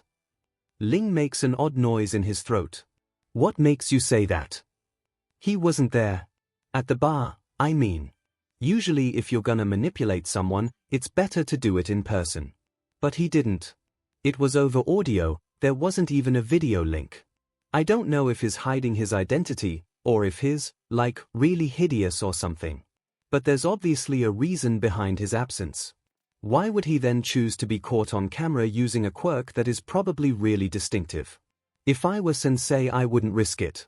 I'd cut my losses with the quirk and send a lackey to do my dirty work. Ling chokes on a laugh. Smart as always, kid. Ed blinks, forgetting for a moment that he's supposed to be mad at Ling, so I'm right. I guess, Ling shrugs. Sensei was injured a few years ago. I dunno if I should be telling you this, but it's not as if 𝐼𝐺𝐿 lets you talk to heroes or anything. He's all wired up now, doesn't really go anywhere. Ed exhales. So you didn't know he was gonna kill my father? I didn't, Ling confirms. But Ed, Sensei was protecting you from suspicion. As much as he could, anyway. You're useful to him, he doesn't want you found out. You think I care about how useful I am to him? He killed my father. What about 𝐼𝐺𝐿? Ling asks casually, and Ed's blood runs cold. You need 𝐼𝐺𝐿, don't you? You're using him. Imagine what would happen if he found out you'd been conspiring against him with Sensei. Probably nothing good. He'd hurt your brother to hurt you, most likely. 𝐼𝐿 is your biggest weakness, Ed. You're going to have to get used to people exploiting you unless you learn to be careful. Don't touch him, Ed snarls, launching himself at the older boy and bowling them both over onto the waxy grass. Don't go near him, don't. Ling grunts and flips them over, and suddenly Ed is on his back in the dirt, a bony knee pressing almost painfully against his stomach and his automail leg pinned under the 18-year-old's heavier weight. Ling squeezes both his wrists together in one hand, and Ed winces in discomfort as the bones press against each other. Stop picking fights you can't win, Ling says impassively. He doesn't look angry, but Ed's learned that never means much. I wasn't threatening your brother, you idiot. I'm trying to warn you. Al is your weakness. That's a fact. Now what are you going to do about it? Just think about it, alright? He rolls off Ed and pushes himself to his feet. You've already lost one limb because of him. Don't make it two. I will if I have to, Ed whispers, from his place on the ground. Ling exhales audibly, looking down at him. There's something strange about his expression. I know, he says quietly. I know you will, Ed. Do you think he's in danger? Ed's. My brother, I mean. Do you think he's in danger from Sensei? I think you are, Ling tells him, completely serious. Al's your weakness, Ed. So if you are, then he is too. Tears come to Ed's eyes then. I'm scared, he tries to explain, but the words come out garbled and unintelligible. I'm scared. There's so much happening and it could all come tumbling down and Al, I get it, kid. Ling reaches down, holding out a hand. Ed takes it and the older boy pulls him to his feet. Ed, listen. There's something I want you to remember, Lori. I'm your ally. Before senseis. Before anyone, you got that. Ed gapes. Why would you? Why are you telling me this? Because something big is coming, Ling says. And I'm gonna make sure you're ready for it. That we both are. Because it's really huge. Things are gonna change. For the better. Ling shrugs. Better for some. Not for others. Better for you. Nah, Ling grins. But maybe for you, kid. Keep your head up, or... Ed turns his face to the moonlight. All right. It's in that same spot that Ed finds Nito, by that same grassy bank at the park's end.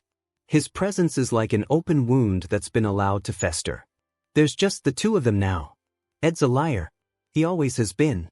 But this, he thinks, is the worst lie he's ever had to tell. She's dead. The words taste like ash. Nito falls. Ed falls with him. One day, Nito whispers in the stone garden, cut off from the rest of the world. It's just the two of them there, spewing vitriol like poison. One day, I'm going to kill them. The villains. That's revenge, Ed feels cold. Nito shrugs. I can, though, when I'm a hero. It'll be self-defense, your honor, just like Endeavor. You'll be just like him then. Just like them. A villain, Ed chokes out the bitter words, regretting them just a second too late. Heroes save people. You wouldn't be a hero, Nito. Just a murderer. Don't you care about her? Nito shoves Ed away from him. They killed her. They killed her, and you don't even care. I do. No, you don't. If you cared, you'd become a hero and help me take them down. You'd recognize them, wouldn't you? I wonder, how many other little girls have they killed? How many more are going to die because you couldn't be bothered to save them? It's not like that. Ed shouts. You don't get it. You don't. Al's a hero. I'm not. I'm not, Nito, and I never, ever can be. I'm bad and bad people aren't heroes. They're villains, Nito finishes softly. He turns away. You're not a villain. Don't be stupid. But Ed shudders.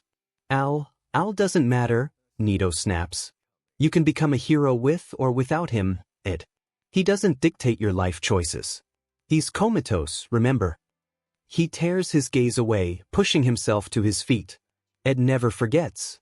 Becoming a hero, it isn't about revenge. It's about saving people. It's about what's in your heart. That's what Mummy always said. She said they were her heroes. Ed and Al and Daddy. They were all heroes to her. But Mummy is dead and cold. In the end, none of them were able to save her. In the end, everyone dies. How many more little girls are going to die? A lot, Ed is willing to bet. Whether by Ayakov's hand or Sensei's. Nina isn't dead. She's happy even, but one day I will come back for you. I promise. He'd promised, hadn't he? He'd thought he'd have to fall into darkness to do it. He'd thought his life would be over after bringing Al back. After keeping his promise. You should be a hero, Ed. It's what Al always wanted. For them to be heroes together. Ed always refused. He wouldn't take Al's dream from him, is what he'd told himself. Now he wonders. Maybe he'd refused because he hadn't really believed his brother could do it. Hadn't wanted Al to watch his older brother become what he'd always dreamed of being. It wouldn't be fair. It's never been fair. It isn't fair that Ed was born with a quirk and Al wasn't. It isn't fair that Al was the one to suffer in that fire, when it was Ed who angered their father to the point of such inebriation. Al is clinging to life and Nina's been left to fend for herself in a pit of vipers, and hasn't that all been Ed's doing in a way? Was his hand really forced? Had there been another alternative? Could he have done more? Heroes save people. Nina needs saving and Ed is the only one who knows. He gets to his feet and starts to run. Wait! He yells, feet pounding on the trodden dirt path. Wait, I'll do it. I'll do it, Nito. Nito turns back towards him. Ed barrels into him, clinging desperately, pressing his face into the other boy's shoulder and bursting into tears. Slowly, Nito wraps his arms around him. Ed, I'll do it, Ed gasps, chest heaving, salt water blurring his vision. I'll help you find them. Nito chokes on a sob of his own. I'm sorry, he whispers shakily. Ed, I shouldn't have said any of that. You don't have to. Sorry. No, Ed pulls away from his best friend. He takes a step back. I'm going to do it, Nito. He says, feeling more lucid than he ever has since that night, since the last time he saw Ul's golden eyes staring back at him. The last time the world felt right. Ul wants to be a hero. He wants it more than anything, and for the first time, Ed thinks he understands why. I'm going to become a hero. Ul is 5 years old when his mother dies. 5 is young. Too young for such a tragedy, and it shapes him. He grows with the understanding that the world is a merciless place. The world doesn't care. He cries at first and begs for his mama back, but she never comes. Then, slowly, he forgets. He forgets her face, her smile. He remembers her words, but he forgets how her embrace felt. Daddy tries but he can't fix it. He can't fix anything, he can only break, and Ul watches as his father breaks the remains of their family. He watches as his big brother tries to mend it with nothing more than scotch tape and glue, but the fissures remain. He's not enough on his own, and there's despair in his eyes when he looks at Ul. He's only 6, then 7, then 8, but he looks much older. He looks like Daddy. They have matching eyes, golden, pained and so tired. Ul keeps his eyes bright, for them. He keeps his smiles wide, even when Daddy smells like his drinks, even when Ed locks himself in his room and comes out with red-rimmed eyes. Just like All Might, he tells himself. All Might smiles in the face of danger, and so Ul will too. Sometimes it's hard. Sometimes he's afraid of Daddy, because their father, despite the love they share, is one of those dangers. The drinks make him caustic, make him spiteful, and though he tries to tell them it's medicine, that he needs it, Ul doesn't believe him. Medicine is supposed to help and this isn't helping anyone. Ul borrows his father's computer for his homework and searches the words drinks that smell weird, because he wants to understand and he doesn't trust Daddy to let him. I know you're an alcoholic. Ul sounds out the unfamiliar word, just 7 years old and frowning at his drunk father. You're a liar, Daddy. Daddy stares wide-eyed, before there are tears running down his cheeks. Alphonse, he whispers. I'm sorry. I'm so sorry, Ul. Ul blinks at the ground, trying desperately not to let his own tears fall. Ed doesn't know, he whispers, softly. And you gotta get better, so I don't have to tell him. Please. Ed's always taken things harder than Ul. It's almost as if he feels more. More pain, more joy perhaps, but just more. This will hurt him, Ul knows. Ul doesn't want to hurt his brother. I'll get better, Daddy promises, and Ul believes him. He feels sad, keeping this a secret from Ed. Ed still thinks Daddy is ill, still thinks it's just medicine, but it's only going to be for a little while. Just until Daddy is better, and then Ul won't keep any more secrets, because there won't be a secret to keep. It's fine for a while. It's fine. Until Ul gets sick. His lungs ache, and there's a rattle in his chest when he coughs. He's too hot, and then frozen, and he cries out for his mama, before remembering that mama isn't here anymore. Then, he cries and cries and cries. They run out of cough syrup and fever reduces, and the world floats away. Ul can't make sense of anything, most of the time. There are gentle hands pressing against his brow, washing away his sweat with a damp cloth. Sure, Ul, Ed sobs, pressing a glass to the boy's lips. The liquid inside burns his throat, but he's too weak to cry out. It's gonna be okay, I promise. I promise. Ol doesn't remember much after that. He wakes properly 3 days later, his memories a blur of nameless faces and whispered words he can't quite recall. Ed helps him sit up. There's something dejected about the way he leans back, almost pulling away from Ol. I have to tell you something, he says, lips trembling in that telltale way that says he's trying not to cry. It was my fault, Ol. It was my fault you got so sick. I'm sorry. Ol reaches out for him. No, he says, because Ed has only ever tried to help. No, it's me. I got sick. It wasn't you. He doesn't really understand what he's trying to say, but he knows it can't have been Ed's fault. He knows, to the bottom of his heart, that Ed would never try to hurt him. I gave you some of Daddy's medicine, Ed whispers. Because we ran out of yours, and there was no more money, and I just wanted you to get better, Ol, but you got so sick and I'm sorry. Granny says it's not medicine. It's bad, and I didn't know. I promise I didn't. Ol stares blankly at his brother. This was never Ed's fault. It's okay, he says. It's okay, Ed. You didn't know. Ed didn't know, but Ol did. What if Ed had been the one to drink it? He might have gotten sick too, and then that would be Ol's fault, because Ol did know. And this is Ol's fault too. He was the one who asked Daddy to keep it a secret. He was the one who decided to hide it from his brother. He makes a silent promise to never hide anything from Ed ever again. It's dangerous, just like Daddy sometimes is. Ol has to protect his big brother, after all. It's not like anyone else will. It's why Ol has to become a hero. Ed always looks after him, and he wants more than anything to give something back. To look after his brother. To keep him safe. Protecting people is what heroes do. Ed has a heroic quirk. Ol knows this. His brother's quirk is just perfect for heroics. It's painful for each of them in different ways. Ol, because he doesn't have a quirk. He wants to be a hero so badly, and the perfect quirk is just in reach, so close, so unwanted, by his brother. He can't tell if that makes it hurt more, that he can see the gift that Ed has been given and yet has to reconcile himself with the knowledge that is throwing it all away. For Ed, it's because he has exactly what his little brother wants, but can never have himself. Ol can still remember the day he was told he'd never get a quirk, one of the only memories from that time that has stayed crystal clear in his mind. He remembers Ed sobbing, begging their father to give Ol his quirk, because his little brother needed it more. He remembers the sudden hope he'd felt, before Daddy had told them both that it could never, ever be done. Ol wanted to be a hero even then, and Ed, well, it's Ol's dream, Ed has always said.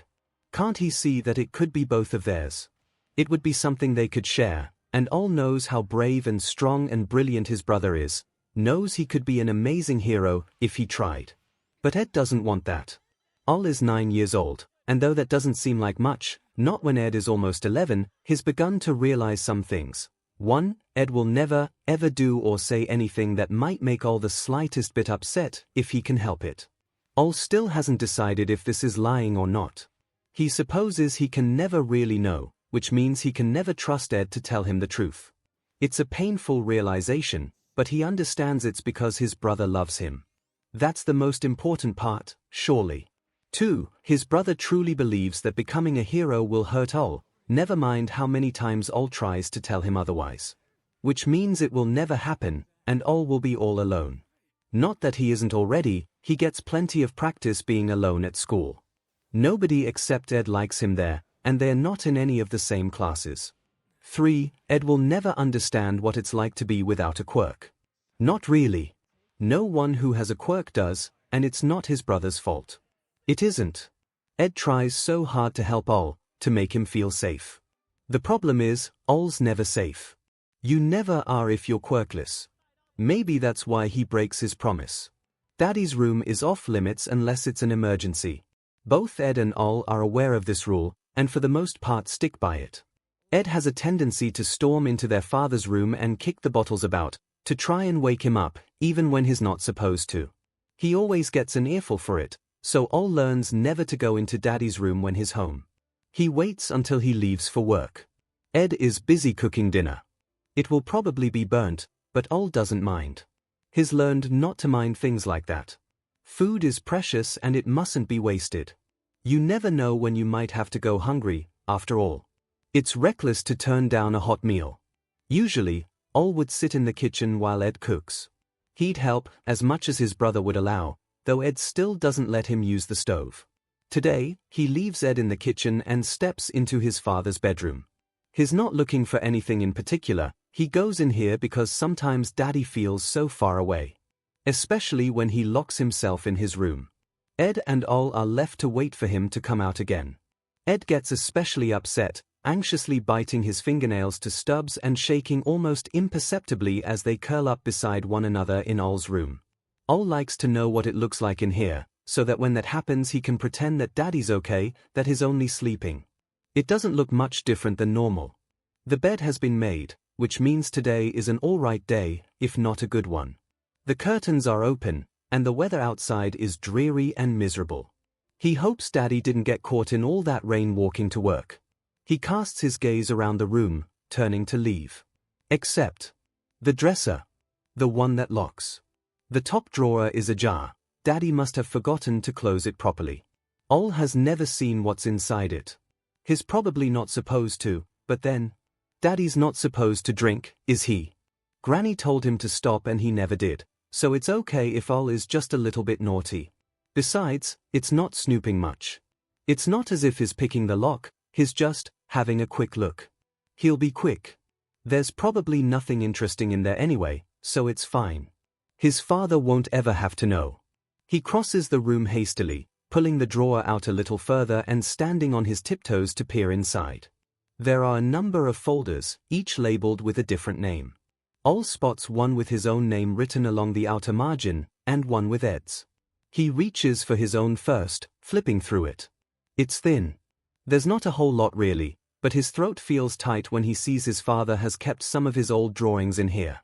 It's mostly just scribbles, done at an age where he could barely hold a pen, but there's also some of his schoolwork in the folder.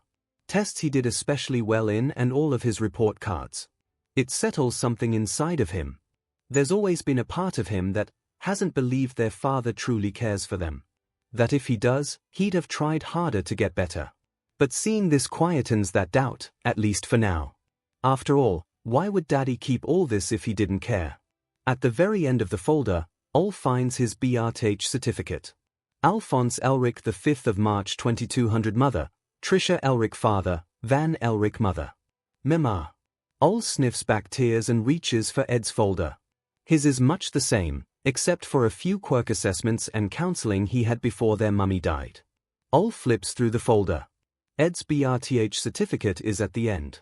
He expects to see something similar to his own, pure curiosity dictating that he look for it. Maybe he'll even show Ed. When he finds it, 𝐿 chokes on his own spit.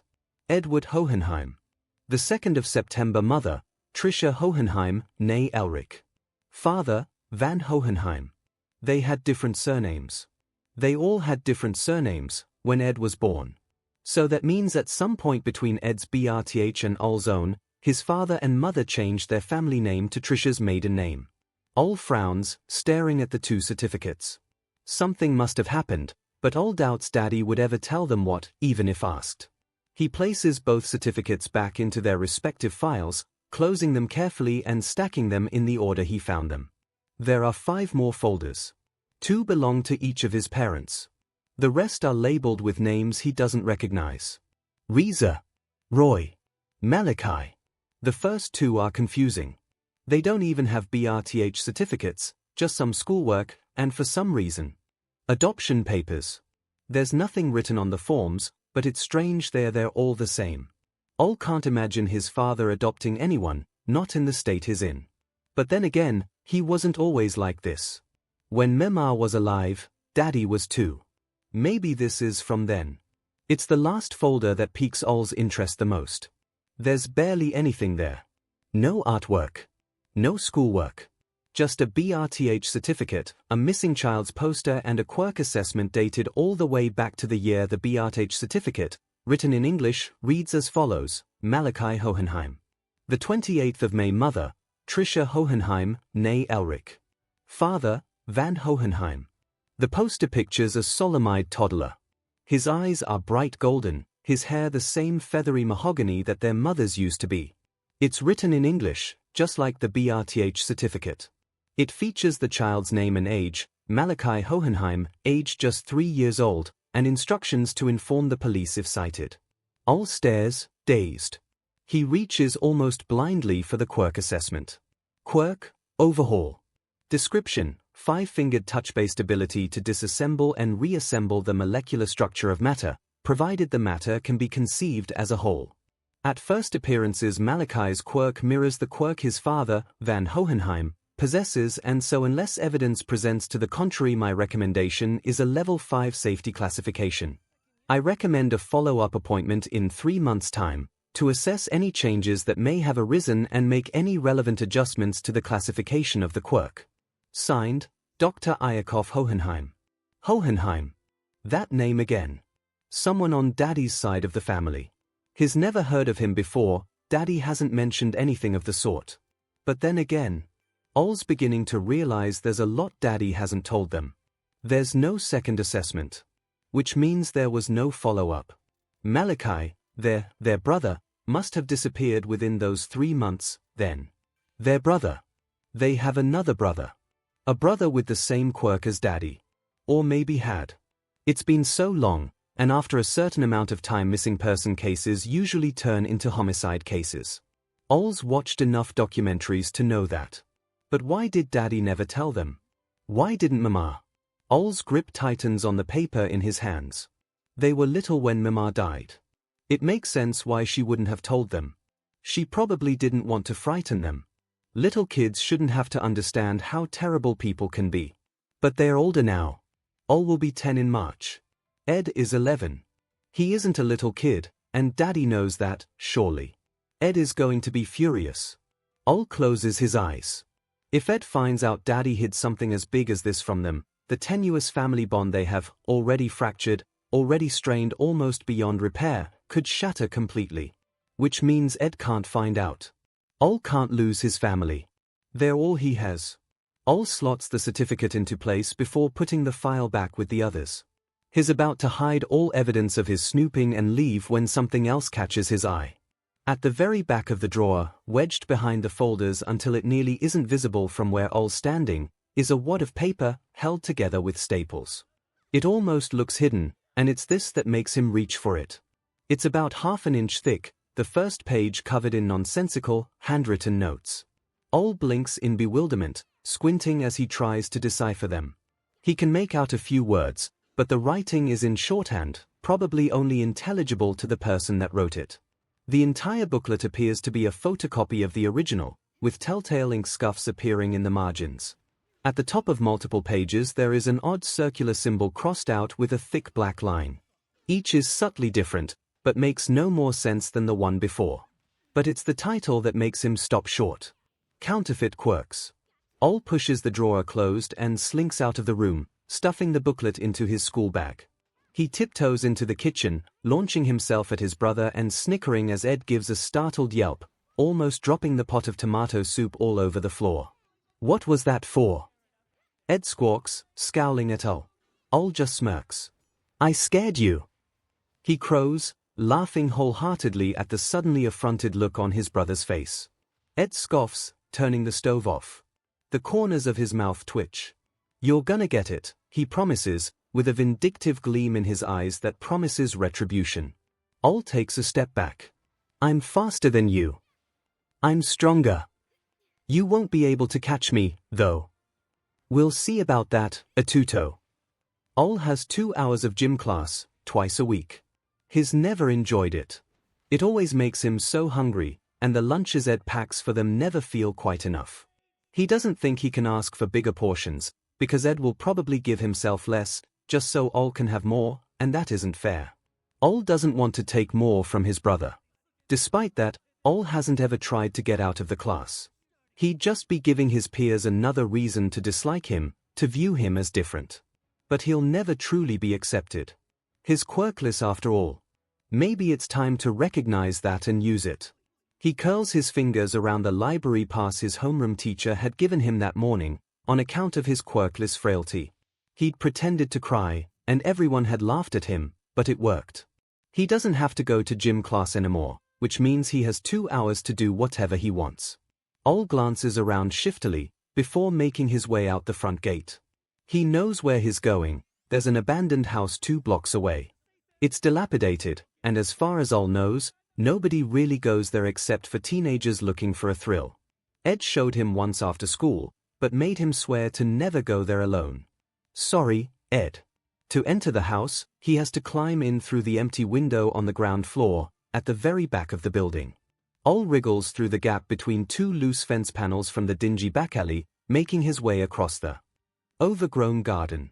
The window pane is cracked and chipped, but any glass that was once there is long gone, probably ground into the dirt beneath his feet. Vines cling to the brickwork, from the snarled roots of the towering oak just feet from the house, all the way to the chimney tops. The air around him is still, the world silent besides the crack of bracken as he steps closer to the window. He hesitates. He's never done anything like this without Ed before.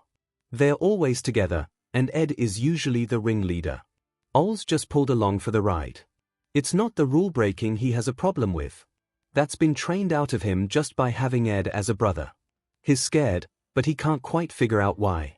He knows there's a risk just being here, that the structure of the building might not quite hold up. If Ed were here, at least his quirk might be able to save them somehow, but 𝐿 doesn't even have that. That's not why he's afraid, though. 𝐿's never been alone. Ed's always been with him. In this house, he'll be alone. Not for long. He'll definitely tell Ed all about this soon. Just not yet. Mind made up, 𝐿 pulls himself up and through the opening, climbing onto the counter just in front of it before carefully stepping down onto the cracked tiles. This must have been the kitchen. There's even an old stove in the corner of the room, though 𝐿 doubts it still works. The sink does though, clear water gushing out of the rusting tap when he twists the lever experimentally. He turns it off after rinsing his dust-caked hands. There's no soap, but water is better than nothing, and he doesn't want to get the papers dirty. He wipes his hands on the front of his trousers as he ventures further into the house. It's cleaner than the kitchen, though not by much. More sheltered from the elements, 𝐿 supposes. He eyes the staircase mistrustfully. It looks sturdy enough, but the house was abandoned for a reason. Still, the last time he'd been here with Ed, the rooms on the ground floor had looked pretty dirty, with mud and bits of gravel and cigarette butts and who knows what else, strewn across the floor. After a quick inspection, it doesn't look like much has changed. It doesn't look like this place is going to work, which is honestly infuriating because it means 𝐿's just risked getting a detention for leaving school premises, and for what? He can't keep the papers in his bag. Sooner or later, Daddy or Ed will look through it, and it's going to be suspicious if he tries to stop them. He's here because he needs somewhere dry and safe to keep his things, close enough to the school that it won't take too much time to get here and back again. He scowls, glaring at the ground, before letting his gaze trail up to the staircase again. Ed said not to go up there, last time. He said it might not be safe. But Ed's not here right now, which means it's 𝐿's decision, on account of him being the oldest one here.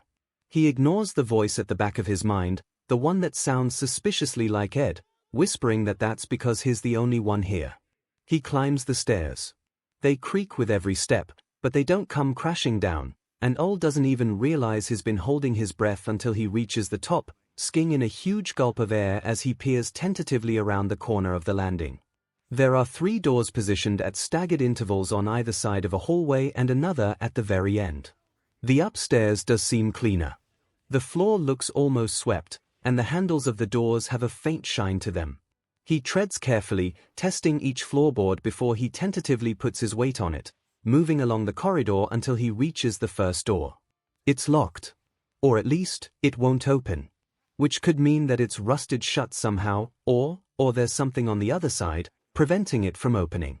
𝐿 doesn't really want to try and force his way in. He doubts he even could, at all of 9 3/4 years old, but is also trying to be careful. That doesn't seem very careful to him.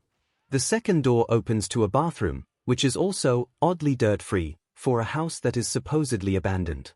Though perhaps it's because no one comes here. The first floor of the house is far less damaged than the ground floor, And if it's like that because there's no one to track dirt through it or break anything, then it makes sense it would be cleaner. It doesn't look like there'd be anywhere to store things though, so he moves on to the third door, pushing it open to reveal a room devoid of anything, but with an odd mustiness that makes Ol want to sneeze. It's also clean, and he supposes he can come back and try to pry up a floorboard. But there's still the last room at the very end of the hall. It's strange. There's something about that door that sends butterflies to the pit of his stomach. He doesn't know why, but as he steps closer, his hand resting against the handle and turning it just so, the action feels familiar somehow. The room is clean just like the others and medium-sized. Ol's gaze is immediately drawn to the built-in closet set in the furthest wall. The doors are solid oak and look to have stood the test of time. He crosses the room and opens the closet, peering inside. He's expecting it to be empty. It isn't. He lets out a choked gasp, stumbling backwards. There are 2 futons and various blankets tucked into the furthest corners, and a camping stove and tins of food, and even some fresh fruit, along with other miscellaneous items he's too in shock to really place. Someone lives here. That's why it's so clean. Ol takes another few steps back, feeling utterly stupid, because obviously, he should have realized. He has to get out of here. He spins on his heel, ready to run, only to stop dead in his tracks as he catches sight of something that has him freezing in utter horror. Too late. The girl in the doorway tilts her head to the side. Her eyes are so dark they seem to absorb all light, and her braided hair swings gently behind her. "Who are you?" she asks sternly, her hands on her hips as she glares daggers at him. "And what are you doing in my house?" The world spins and darkens, and the girl's eyes widen with what looks like alarm. "Wait, are you?" The lights go out. He wakes to the gentle murmur of voices. I didn't mean to scare him. It's a girl who says this. The one from before, Ol thinks. Her voice is pitched much lower than it had been when he'd first encountered her. She sounds unhappy, which is probably Ol's fault. "I know. But you're still going to apologize to him when he wakes up." This voice belongs to a man, gruff and deeper even than Daddy's. Ol would be afraid, but the girl hadn't looked much older than him, maybe around Ed's age, and she doesn't sound scared, despite the scolding she's getting. There's a muted sniff and a whisper of "fine," and Ol suspects that she's probably pouting. He turns towards the voices, cringing as the movement makes his head PND. He's unable to stop the choked whimper that rises, unbidden, from his throat. The room falls silent. "He's awake," the girl whispers. Ol opens his eyes, letting them rest on the off-white ceiling. The paint is hardly even damaged. His mouth is dry and he grimaces, wetting his lips. "Water!" he mumbles pathetically, sking in a crackling breath. He can't help but cough, then, his weak lungs protesting as he fills them with musty, stale air. Large hands grasp onto his shoulders, pulling him upright and leaning him against something solid and warm. A glass of water is pressed to his lips and he drains it in seconds. "Wow," says the girl, reaching to take the empty glass from her crouched position in front of him. "You must be really thirsty." "May." The word is said warningly, and from somewhere above Ol's head. The girl sighs, sitting back on her heels. Her dark braids swing like a pendulum behind her and she eyes Ol critically. "I'm sorry I made you pass out," she says, not sounding particularly sorry at all. "May." "What?" The girl, May, Ol figures, scowls. "I did what you said." A sigh follows, and then Ol finds himself tilted to the side, until he's blinking up at a man he's never seen before. His hair is white and cropped rather short, and his irises look like pools of fresh blood. There's a scar in the shape of an X from his temples to just below his cheekbones, and his upper arms are bulging with muscle. A stranger, rough in all the ways Daddy warns them about. And he's cradling Ol like a baby. Ol must have made some sort of a noise at this revelation, because the man leans back, his brow wrinkling ever so slightly. "You are one of the Elric brothers," he says tonelessly. "You used to live here, correct?" Ol blinks. He tugs himself free, clambering unsteadily to his feet and turning in a hurried circle, eyeing the windows and then the closet, and then finally letting his gaze fall upon the door. Brass handles. It's one of his clearer memories. Mummy had been insistent. She loved brass, and she'd never allow them to be replaced with anything else. But lots of houses have brass doorknobs. I don't know, he says shakily. I don't. Who are you, and why do you think? He can't bring himself to finish. The man hasn't moved from his position. His silent as all takes several steps back until he's pressed firmly against the far wall. He doesn't know these people. Cold fear coils around his heart, takes root in his lungs, and he trembles. The girl, May, frowns at him. We're not going to hurt you, dummy. She stands, moving towards the closet and half climbing in. It's about half a minute before she emerges, squealing triumphantly and bounding towards Ol with abandon. Look!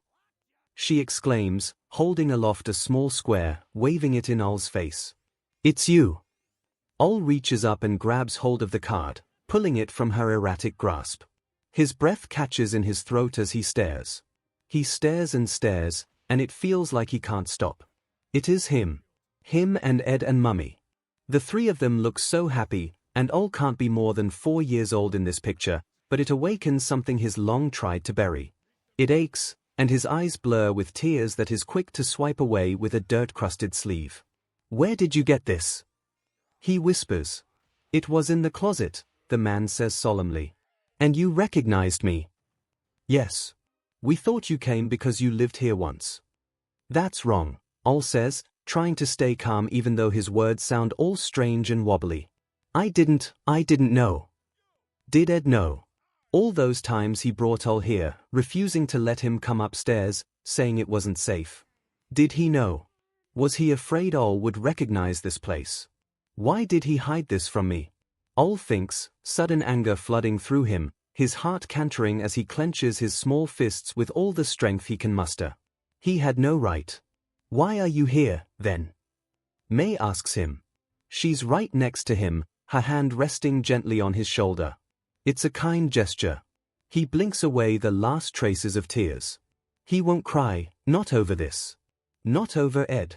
He has to learn to be his own person sometime, so why not now? I have something to hide. He leaves the booklet in the closet, and May and Scar promise not to touch it. He doesn't know why, but he feels he can trust them with this. They're living in his house, after all. He tells them he doesn't mind, so long as they don't look. Well, he trusts Scar not to. May. Not so much. But it's okay. She's constantly hanging over his shoulder anyway, so he gives in and allows her to read it with him. These are elements. She taps on the odd symbol that looks suspiciously like a burning candle wick. I think, anyway. They make up something. The circle, it probably does something. Look, here it says you need carbon. That's coal, isn't it? It can be. Carbon is in most things, Ol squints. I think this means change. Does it change state? Or maybe, alters the atomic structure? May's brow furrows in clear concentration. She's really smart. Ol doesn't know what he'd have done without her here to help. He's not even sure May goes to school. She's usually here when Ul is, and Ul only comes when he's skiving gym class. He's not stupid, he's noticed how strange the whole situation is. Scar clearly isn't May's biological father. He's way too young to be, for all that he treats her like his own child, but it's not as if the little girl appears unhappy living with him in an old abandoned house. Rather, there's a quiet sort of hero worship to be found in the way she interacts with the man. Ol doesn't think there's anything to be worried about, and so unless he does notice anything he's not going to worry. She seems happier than he is, at any rate. Look at this, Ol. She flips the page over. What do you think? Should we try? Hair, Ol snickers, because this is silly and neither of them are actually expecting it to work, but May is his first friend that is made on his own, without Ed there to chase away the bullies. Let's. One pile of coal later they are both gazing at the wonky wooden sculpture of a robin, perfectly centered in the middle of the chalk circle. Counterfeit quirks, Ol whispers, tracing the words scrawled haphazardly onto the page in front of him. He should be happy. And he is, but as he stares at the papers, at the words written into the margins, words like transmutation and array and alchemy that shouldn't be familiar but he feels sick. Utterly and completely sick. He runs to the bathroom and heaves violently. It's a rush. All wonders, in the stillness of the night as he curls beside his brother, tucked under their thick quilt, if this is what it feels like for Ed. To have a quirk, to have something to call your own. Ed shares everything with Ol, and the 9-year-old knows. He knows that if Ed could give him his quirk, he would. But it's not the same as actually having it. Ol gets hurt a lot. He doesn't mean to cry, but the bullies are so much bigger than him and he gets so scared, curling in on himself as they kick at him. Not all the blows hit their mark, but some do. Ed stands in front of Ol, and Ol swears it's like looking at the sun. You should be a hero. The words aren't difficult to say. Ed thinks he'd be taking something from Ol, but little, 9-year-old Alphonse Elric knows that isn't true. Ed only gives. He gives and gives and gives until he has nothing left for himself. You don't need a quirk to become a hero. Ol holds the tin can man in his hands and wonders. Was that difficult to say, Ed? Ol has power at his chalk-dusted fingertips. He learns so many ways to mold and shape, and the world becomes a little more like clay with every ink lesson. I don't understand this last one, May admits, frowning. It's not equal, you know. All the others were balanced. But this one isn't, and I really don't see how it could be. It's just not gonna work. It's different from the others. The array is more complicated than the rest in the book. Ol's heart sinks when he sees it. The page has no title, most of the others did, gold to lead and so forth, but Ol finds he doesn't need a title. He just knows. He just knows. Alphonse Elric. Water, 35 liters. Carbon, 20 kilograms. Ammonia, 4 liters. Give that here, boy. Lime, 1.5 kilograms. Phosphorus. The pages are snatched from where they lie innocently on the hardwood floor, clean except for the faint chalk smears that each transmutation left behind. Never try this, Scar growls, glaring threateningly down at the two children. Never try this, you understand me? Never this one. You know what it does. May pipes up, curiosity warring with apprehension on her young face, but the man barely spares her a glance before his eyes find Ol's own. Do you understand? He grits out. Yes, Ol whispers. Lies. Because. Couldn't we bring our mother back? They tried once, right? Or was that a dream? Or maybe. He can't remember. He just knows, in the same way that he knows exactly what that array is for. Exactly how to draw it, the exact ingredients. Pocket change, Ed once said. Or did he? No, because Ol hasn't told Ed about this. Ed doesn't know. He drops his gaze, guilt sitting heavy in his heart, in every breath he takes. Maybe this would be easier if he told Ed. And he knows, they've tried it before. Somehow. Even though they haven't and they never did. He just doesn't know what happened after. He doesn't know if it worked. But Ed could help. And Mummy. They need Mummy. Daddy isn't enough. They're both too scared to talk about it, to really talk about it, but Ol knows. Ed does too. Daddy won't ever be enough. He's more confused than he's ever felt in his life, all inside out and back to front, and upside down, but he knows that he'll have to do it soon. Soon. He'll tell Ed everything soon. Ol is 10 and breathing ash, and he still hasn't told his brother. There's a stone gate, etched with symbols that should mean something to him but don't. There's no way through the gate. No way back. Just a white expanse. Just nothing. Ol feels smaller than he ever has, feels less than he's ever been. Truth smiles and welcomes him home like an old friend. 𝐿𝐼𝐸 doesn't remember his mother's face. He remembers her touch. The way she'd hold him so gently, as though she had in her arms the finest porcelain. He remembers how soft she was, and how her hair smelled of lavender and crocuses. He remembers her voice. She would beg father. Every day, she would beg for mercy on 𝐿𝐼𝐸's behalf, and would be beaten for her efforts. 𝐿𝐼𝐸 remembers the cadence of her pleads, the brokenness of her sobs, the shrill terror in her screams. But whenever he tries to recall the shape of her eyes, or the curve of her smile, it's as though he's trying to see through a thick fog. Mother was always looking down. Down at the ground, at her feet, but rarely at her children. Her hair would fall across her face, and she would press her hands to her cheeks, and then she would weep with her back turned to them. She would pull away from the tiny hands reaching towards her, and 𝐿𝐼𝐺 and his siblings would be left alone. 𝐿𝐼𝐺 thinks he lost mother long before father sent her away. He reaches up and traces the scar on his face. He doesn't blame her, not at all. It's father's fault. All of it. Father did this. He made mother pour that water. 𝐿𝐼𝐺. Father calls, his booming voice echoing through the sparsely decorated house. He's back early. Come to the training room, 𝐿𝐼𝐺. It's one of those days.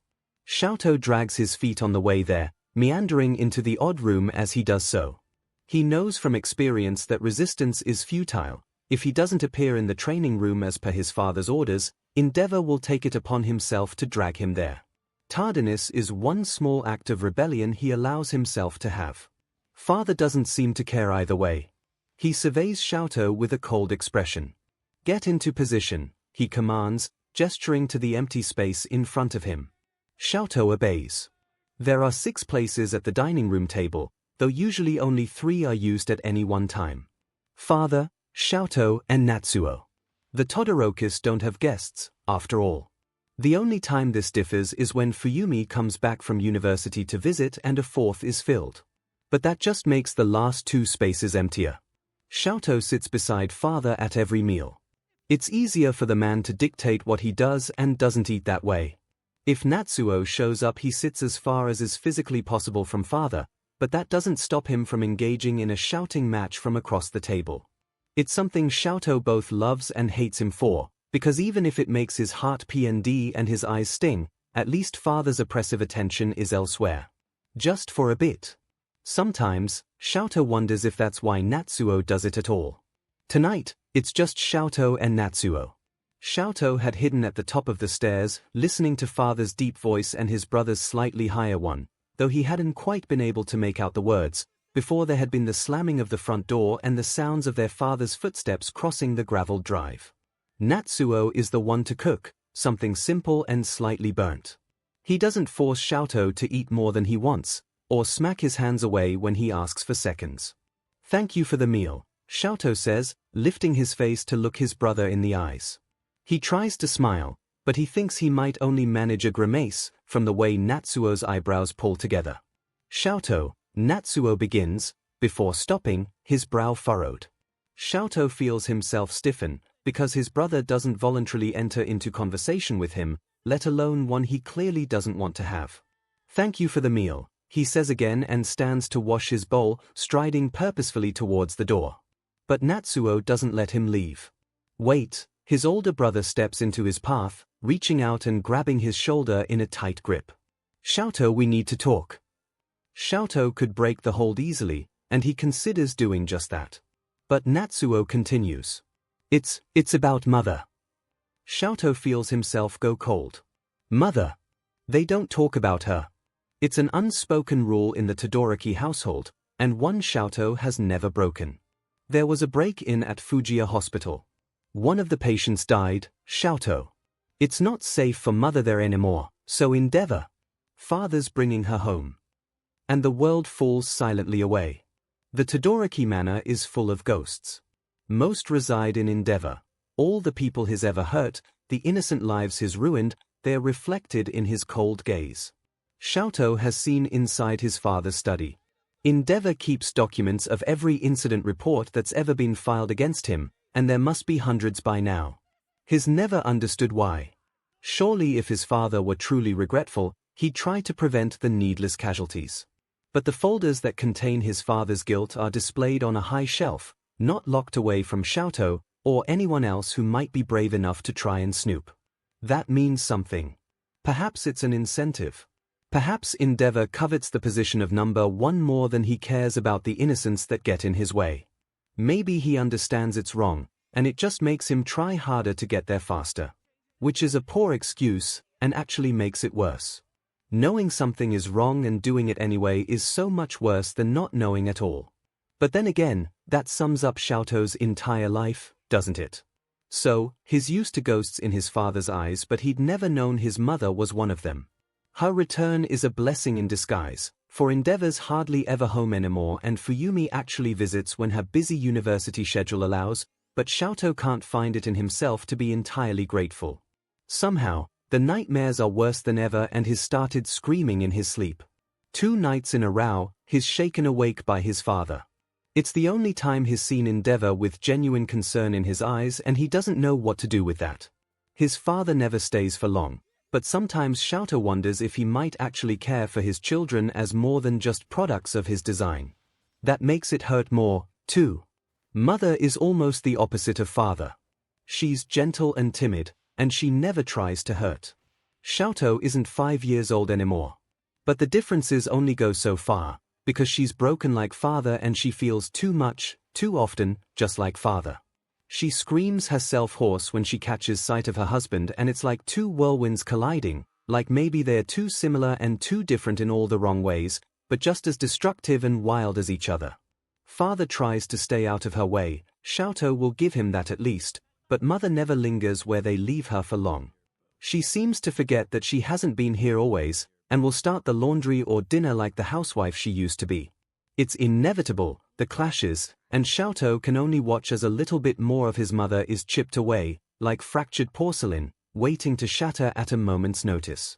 One day, mother cups 𝐿𝐼's face, strokes her thumb over his burn, and calls him 𝐿𝐼. "What would you like for lunch, 𝐿𝐼 darling?" Natsuo is present for this, and is horrified. His head swivels between his mother and younger brother as if he can't figure out who he should be looking at.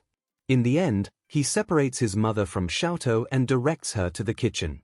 "Hey," he crosses the room and stands awkwardly in front of the 12-year-old. "Are you okay?" 𝐿𝐼 nods, just once. He thinks he might cry. He lost mother once already, when father made her leave, but now he's losing her again. She can't even remember who he is anymore, and maybe she's always had a little trouble with that. It's why he has his scar after all. But this is different. His own mother is forgetting him. Is it his fault? He was the one who reminded her so much of father, and now, of the son she lost too. Maybe. But there's someone else who carries much more of the blame. 𝐿𝐼 is sure of that. Mother isn't deteriorating because of 𝐿𝐼, though his presence is no doubt destabilizing, with his left side looking so much like her abuser. Take away the source of the problem, though, and maybe he'll have a mother again. 𝐿𝐼 is too selfish to let her leave him again. If he ever had to choose between his parents, he knows who he would pick each and every time. It isn't even a competition, and as he finds himself considering this, the answer comes to him easily. They have to run. They don't get the chance for a number of days. Endeavor gets it into his head that his absence means 𝐿𝐼 hasn't been training enough, and suddenly that's far more important than avoiding his wife. Father is a dubiously brave man when it comes to his goals, and if 𝐿𝐼's success means staring his failings in the face, then he'll do it, DMN the consequences.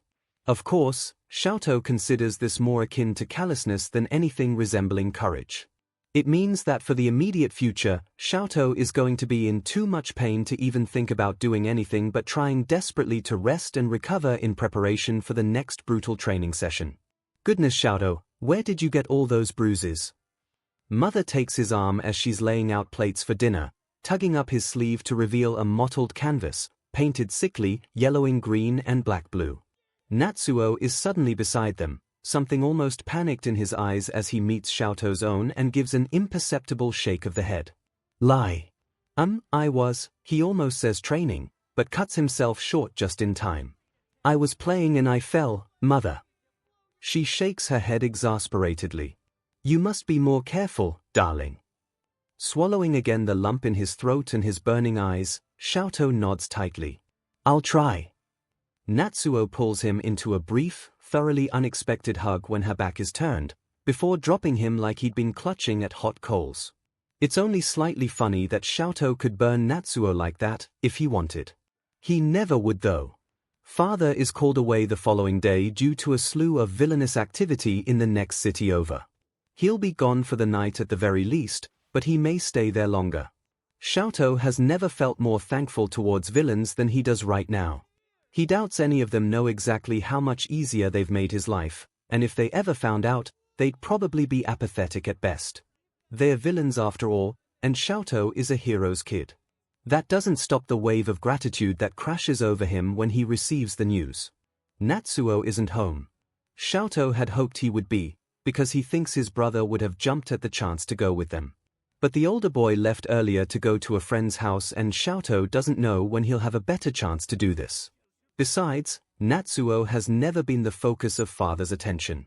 He'll be safe with his weak quirk. 𝐿𝐿 doesn't know how much time mother has left before he loses her entirely. Where are we going? Mother asks him as he helps her pack the essentials into a duffel bag with shaking fingers. Is it somewhere nice?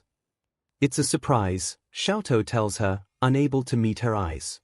We're going on vacation. Oh, how lovely. 𝐿𝐿 is still in pain from his training sessions, but this is the best chance they might have for months. Mother doesn't have months. He's not even sure she has weeks. His own bag is smaller in comparison, because he's carrying both and he doesn't want to be slowed down too much. He helps his mother tuck her deeming hair into a hat and does the same with his own. He's sure that once father finds out, he'll use every resource available to track them down, and that includes Endeavor's CCTV and the Commission's cameras stationed around the city. They'll have to be careful to stay in the shadows. Stick to the back alleys as much as they can. Try to avoid doing anything too recognizable, like using their ice. 𝐿𝐿 will be able to refrain, provided they don't run into any life-threatening trouble, but mother's instability could mean a sudden, identifiable iceberg in the streets of Musutofu. He has to keep her safe and feeling happy, and most importantly ignorant. They leave when the sun has fully set, 𝐿𝐿 leading mother through the thick hedges growing against the fence. He keeps to the camera's blind spots, learned over the years of watching Fuyumi and Natsuo sneak out after curfew. When they reach the back gate, mother stops abruptly, gripping 𝐿𝐿's arm and looking him in the eyes with an intensity that reminds him of his father. 𝐿𝐿, she whispers. My baby. Where is he, Tuya? Mother, 𝐿𝐿 can only stare. She shakes him a little, her voice growing progressively louder. Where's 𝐿𝐿, Tuya? Where is he? I'm not, 𝐿𝐿 cuts himself off. She's becoming distressed, and there's every chance the neighbors might hear. He shuts his eyes and tries to pretend what he's saying doesn't matter. It's okay, mother. We're getting him on the way. Oh, she leans over and presses a gentle kiss to his brow, atop his scar. You're such a good boy, Tuya. 𝐿𝐿 exhales shakily. Come on, he tugs at her hand, unlatching the gate as quietly as possible. Come on, you want your baby, don't you? Mother follows quietly after that. They duck away from the glare of the street lamps as soon as they can. The ground beneath his feet becomes rougher, the paving stones cracked and uncared for. 𝐿𝐿 has never had any reason to enter the poorer areas of Musutofu, and is unprepared for how run down everything seems. To look. Even in the dead of night he's aware of the shabbiness of the buildings, the dirty, chipped paint and the looming concrete walls casting pitch-black shadows over the alleyway. He's carrying enough money for at least a few nights' stay in the hostel he'd looked up that very morning. That's a few days to find someone who can help them. 𝐿𝐿 isn't naive. He knows any help they find will come with a price, but he's going to be the one to pay it. To keep mother safe. She deserves to feel safe. He's not sure she ever has. They're the same in that regard. Tuya, mother whispers. Where are we? 𝐿𝐿 swallows. He doesn't understand why mother believes him to be his dead older brother, but he has no choice but to play along if he wants her to cooperate. We're going somewhere safe. Mother is silent for a moment, before she says softly, I don't think we're safe right now. 𝐿𝐿 squeezes his eyes shut. She's right. He can hear low voices drifting closer from the path ahead, but if they turn back now, they can't turn back. The only way out ends up on the open streets. Endeavor will find them, and home isn't safe either. Nowhere is safe. Nowhere is safe. 𝐿𝐿 chokes on a sob. Mother's hands draw him into a soft embrace. You're trying to save me, aren't you? She murmurs. Tuya, I'm your mother. I can take it. Now, let's go back, 𝐿𝐿 shudders. No, we can't. I'm not him. Mother, please. He's pathetic, begging to be seen. For her to know who she's holding. For this not to be a lie. The voices are closer now. 𝐿𝐿 trembles in his mother's arms, fighting against the indecision threatening to overwhelm him. He can defend them if the people they encounter are bad. This is what he's been trained for, after all. He pulls away slightly and readies his stance. He knows he can't use fire, knows it would frighten his mother terribly, but he still has his ice. He'll keep it contained and melt it straight after. Nobody will ever know they were there. The presence of others closes in on them. There are 3 men, much bigger than 𝐿𝐼 and his mother. One of them steps in front of the other 2, a looming shadow in the darkness. Well, well, well. Look at what we have here. The words are mocking. A light blinks into existence, in the shape of a hand, and 𝐿𝐼 flinches, the brightness almost blinding against the dark backdrop of night. A light quirk. One of the men behind him speaks up. They're a pretty pair. We'll get a good price for the 2 of them, I reckon. There's a sudden commotion, and 𝐿𝐼 is crowded against the rough walls of the alley. He doesn't understand what the man meant by price, but mother is screaming and telling him to run. There's a thud and her cries abruptly cut off, and he turns towards her desperately. Mama, he gasps, frantically reaching for her. He can't use his ice until he knows where she is, or she could get caught up in the attack. Meaty hands close around his forearms, pinning him against the wall before metal cuffs are snapped around his wrists. His BLD runs cold as he tries to use his fire and finds that he can't. His quirk is gone. No. No, no, no. He struggles, but is smaller than his assailant, and he can't do much of anything when he's thrown over the man's shoulder like a sack of rice. Hasn't anyone told 𝐻𝐼 not to wander after dark? Let me go. He shrieks, before screaming as loudly as he can. A shrill, childish yell that makes the man holding him jostle him violently. Shut the kid up, one of the other men snarls. He's carrying mother, but she isn't struggling. She isn't even trying to put up a fight. Mother! He cries, but she doesn't react. Doesn't so much as stir. She's out cold. You shut your mouth, his assailant hisses in his ear. Or your mama gets it. 𝐿𝐼 stills. No, he whispers. Don't hurt her, please. Stop fighting us, kid, and we won't. Helplessness slams into him like a truck, stealing the air from his lungs. He sobs silently, not wanting to anger his kidnappers but finding himself unable to stop his tears. He can't use his quirk, and for all of his training he's still small. Still weak. This is all his fault. He brought mother here. He thought he'd be able to keep her safe. Now she's going to get hurt. They might even be killed, and it's all 𝐿𝐼's fault. His worse than father.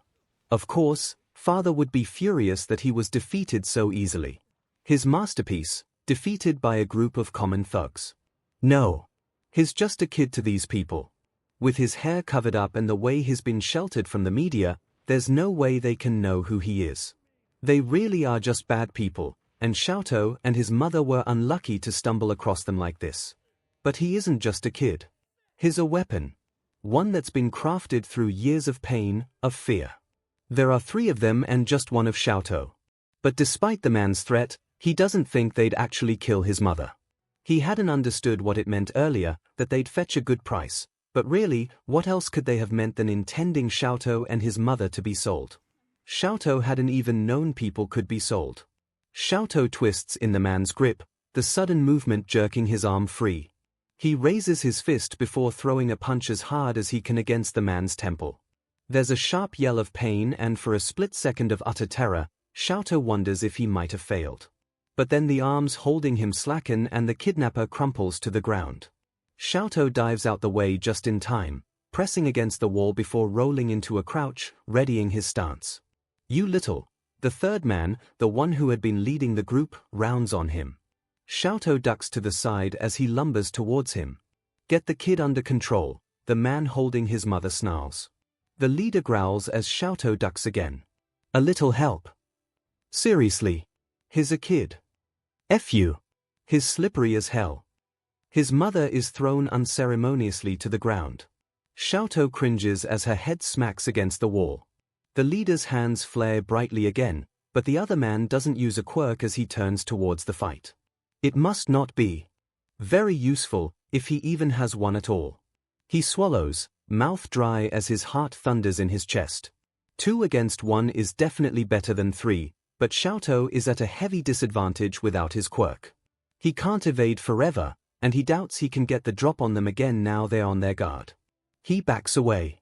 If he has to run, at least he'll be leading them away from Mother. But leaving her here, vulnerable, lost, it will only be a matter of time before someone else tries to hurt her. Stop!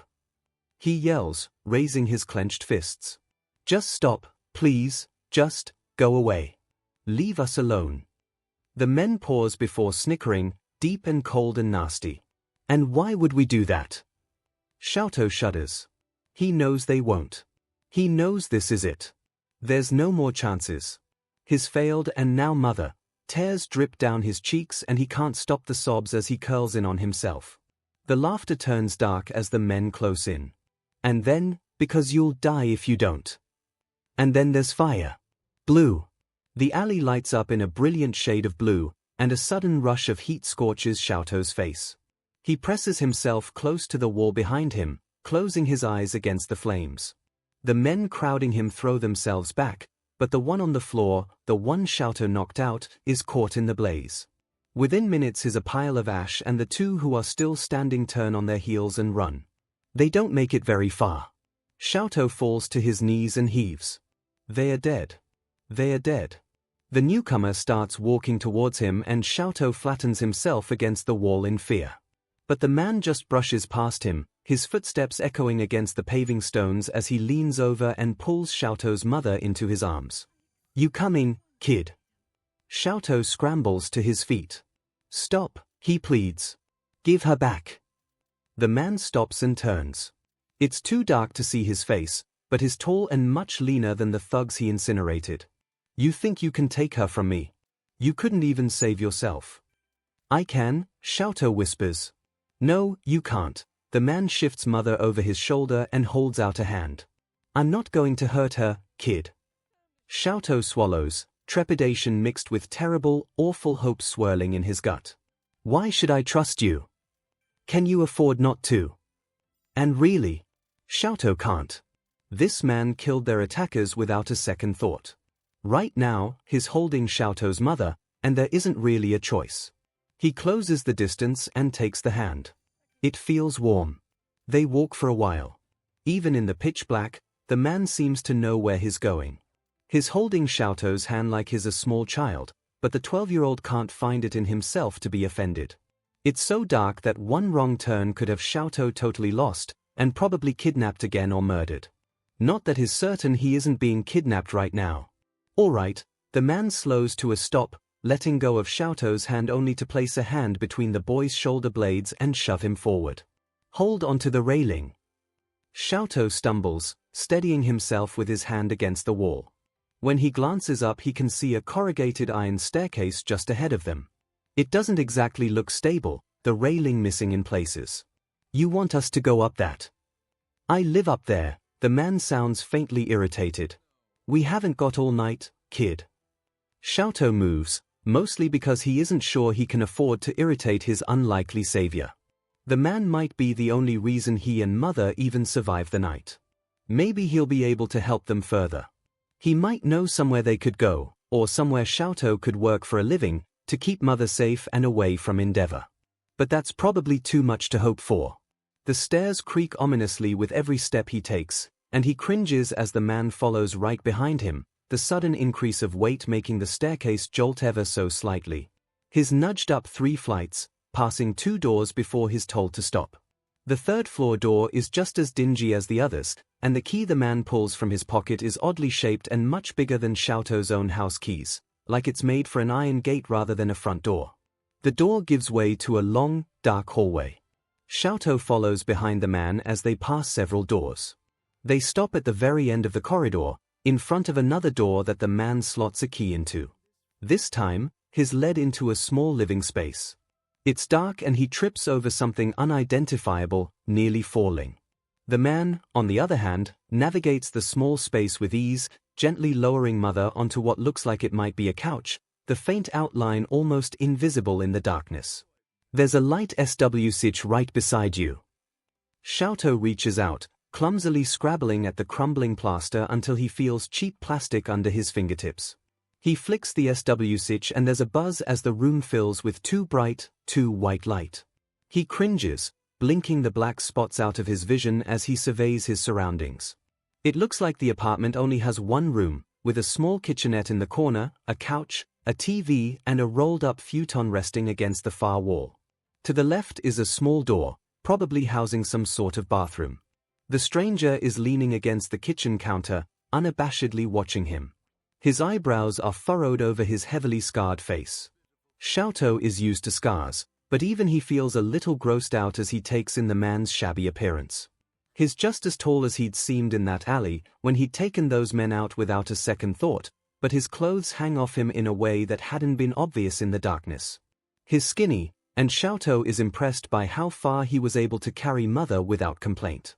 His hair is dark and straggly, a little too long to be fashionable, Fuyumi might say, and his eyes are a brilliant turquoise. He's familiar in a way that 𝐤𝐻 can't quite place. "What's your name?" The man asks him, in his gravelly, 𝐒𝐿𝐴 voice. There's something about the cadence of his tone that suggests he's asking something else altogether, though 𝐤𝐻 can't conceive of what it might be. Of course, he's asked the one thing 𝐤𝐻 can't answer. "Not gonna tell me, here?" he asks, when the silence stretches out between them.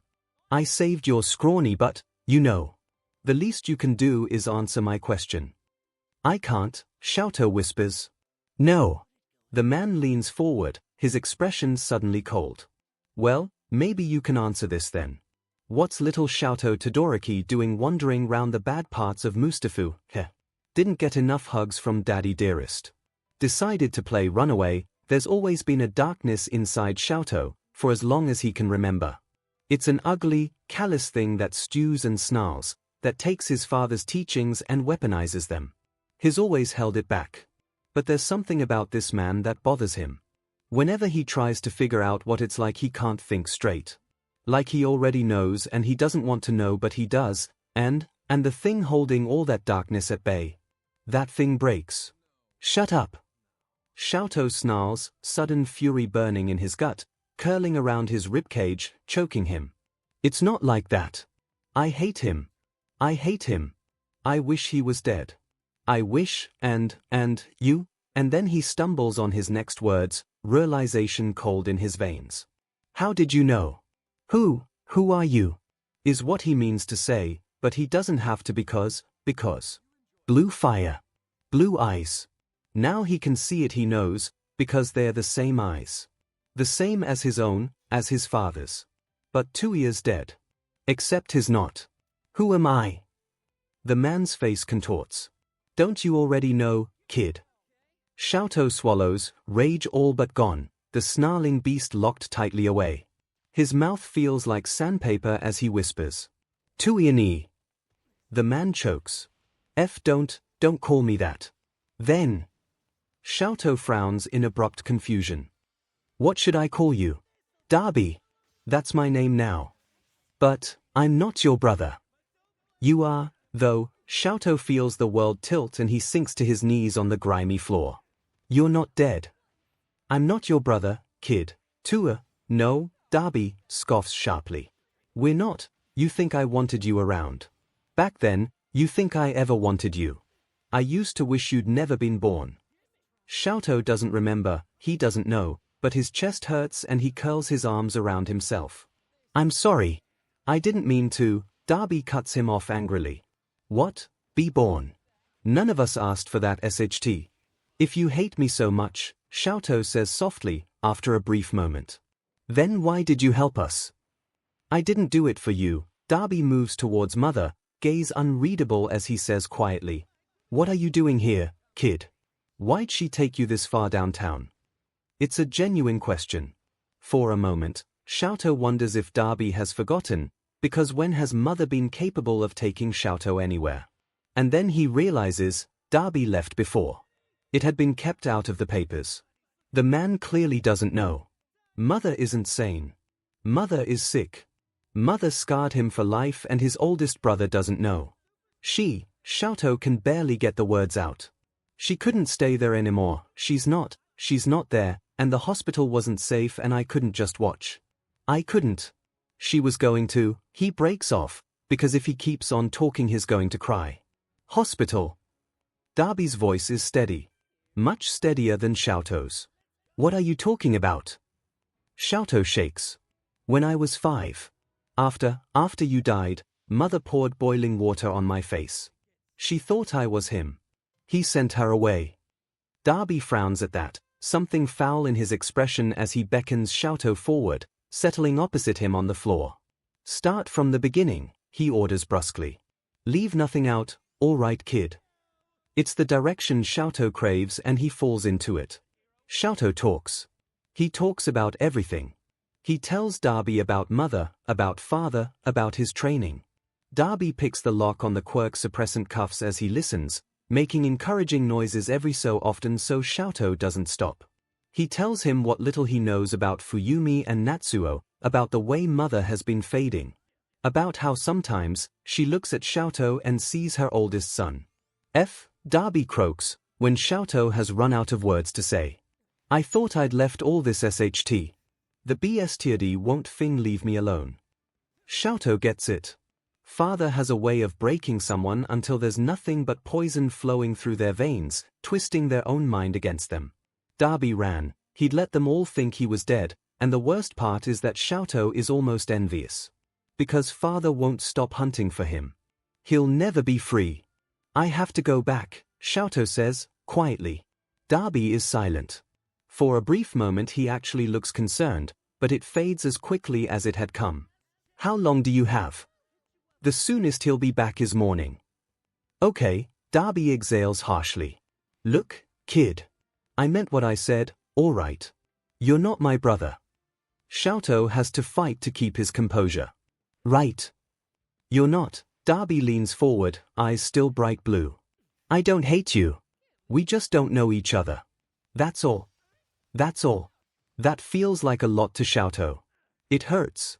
It shouldn't. It doesn't make sense, not when Darby didn't even exist to him 2 hours ago.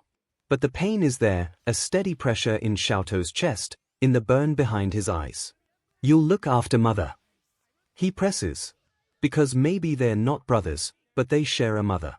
She's still unconscious, though Darby says she'll probably be okay. Probably. Probably is going to have to be good enough. They can't risk a hospital if they don't want her falling back into Endeavor's hands. She's my mother too, kid. She'll be safe here. You can't let them find her, 𝐿𝐼𝐺𝐼 whispers, urgently. You can't. She won't be able to cope, I won't let them. You promise? Darby looks faintly irritated. 𝐿𝐼𝐺𝐼, you have to promise. Fine, I promise. The man lets out a groan before running a hand through his thick, black, probably dyed, 𝐿𝐼𝐺𝐼 realizes, shock of hair. You're really something else, kid. You know that. And I can come visit her. What? No. She's my mother too. 𝐿𝐼𝐺𝐼 flings Darby's words back at him. That's not fair. Life's not fair, Darby scoffs. Try coming here on your own and you'll get skewered, he arches a brow. How is your quirk, by the way? 𝐿𝐼𝐺𝐼 creates a block of ice and passes it to him, his wrists aching at the memory of the cold, metal cuffs. Remembering sends a tinge of fear through him and he shudders. I won't get caught like that. Not again. Darby sets the ice warily down beside him. Right. You're too young to come here alone, kid. You can't tell me what to do. You're not my brother, remember. Darby stares blankly at him for a few seconds before groaning, the corners of his mouth twisting into an ugly grimace. Give me your phone, he orders. 𝐿𝐼𝐺𝐼 blinks. What? Your phone, the man grits out, impatience flaring in his sharp gaze. Come on, kid. We haven't got much longer before you need to get out of here. 𝐿𝐼𝐺𝐼 unlocks it and passes it to him warily. He watches Darby type something in before handing it back. You're giving me your number. Don't let the old man see it, Darby warns. He sounds tired. You're way too young to be out here alone, okay. If you want to see her just text me. We'll work something out. You mean it? 𝐿𝐼𝐺𝐼 whispers, tears pricking at the corners of his eyes. I can still see Mama. Darby flinches violently, but 𝐿𝐿 doesn't have time to wonder why before he's moving. Yeah. Let's go. He pushes himself to his feet, holding out a hand to help pull 𝐿𝐿 up. 𝐿𝐿 reaches up to take it. The sweatshirt he's wearing has always been a little big on him, and the sleeve falls, pooling around his elbow. They can both see the black and blue handprints covering every inch of 𝐿𝐿's pale forearm. Darby rasps, wild-eyed as he stares in horror at the pattern of bruises and abrasions. He looks scared, 𝐿𝐿 thinks, and so desperately sad. Hell, kid, he tugs 𝐿𝐿 forward, into his arms. He smells like sweat and leather, and he crushes 𝐿𝐿 to his chest in a way that screams anger and pain and hurt. 𝐿𝐿's never been held like this before. He clings to his brother and cries. You understand your mission. The woman stares out of the window, at the city lights, still bright even in the dead of night. She turns, frowning at the little girl clutching the edges of her chair with both hands. Yes, the girl says softly. I won't let you down. You know what's at stake, then. The girl frowns. Her blonde curls tremble as she shivers. War, she replies. There could be war. The woman inclines her head. We could lose everything, she whispers. I could lose you. I promise, the girl responds, jade eyes muted in the half-light. I'll do whatever you ask of me, sister. It's well over a year later before Ed is healed enough to run properly again. His leg still twinges, pain lancing through the port when his step is just a little too heavy, but Mrs. Rockbell says it's good that he's exercising. Says he just needs time and patience. Which, honestly, he's running out of that. He's 14 and a half, which is awfully close to 15. When he's 15, he'll be applying to hero school, to live all's dream without his brother there beside him. It stings. Still, now he's well enough to run, 𝐼𝐼𝐽 has decided he's well enough to finally learn hand-to-hand. He hadn't gotten much training in, before everything happened, and in the end he doesn't think it would have changed much anyway. The villains were too powerful, too vicious, and Ed had been on the defensive from the start, with a barely trained, difficult-to-control quirk and only 13 years under his belt to have learned how to do so. And now, Ed thinks bitterly, now it's 14, with nothing to show for it. He's quicker at healing wounds, he supposes. He can rip the ground apart in a fight. He can pick apart cells and put them back together again. But 𝐿𝐿 is still comatose at just turned 13, still weak and barely breathing, still as close to dead as he was 3 years ago, and Ed isn't any closer to fixing him. Not really. But he can't give up. Even on the bad days when his head feels heavy and his heart empty and hollow, he knows he can't give up on his brother. Because then he really would lose him and he can't. It's just 𝐒𝐽𝐽, today. No lust. She barely turns up for their sessions anymore. She was there for the first few, to make sure 𝐒𝐽𝐽 was teaching the basics correctly, but she always seems to have something better to do. Which is just fine with Ed. He's seen the way she spars with 𝐒𝐽𝐽, and if he never has to fight her it'll be too soon. He's training to pass a high school entrance exam, not to fight one of the most dangerous villains alive. Not yet, anyway. One day he'll be a hero. He can rescue Nina and stop 𝐼𝐽𝐽 from hurting anyone else, and surely by then he'll have fixed 𝐿𝐿. It's a haphazard dream, rushed and put together with pieces stolen from others. He doesn't know when Nina became a part of his future, but he knows that she is. That she has to be. Just as much as 𝐿𝐿. Because she is his sister, and she should be with him, safe by his side. Safe by 𝐿𝐿's. He feels something just to the left of regret when he thinks of her. He knows she's alive, that she isn't being hurt, though Ling refuses to tell him much else. But sometimes he wonders if there was ever an alternative, something better, more heroic, for him and 𝐿𝐿, and for Nina. Then again, even if there was it would have been a risk, and if anything had gone wrong, 𝐼𝐽𝐽 would have killed them all. Tell a hero, Edward, and I'll slit your brother's throat myself. No, heroes had never been the answer. Not for them. Ed presses his lips tightly together and mirrors 𝐒𝐽𝐽's stance. I'm ready. 𝐒𝐽𝐽 just arches a brow, glancing pointedly down. Sure, if you want to lose.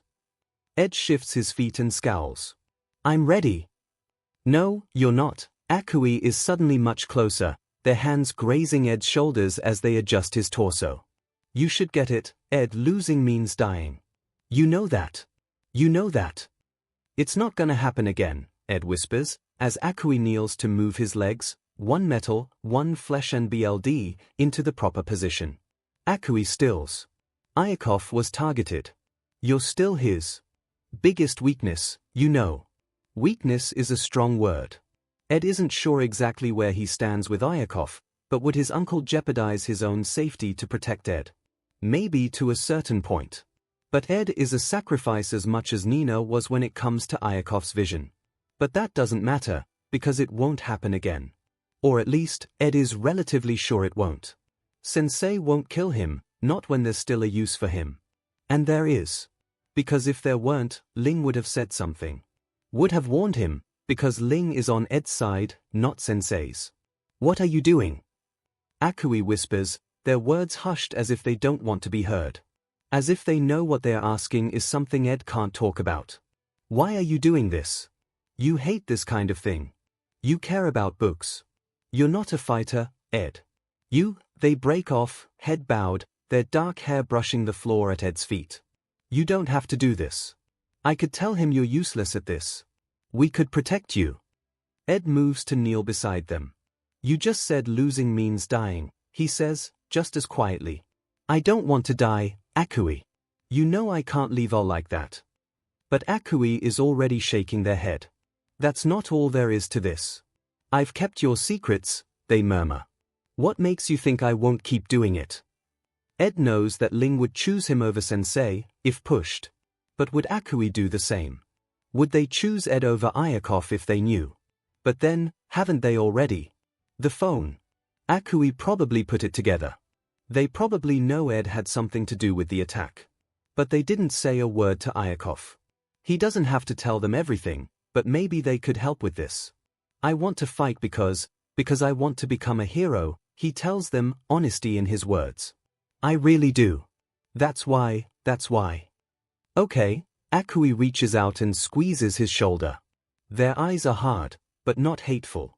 Okay, Ed. So Ed keeps going. 𝐼𝐽𝐽 won't let me, he says softly. But, he will, 𝐒𝐽𝐽 cuts him off. He will, we just have to spin it the right way.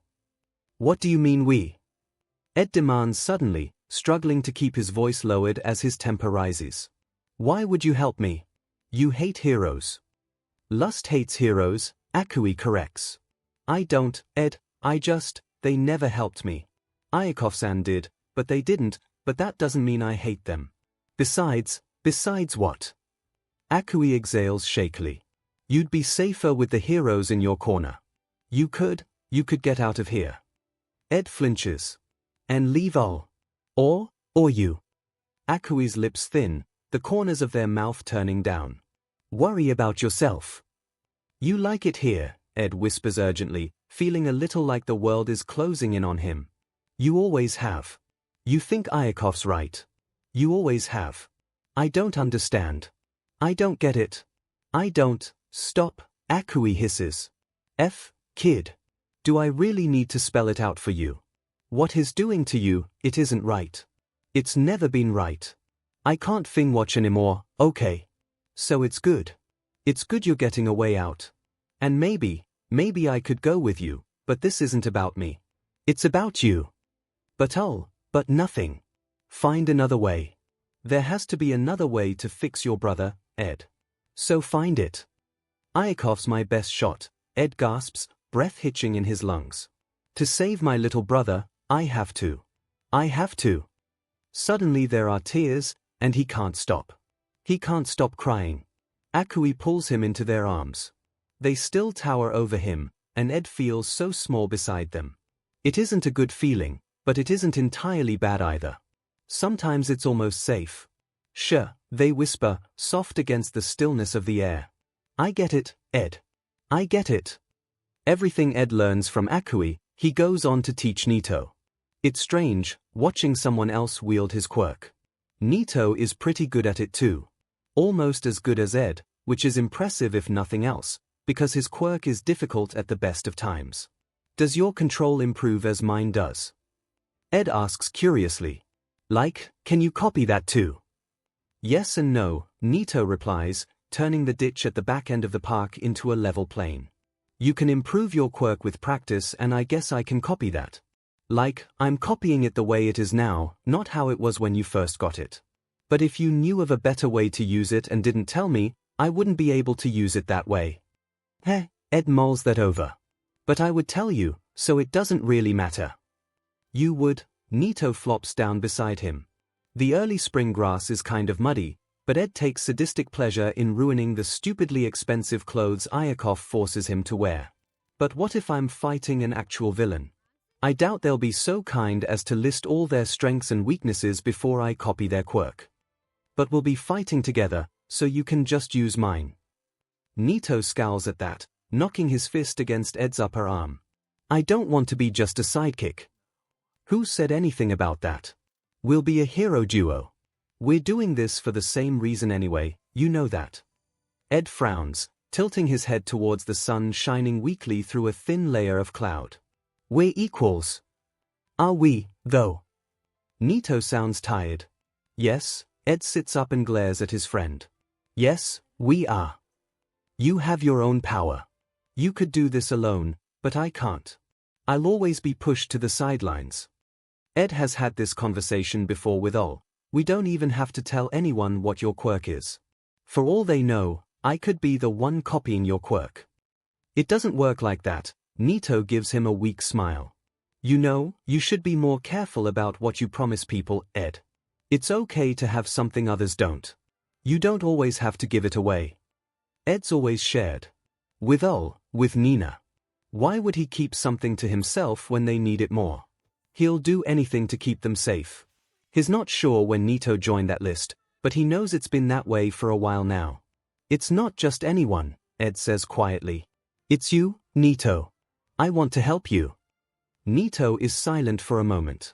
When Ed turns to look at him, his brow is furrowed. I want to help. You too. You know that, don't you? But you don't have to, Ed mutters. I wouldn't mind if you didn't. Bullshit. I told you I'd help with 𝐿, didn't I? And taking down the bastards who murdered our sister. They cut off your leg. You're telling me you don't want my help? Ed scowls. I don't want you sacrificing anything for me. Why not? 𝐿𝐼 sits up suddenly, and there's something like realization in his eyes as he glares daggers at Ed. You do it. You'll do anything to help the people you care about. You think I haven't noticed? What I don't get is why you think I wouldn't do the same for you. I honestly think I'd kill someone for you, Ed, if I had to. I want to help you. Don't, Ed chokes, something cold weighing heavy in his gut. Why don't you think you're worth it? 𝐿𝐼 whispers, shifting so his head can fall onto Ed's shoulder. And it's not that. Not entirely, anyway. If anyone has to sacrifice anything, Ed would rather it be him. He's already given away so much of his life he's not sure it matters if he loses the rest of it. Better one life ruined than two. And he can handle it. He knows he can, he's done it his entire life. He can, and if he can then he should. Besides, Ed can't drag 𝐿𝐼 into this mess. He can't let 𝐼𝐭𝐽 know that he knows exactly where his child is. He can't ever let them meet, because if they did, it would be the end for 𝐿𝐼. He'd be just as much a prisoner of 𝐼𝐽𝐽's fed-up games as Ed is. 𝐿𝐼 knows something is wrong. He knows Ed's uncle is abusive, that he hurts him. He knows that Ed would take what punishment he could for Nina. He thinks that besides 𝐼𝐽𝐽 and maybe Akui, 𝐿𝐼 probably knows more about him than anyone else. He's never thought about what that looks like to his best friend before now. I'm sorry, Ed mutters, resting his head against 𝐿𝐼's own. Just let me help you. I don't need help. 𝐿𝐼 pulls back and stares at him. Ed, he says seriously. You need so much help. And Ed doesn't really know what to say to that. They see it on the way home, just before they split to go their separate ways, as they pass by an electronics store. There are screens in the display window, playing varying television stations. The largest screen is showing the most popular national news station. Terrorist group declares war across the continent of Europe. War. Across an entire continent. 𝐿𝐼 grips his arm convulsively. Holy SHD. Ed just stares. My parents were from England. He wonders what they'd think if they were still alive. He isn't sure how he feels. He's never even been there, but he speaks the language, and Mummy, she always spoke so fondly of her home country. But Daddy didn't speak of it at all. Ed struggles to sleep that night. Darby isn't expecting to be accosted in an alleyway. Not because the part of town he usually skulks around in is safe or anything, but because everyone is too afraid of him to try. Well, everyone except 𝐿𝐼, but that kid has absolutely no sense of self-preservation, so he doesn't really count. Even Mother watches him somewhat warily, though he suspects that has less to do with his reputation and more to do with his eyes, the shape of his face. She sees his father in him. Sometimes he looks in the mirror and all he can see, even beneath the burns and his soot-black hair, is Endeavor. His father. He isn't 𝐒𝐿𝐼 Todoroki anymore. He isn't that little kid who craved affection, who wanted the BSDRD's approval. He doesn't need to be. Endeavor will see him for who he truly is, when his burning to ash at Darby's feet. I don't need to beat All Might, Darby thinks, viciously. I just need to beat you, Endeavor. The fall of the number 2 hero.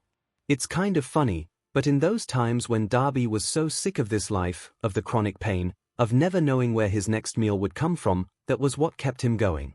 Kept him from giving up. It's really funny, actually. Darby giggles to himself. He wonders whether 𝐿𝐼 will find it as funny as he does. Probably not, unfortunately. 𝐿𝐼 has it in his head that he just has to become a hero, that he can do it without Endeavor's power. Heroes don't kill people, even their abusive, piece of SHT fathers. Darby thinks that's a load of CRP. It's a point of contention between them that they've mostly resolved by simply not talking about it. Ever. The alley is drenched in shadows, so much so that he can barely see even a few meters ahead of him. It's mid-afternoon, but it's also late March, and the sun is covered by a layer of dark clouds that seems to be swelling ominously. It's probably going to rain, which is a point of contention for Darby in general. He hates the rain. He lets out a snarl and blue flames pour from his hands, scorching the alleyway walls. The bricks blacken, and as the fire fizzles out the first droplets begin to fall from the sky, soothing his blistered palms. He lets out a derisive laugh, before aiming a weak kick at the ground. He grits out, as the last of his fury drains away, half collapsing against the wall he'd just torched. Are you done? The words have him tensing, palms splayed out in front of him defensively. He's not in the mood to pick a fight, not when the heavens have just opened, and there's a 50-50 chance of his quirk even working right now. The shapeless form hovering in the shadows lists to the side, and he directs his glare at them. Who's there? He croaks, throat still recovering from the strain of using his quirk. A woman steps forward, coming in close enough that he can actually see her. She looks a little older than him, perhaps somewhere in her mid-20s. She's tanned and relatively tall, though he still has at least half a foot on her. Her brown hair is long and streaked with pale, sakura pink, and her eyes are dark enough that they could probably be any color, though there's something almost metallic in the way they reflect the light. The bodysuit she's wearing is adorned with an impressive amount of knives and other miscellaneous weapons, and those are just the ones he can see. More than that, he's certain he's seen her before somewhere, though he can't quite figure out where. Which is honestly more deeming for her, given the sort of people he tends to hang around. She's very clearly a threat. He edges away slowly, because predators never can resist a chase if their prey runs, and he does not need this SHT right now. I'm not going to hurt you, she says quickly, raising her hands in apparent surrender. I just want to talk. You want to talk, he repeats, warily, because that phrase is usually the precursor to someone throwing hands. Which, again, he is not in the mood for. Yeah. Thanks, but I'm good. He turns on his heel to leave, but stops in his tracks when he hears her call out the deeming words. I know who you are, 𝐒𝐿𝐼 Todoroki. He looks back at her, and has to fight back a snarl at the smug grin slowly stretching across her face. She moves her chin in the air and takes another step forward. He lets her. Wanna talk now? The bar is the dingy sort, decrepit and shady in literally every way possible. There are even cobwebs stretching from wall to wall. It's oddly empty too, though there are a few patrons milling about with drinks in their hands. Speaking of hands, Darby can't quite get over the creepy effer slouched over the bar, practically covered in them head to toe. He's not sure if it's the man's quirk or a fed-up fashion statement, but it's downright disturbing. And this is coming from the guy with staples in his face. The woman leads him to a table wedged into the far corner, not bothering to flag down the bartender. Which is suspicious in and of itself, and Darby can't help but wonder if this is how he gets horrifically murdered. To be honest, he probably had it coming. Sit down, she settles into one of the chairs and gestures to the one opposite. We won't be bothered here, so don't worry about your identity. He hadn't been worried about his identity, but after that comment he can't help but wonder if anyone is listening in. Not that he cares all that much, but he'd much rather his big debut be a surprise for dear old dad. He takes the seat, dragging it out from the table to create what distance he can. If there does end up being an altercation, he wants to be ready. At least in here, his quirk won't be hindered by the way it's chucking it down outside. He wonders if she knows she's given him the advantage or if she just doesn't care. What about you? He drawls, leaning back in his chair as he catches her eyes. They're purple, he realizes belatedly, a violent mauve that suits her general demeanor. You know my name. It's only fair if you tell me yours. She smirks. Kaori Mochizuki. He scoffs. And that's your real name? Yes, actually. She braces her elbows on the table, closing the distance between them as she cups her chin in her palm. The corner of her mouth curls into a smirk as she murmurs, I'm not stingy, Tuya. Don't call me that, he bites out, fury flaming hot in his gut. He shoves it down, trying to keep it from showing on his face, though by the way her smirk widens, he knows he's failed. He glares at her, feeling the sudden urge to just say F this, and storm out. But he shouldn't. Not yet, at least. It's Darby, nothing else. Just Darby. Understand? Her smile becomes a little more real. Cremation, here. That's creative. F off, he snaps, gripping the edge of the table in a haze of anxious frustration. He doesn't want to be here, but this woman, Mochizuki, knows his name. He has to know why. I've seen you before. Who actually are you? And how do you know who I am? Mochizuki frowns a little, pursing her lips as she leans back, stare unyielding. You might not believe me. Try me, he exhales sharply. You know who I am. Nobody should. That's the thing about being legally dead. If it's a good enough explanation, I probably will believe you. Okay, she shrugs, twisting her hands together before letting them fall onto the table.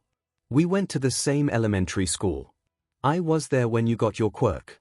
They had me put you to sleep when you lost control. Darby studies her face closely. She doesn't look like she's lying, but that doesn't really mean anything around here. People lie because they have to and they get good at it. I don't remember you being there. Though he does remember losing control. He remembers being put to sleep, too. You wouldn't. You were in kindergarten, couldn't have been older than 4 honestly. I was. I think in 2nd grade. But yeah. I remember you, you little psycho. You set half the goddamn preschool on fire. That kind of thing stays with you, her frown deepens. You left after that. Or at least, I never saw you there again. My father pulled me out, he admits. It was too dangerous, after what happened. Darby was also the first and only of his siblings even allowed to attend school before they got their quirks, after that incident. You believe me? Her eyebrows rise into her hairline as she pps her head to one side. You know who I am, who I was, he corrects himself. And that is how I discovered my quirk. But also, Tuya Todoroki is legally dead. No one in their right mind would accuse him of being a dead man. Not unless they'd known him before. There's a reason he's stayed away from the remnants of what used to be his family.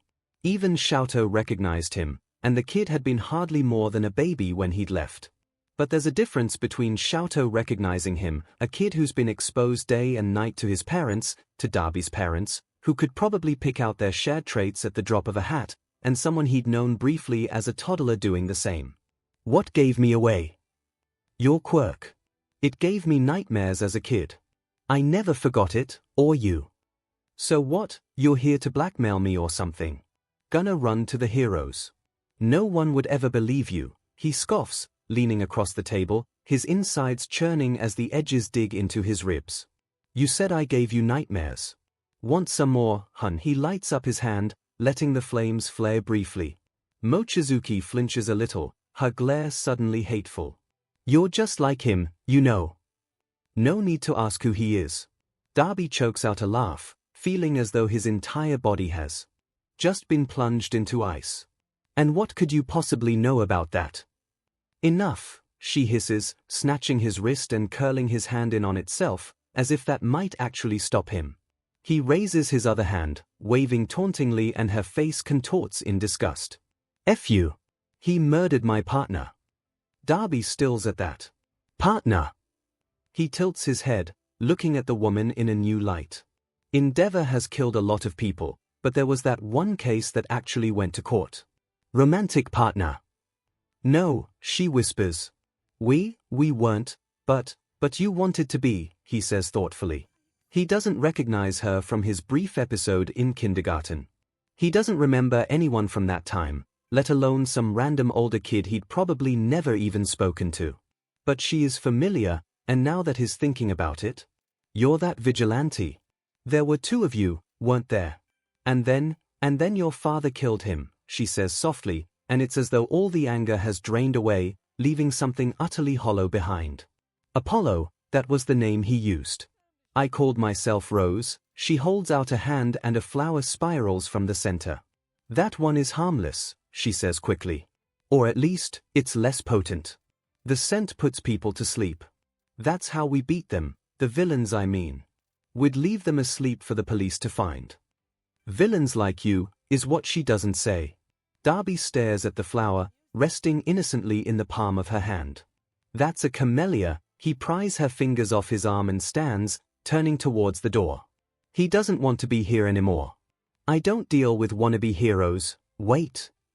She lurches to her feet, grabbing at him again and missing as he backs away. I'm not like that anymore. I'm not. A hero killed my partner. Do you really think I want anything to do with them? Then what do you want? He snaps, exasperated as he glowers down at her. She looks smaller suddenly. Almost afraid. Maybe he'd give a F about that if she hadn't sessed him off so damn much. What do you want? He repeats, softening his tone when all she does is blink up at him with a wide, frightened stare. She looks away. No one can keep their eyes on his broken face for long. I want in, she murmurs, and he has to step closer to hear her. Her head is bowed, her long hair shielding her face, but she looks up as she says it, her dark gaze meeting his own fervid glare. I want to help you kill Endeavor. She's greeted at the airport by a man dressed in a black suit, his face unsmiling as he guides her towards a sleek black car with tinted windows. She's ushered into the back seat without a word, her luggage set down beside her, and less than a minute later they are pulling away from the curb, leaving the prying eyes of civilian families behind them. She exhales softly and slumps in her seat, turning her gaze to the blurred countryside. It's already different from home, mountainous and heavily forested. It's appealing. Not for the first time, she wonders what Denny would think of all this. She suspects he wouldn't like it, might even have stopped the whole thing in its tracks, or insisted on coming with her. Then again, does it even matter? The dead don't get a say, forgive me. They're on the highway for what feels like hours, but she knows it can't be longer than 40 minutes at most before they're entering Tokyo. The skyline is like nothing she's ever seen, the tallest skyscrapers rising above the first thin layer of clouds. London seems almost quaint in comparison. The building they pull up in front of towers over them, though it's substantially less impressive than some of the others surrounding it. Which proves that they do, at least, understand the concept of basic discretion. The first few floors prove to be a multi-story parking lot, with offices beginning on the 4th floor. They take the elevator to the 11th, and she watches the numbers flash by in trepidation. The agent stands by her side, stiff and uncommunicative, and she quietly hopes that his business with her ends exactly as it began, as an SCRT, nothing more. The elevator opens up to a wide, unassuming corridor. There are a few personnel, speaking in low tones to each other, and as she moves past them their eyes follow her. The agent by her side doesn't greet them, and so she doesn't either, staring straight ahead as they make their way to the end of the hall. When they reach the furthest door, the agent raps his knuckles sharply on the wood, before he reaches out and twists the handle. He turns on his heel to leave as the door swings open, and she realizes that was his way of giving her comfort, breaking character because he thought she needed it. It's the opposite of the reassurance it's supposed to be. The door opens to an office. It's airy, with large windows to let the light in, with a large desk and comfortable-looking chairs, set at an angle. The woman behind the desk beckons her forward. She looks middle-aged and weary, her dark blonde hair graying at the temples and her brow marred with stress lines. It's only as she takes the few steps in the office that she realizes they're not alone. "Close the door behind you." The woman stands as she does as asked, stepping out from behind the desk. "Operative Cat, meet Hawks. He's to be your handler for the duration of your mission." Hawks. The number 3 hero. No one had said anything about working this closely with heroes. Cat, because she's Cat here, because that's all she can be here, bows shallowly, her eyes fixed on the young man leaning casually against the far wall. "I'll be in your care," she says slowly. He doesn't look particularly tall, though he still has at least a foot on her. He's blonde like her, but his curls are much darker than her own shallow waves, just a shade or two lighter than his ochre stare. Then, there are his wings. They're huge and covered in bright red feathers that look as though he's bled all over them. She's never seen a quirk like it before and she has to tear her eyes away from them so she doesn't look like she's staring, though she isn't sure it works too well. More of a kitten than a cat, isn't she? The question isn't directed at her, but instead towards the woman. Hawks pushes away from the wall and approaches them, his eyes giving nothing away as he glances down at Cat. "How old are you?" She looks away, discomfited by the scrutiny. 13. A complicated look crosses the woman's face, before it disappears under a blank mask. "They assured us she would be capable." Hawks hums, seemingly ignoring the woman as he half crouches in front of Cat, his expressions suddenly warm. "How's it going, sweetheart? You understand what's going on here?" She glances between him and the woman. "A mission," she responds hesitantly, confused by his questions. Why does he think she doesn't know? "You know who this lady is?" He jerks his chin at the woman. Apparently she hesitates too long, because he gives her the answer before she can even tell him. "This is Tanaka-san.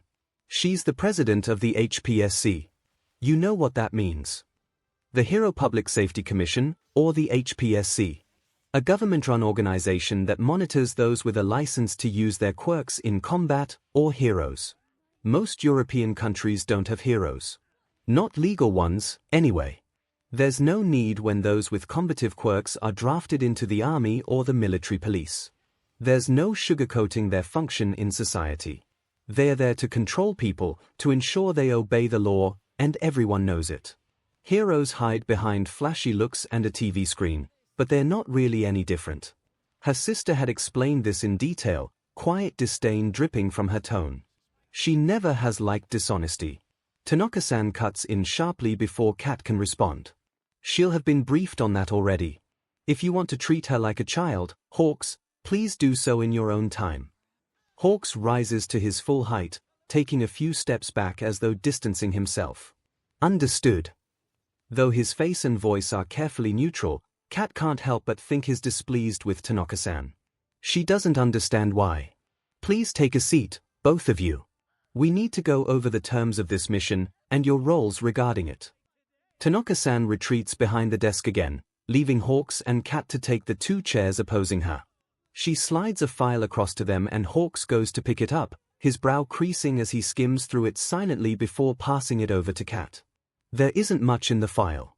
Just a name and photo, Iyakov Hohenheim, with a description of the man's history with the HPSC and his sanctioned research regarding quirk development. There's a page on his status as the current guardian of the Hohenheim heir, a boy less than 2 years older than Cat herself. It's all information she's already been briefed on. She closes the folder and hands it back to Tanaka-san. "We believe Hohenheim may be conducting illegal experimentation," Tanaka-san says, bluntly, handing Hawks another, thicker file. "There have been too many inconsistencies in his research reports for a while. 2 months of missing data, as well as many more that we believe he may have copied from a previous dataset, only to make minor alterations, perhaps in an effort to remain undetected. Your mission parameters are to investigate the man and discover what it is exactly that he's been hiding from us. Why haven't you investigated him sooner? Hawks murmurs, a deep furrow in his brow as he flicks through the file. With the number of kids missing, he still provides us with valuable research data into the origin of quirks, as well as insight into the possibility of a quirk-induced extinction-level event. We don't want to risk alienating him while such a valuable partnership is still viable. To that end, your investigation will be conducted undercover. Kat, you'll be attempting to make a connection with Hohenheim's nephew, Edward Elric. Any information regarding the target that the boy lets slip you'll report back to Hawks, even if it doesn't seem important. Understand? She nods. I have to make friends with him, she says quietly. She's never been good at making friends. If Tanaka-san notices her discomfort, she doesn't say anything. We'll provide identification papers for your cover. Hawks, we've issued your agency a temporary relocation notice to Shizuoka for the foreseeable future. We'll provide the necessary funding and accommodation, of course, but we expect the move to be completed by the end of the month. Hawks stiffens, the corners of his mouth turning down. He's clearly not bothering to hide his displeasure. I have sidekicks that are local to Fukuoka. I can't just ask them to uproot their lives like that. If necessary, we'll see that they are transferred to another agency in the area, but I'm afraid this is non-negotiable, Hawks. Hohenheim's danger level is as of yet uncertain, and with such a young operative going undercover, the versatility you can provide as her handler may prove necessary. Besides, this is a great opportunity for you to gain popularity. You'll be able to make more regular appearances across mainland Japan. Tanaka-san is still talking, her words unyielding. There's no space for argument, and even if there were it would already have been lost. But if the mission is this risky, should we really be using the kid in the first place? Hawk's voice sharpens, his tone a serrated edge, and he's clearly decided to fight for that space. The doctor, Hohenheim, was it? You've been willing to overlook human experimentation to stay on his good side. You're staking the success of this mission on the investigative skills of a child. Tanaka-san exhales wearily. I wasn't the one who made that decision, Hawks. I have my orders, just as you have yours. Neither of them say anything for a moment. There's a look of something utterly foreign, dawning in Hawk's eyes, and he dips his head briefly in a nod. I'm not a child, Kat says, feeling strangely like something has passed between them that she doesn't understand.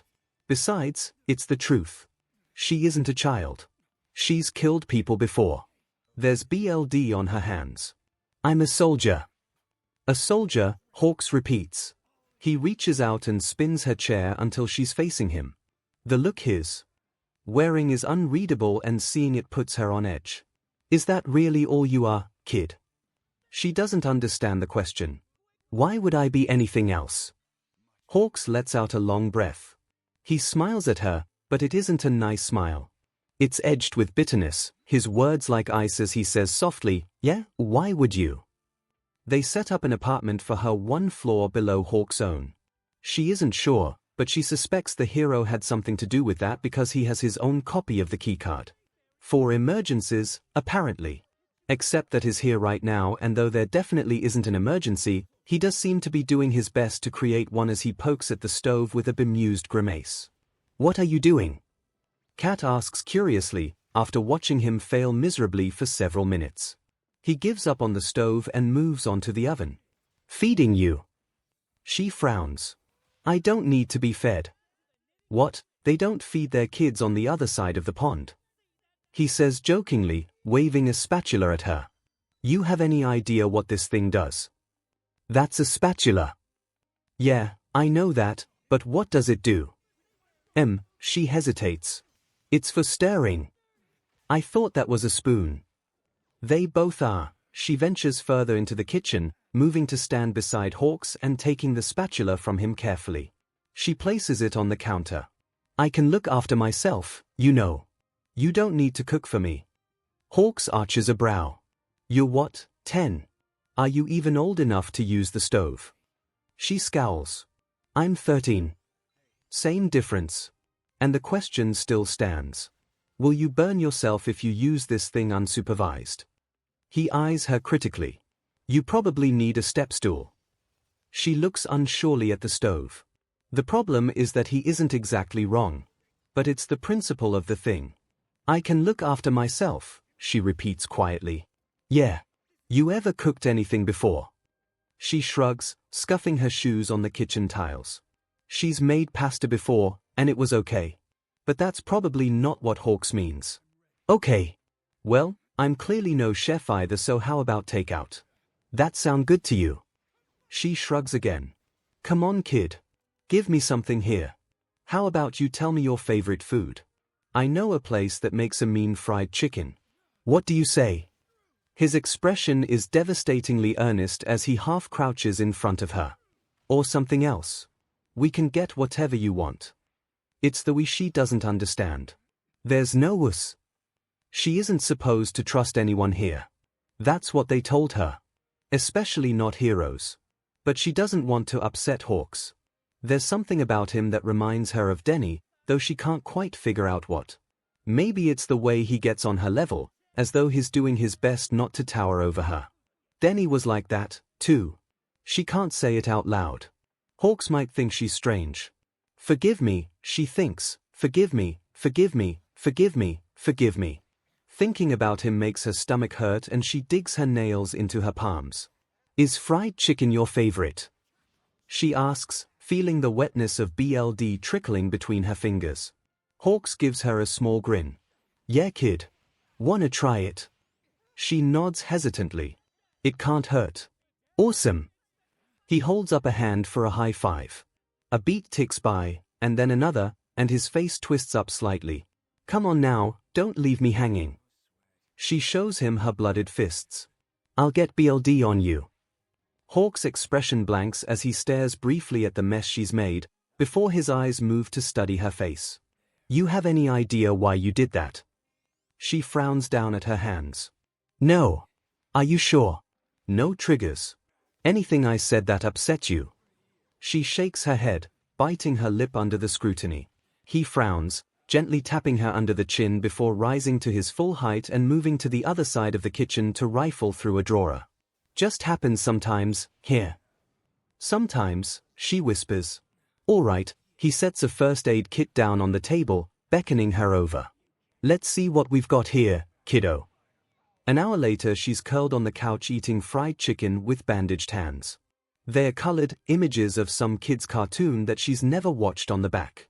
She doesn't understand the warmth in her chest at the sight. But she's well acquainted with the cold, and when 𝐭𝐻𝐿 leaves for the night she sinks back into it. The apartment feels very quiet now that she's alone. 𝐭𝐻𝐿 returns the following morning with a slim folder tucked under one arm and paper bag under the other. He leaves them on the counter, before dropping down beside her on the couch. Sorry kid, I can't stick around too long today. Things to do, people to save. You know how it is. Cat doesn't, but it's clear he's expecting some sort of response, so she just hums, leaning back against the soft cushions. The couch is really comfortable. Almost unnecessarily so. She could probably sink into it and waste the day away, and she's not sure she would even care. The folder has your new identity. BRTH certificate, immunization card, health insurance. All that jazz. The bag has your breakfast, he grins brightly at her. Also, I don't know exactly how the commission is paying you, but I opened up a debit account for you, dropped a few yen in there for food and stuff. For stuff. If you need it. We'll figure out the specifics another time, but I figured a kid shouldn't be buying food with their pocket money. The card is in the folder too, though you'll probably want to keep it somewhere else. She stares, bewildered. It's really generous. It's also unnecessary, because her sister set her up with everything she needed, and that's not even considering the advance salary the HSPC paid into her account. Still, the fact that he thought to make sure she'd be okay, on the off chance that she might need the help, warms her chest again. She doesn't understand the feeling, but she hugs the folder against her torso, as if she can somehow trap the warmth there. Thank you, she says. You didn't need to worry, but, thank you. 𝐭𝐻𝐿's grin softens into something a little more real. You got it, kid. Get yourself something cool with it, then. There's a toy store not too far from here. You should check that out. Then he reaches over and ruffles her hair. She flinches a little as his hand comes closer, but he doesn't seem to mind. His palm lays heavy on her head for a beat longer than is necessary, before he's out the door an instant later. She holds her hand against her head, but it doesn't feel the same. She thinks about Denny and stops. Forgive me. Hawks is just like him. She's Kat, but she's also Rin Tokuhoshi. Rin Tokuhoshi isn't 13. She's 14, the same age as Edward Elric. Rin has a strength augmentation quirk, just like Kat, if only because quirks are notoriously difficult to fake or alter. She also has another name, but she doesn't use it here. She isn't that person here. She can't be, because that's what deep cover means. She decides to leave the apartment. The city is big, and Kat isn't used to big cities. She's used to battlefields and manor gardens. The high street is bustling with people, with civilians. But these civilians aren't afraid of the next terror attack. They aren't even afraid of so-called villains, and why should they be? Heroes patrol the streets around every corner. It reminds her of home, in a way. The military police, ready to arrest any and all who appear to be acting suspiciously. She dithers at the bookstore, gazing longingly at the scores of books adorning every shelf. Most are in Japanese. She's fluent enough to get by, but reading in another language is still an arduous task. Maybe she can come back and ask if they have any English or French translations. She turns away from the storefront. She'll just have to scout for her target instead. The streets are crowded around the center of town, but as she makes her way towards the suburbs, the crowds begin to peter out. A young woman stops her halfway down Sakura Street, asking her if she's out alone, and whether her parents know where she is. Kat lies, saying that she's meeting her mother in the park at the end of the road in 10 minutes, waving off the woman when she offers to wait with her. Sakura Park is well kept, probably due to its location in the richer areas of Musutafu, with a playground and a walled-off stone garden. According to Tanaka-san, Edward Elric has been sighted here numerous times with another boy around his age, almost always on a weekday afternoon, though the days often differ between weeks, as does the frequency of their meetings. This is a problem for 2 reasons. The first being that she has no way of making sure that he will be there, so actually making contact could be rather hit and miss. The second reason is the presence of the third party. Kat, no, Rin needs to get close to Elric. That's going to be difficult with someone else, someone who Elric is obviously already friends with, constantly hanging around. Especially since the boy is a civilian and the situation with his uncle, potentially dangerous. There's also her secondary objective to consider. She needs to get Elric alone. They're usually here late afternoon and it's a little earlier in the day, so Kat picks an old oak tree at the far end of the park, covered almost entirely by summer foliage. She has a good vantage point and can see most of the park. There's mostly kids preschool age and under running around, because school still isn't out yet. They seem so young. It's strange, seeing them so carefree. They don't understand how tenuous life can be. They don't understand that one misstep could lead to death. Her first kill was a 4-year-old boy. There was so much BLD for such a small person. She doesn't think she'll ever forget the way it pooled under his tiny body, his young eyes wide and unseeing. She fights the urge to throw up. Forgive me. It's a little past 6 in the evening when she notices them. 2 teenage boys, walking with a purpose through the park and coming to a halt nearby to the tree she's crouched in, furthest from the park's entrance. Edward Elric. It's him. It has to be, with those eyes and hair. The second boy is also blonde, though his hair is a much paler shade. They seem to be good friends at first, giving each other teasing smirks and light shoves as they set their belongings down in the long grass. But then after a short exchange of words that she can't quite make out, they begin to fight. She leans forward, intrigued. There doesn't seem to be any animosity between them, rather every blow is carefully controlled and blocked accordingly. It looks a lot like the sparring they did in the academy, actually. She watches as Elric drops back, before moving to correct the other boy's stance. It is sparring. They're slow.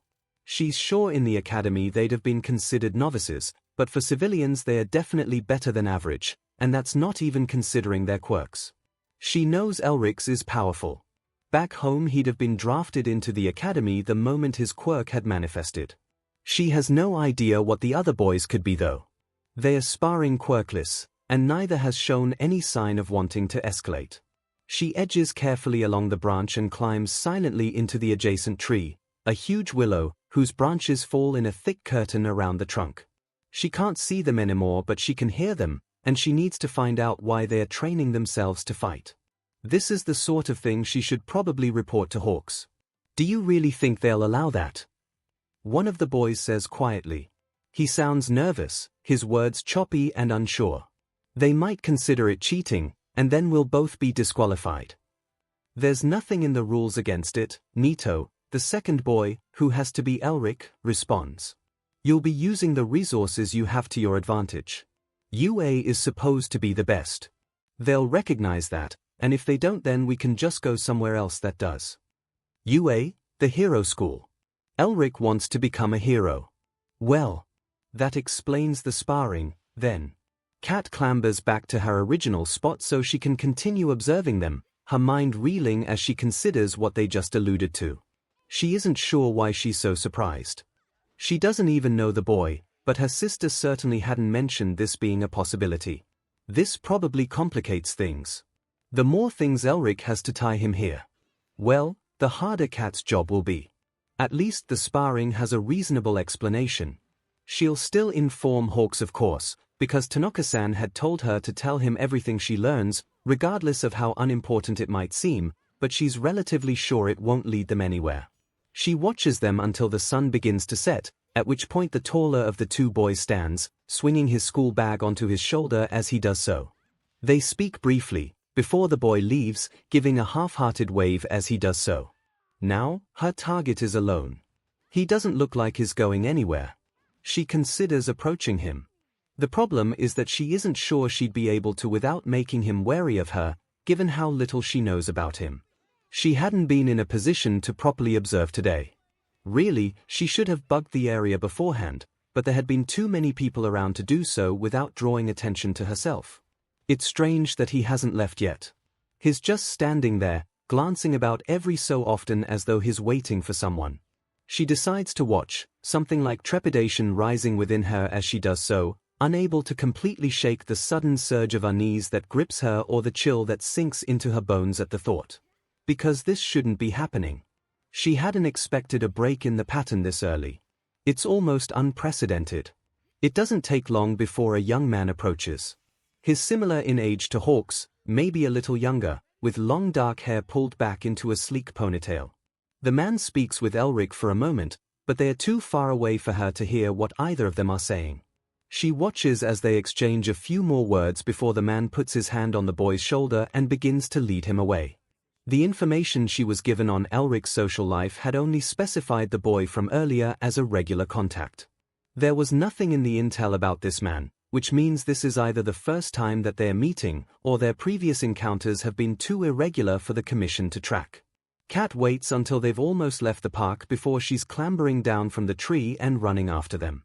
She catches a glimpse of golden hair before it disappears around a sharp corner into a nearby alleyway. She sprints to catch up, her feet pounding noisily against the concrete. She can easily make up a cover story as to why she's running, if she has to. But she can't let them get away. She doesn't know who the man was, but he'd looked shifty, and the way he'd led the boy away into a dark alley is foreboding at best. He could be dangerous. Elric could be in danger. Kat has been trained for dangerous situations, but he hasn't. She reaches the end of the alley and freezes, her heart falling into her stomach. They aren't there. It's empty. She saw them go this way. It's the only turning for another 100 meters or so. There's literally no other way they could have gone. She takes a few steps forward and presses her hands along the walls, her heart hammering in her chest. She's looking for a camouflage door, or divots in the walls, or something. Because this is a dead end. And they are gone. The sun is beginning to set when Nito leaves, the sky turning a dusky salmon pink. The shadows grow darker as the light slowly fades and Ed shivers in discomfort as the daytime summer heat dissipates entirely. It's strange. There's no one else here, but he doesn't really feel alone. It feels like somebody's watching him, and he eyes the shadows in abrupt suspicion. But they are normal. Lust's shadows are thicker, blacker than black. They have a presence that's unmistakable once you know what you're looking for, and Ed's had more than enough exposure in that regard. Still, he can't help but feel unsettled. He doesn't have to wait long for Ling to arrive. The 20-year-old trudges over to him, and Ed can see from his face that this isn't going to be good news. "I got your text," he says, lowering his voice as he glances at the shadows again. "What's so important that we had to meet today?" Ling reaches out, squeezing his shoulder gently. His expression is grim, the corners of his mouth downturned as he says softly, "You've been summoned, Ed." "You mean?" His breath stutters in his chest. It's suddenly difficult to bring in air. Ed owes Sensei a favor. That was what he'd called it. A favor. It sounds so innocuous. Ed shivers, suddenly chilled.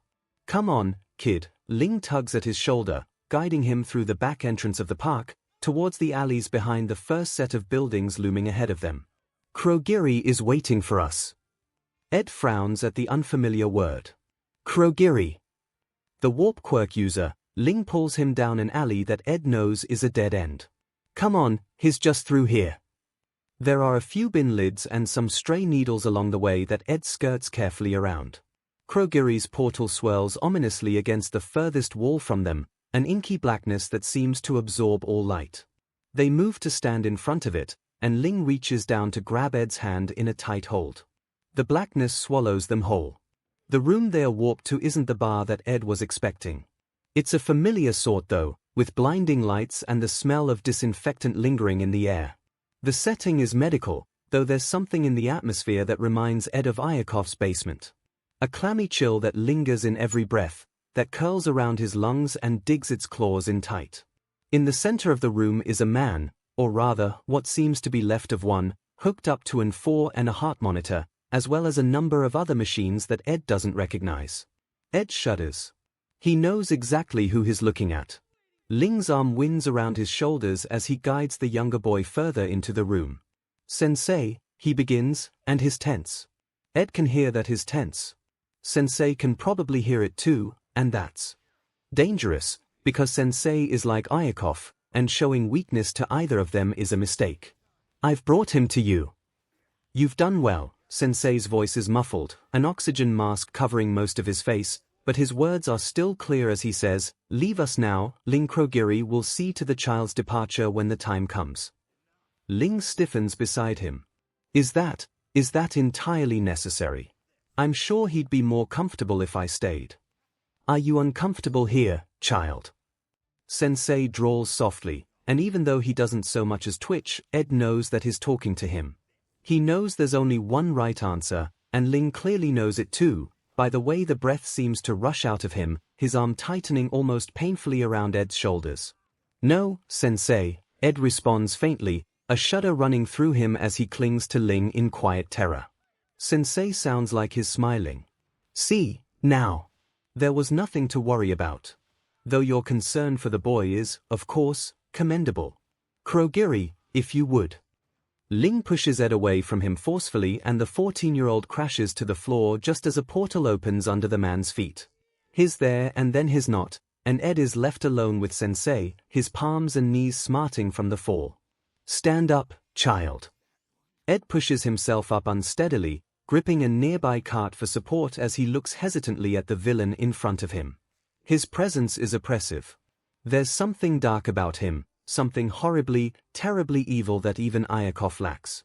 As though he's at the mercy of a demon, rather than just a man. "You've grown," Sensei observes thoughtfully. "How long has it been?" "Nearly 2 years. You must be 15 by now, surely." Ed swallows uncomfortably. "Almost," he whispers, mouth suddenly dry. "Almost," Sensei repeats. "Do you remember what you said to me the last time we met? That you wouldn't be 13 forever. That you could be useful to me. Do you still think that's true, Edward Elric? Can you be useful?" "I don't." Ed's voice cracks suddenly, and he has to fight to keep himself standing as fear crashes over him in waves. "I don't know if I can yet. It depends on what you want." "I see. You've been attempting to heal your brother, correct?" "Yes, Sensei." "Have you been successful?" Ed hesitates. "Not entirely. He won't wake up." "But what about your quirk? What use does it have to him?" Ed's quirk has built his brother's muscles back up, kept him healthy. It makes sure his heart is still beating, keeps his lungs strong in his chest, even with the strain of the ventilator. He's mapped out everything a human body needs to function, the placement of every cell, and now he's keeping all alive just as much as the machines are. His quirk feels molded to his fingertips, and the world has turned into components, all pieces instead of a whole. He tells Sensei this in a haze as Ol's name spills from his lips, because he's been trying to keep his brother out of this so desperately. He's trying to save his little brother, and it feels too much like he's condemning him instead. Sensei chuckles, as though Ed's nightmare is something to be laughed at. Well, child, it seems as though you may have some use to me, after all. Ed forces down his terror uselessly, the air around him shifting as he shivers. Sensei is blind, but is sure that he knows. He knows how terrified Ed is right now, knows how much it's taking from him to not fall apart entirely. What? The boy breaks off, choking on the words that feel like poison on his tongue. What do you want? Sensei's voice drifts towards him, and Ed breathes horror. Why, for you to heal me, of course.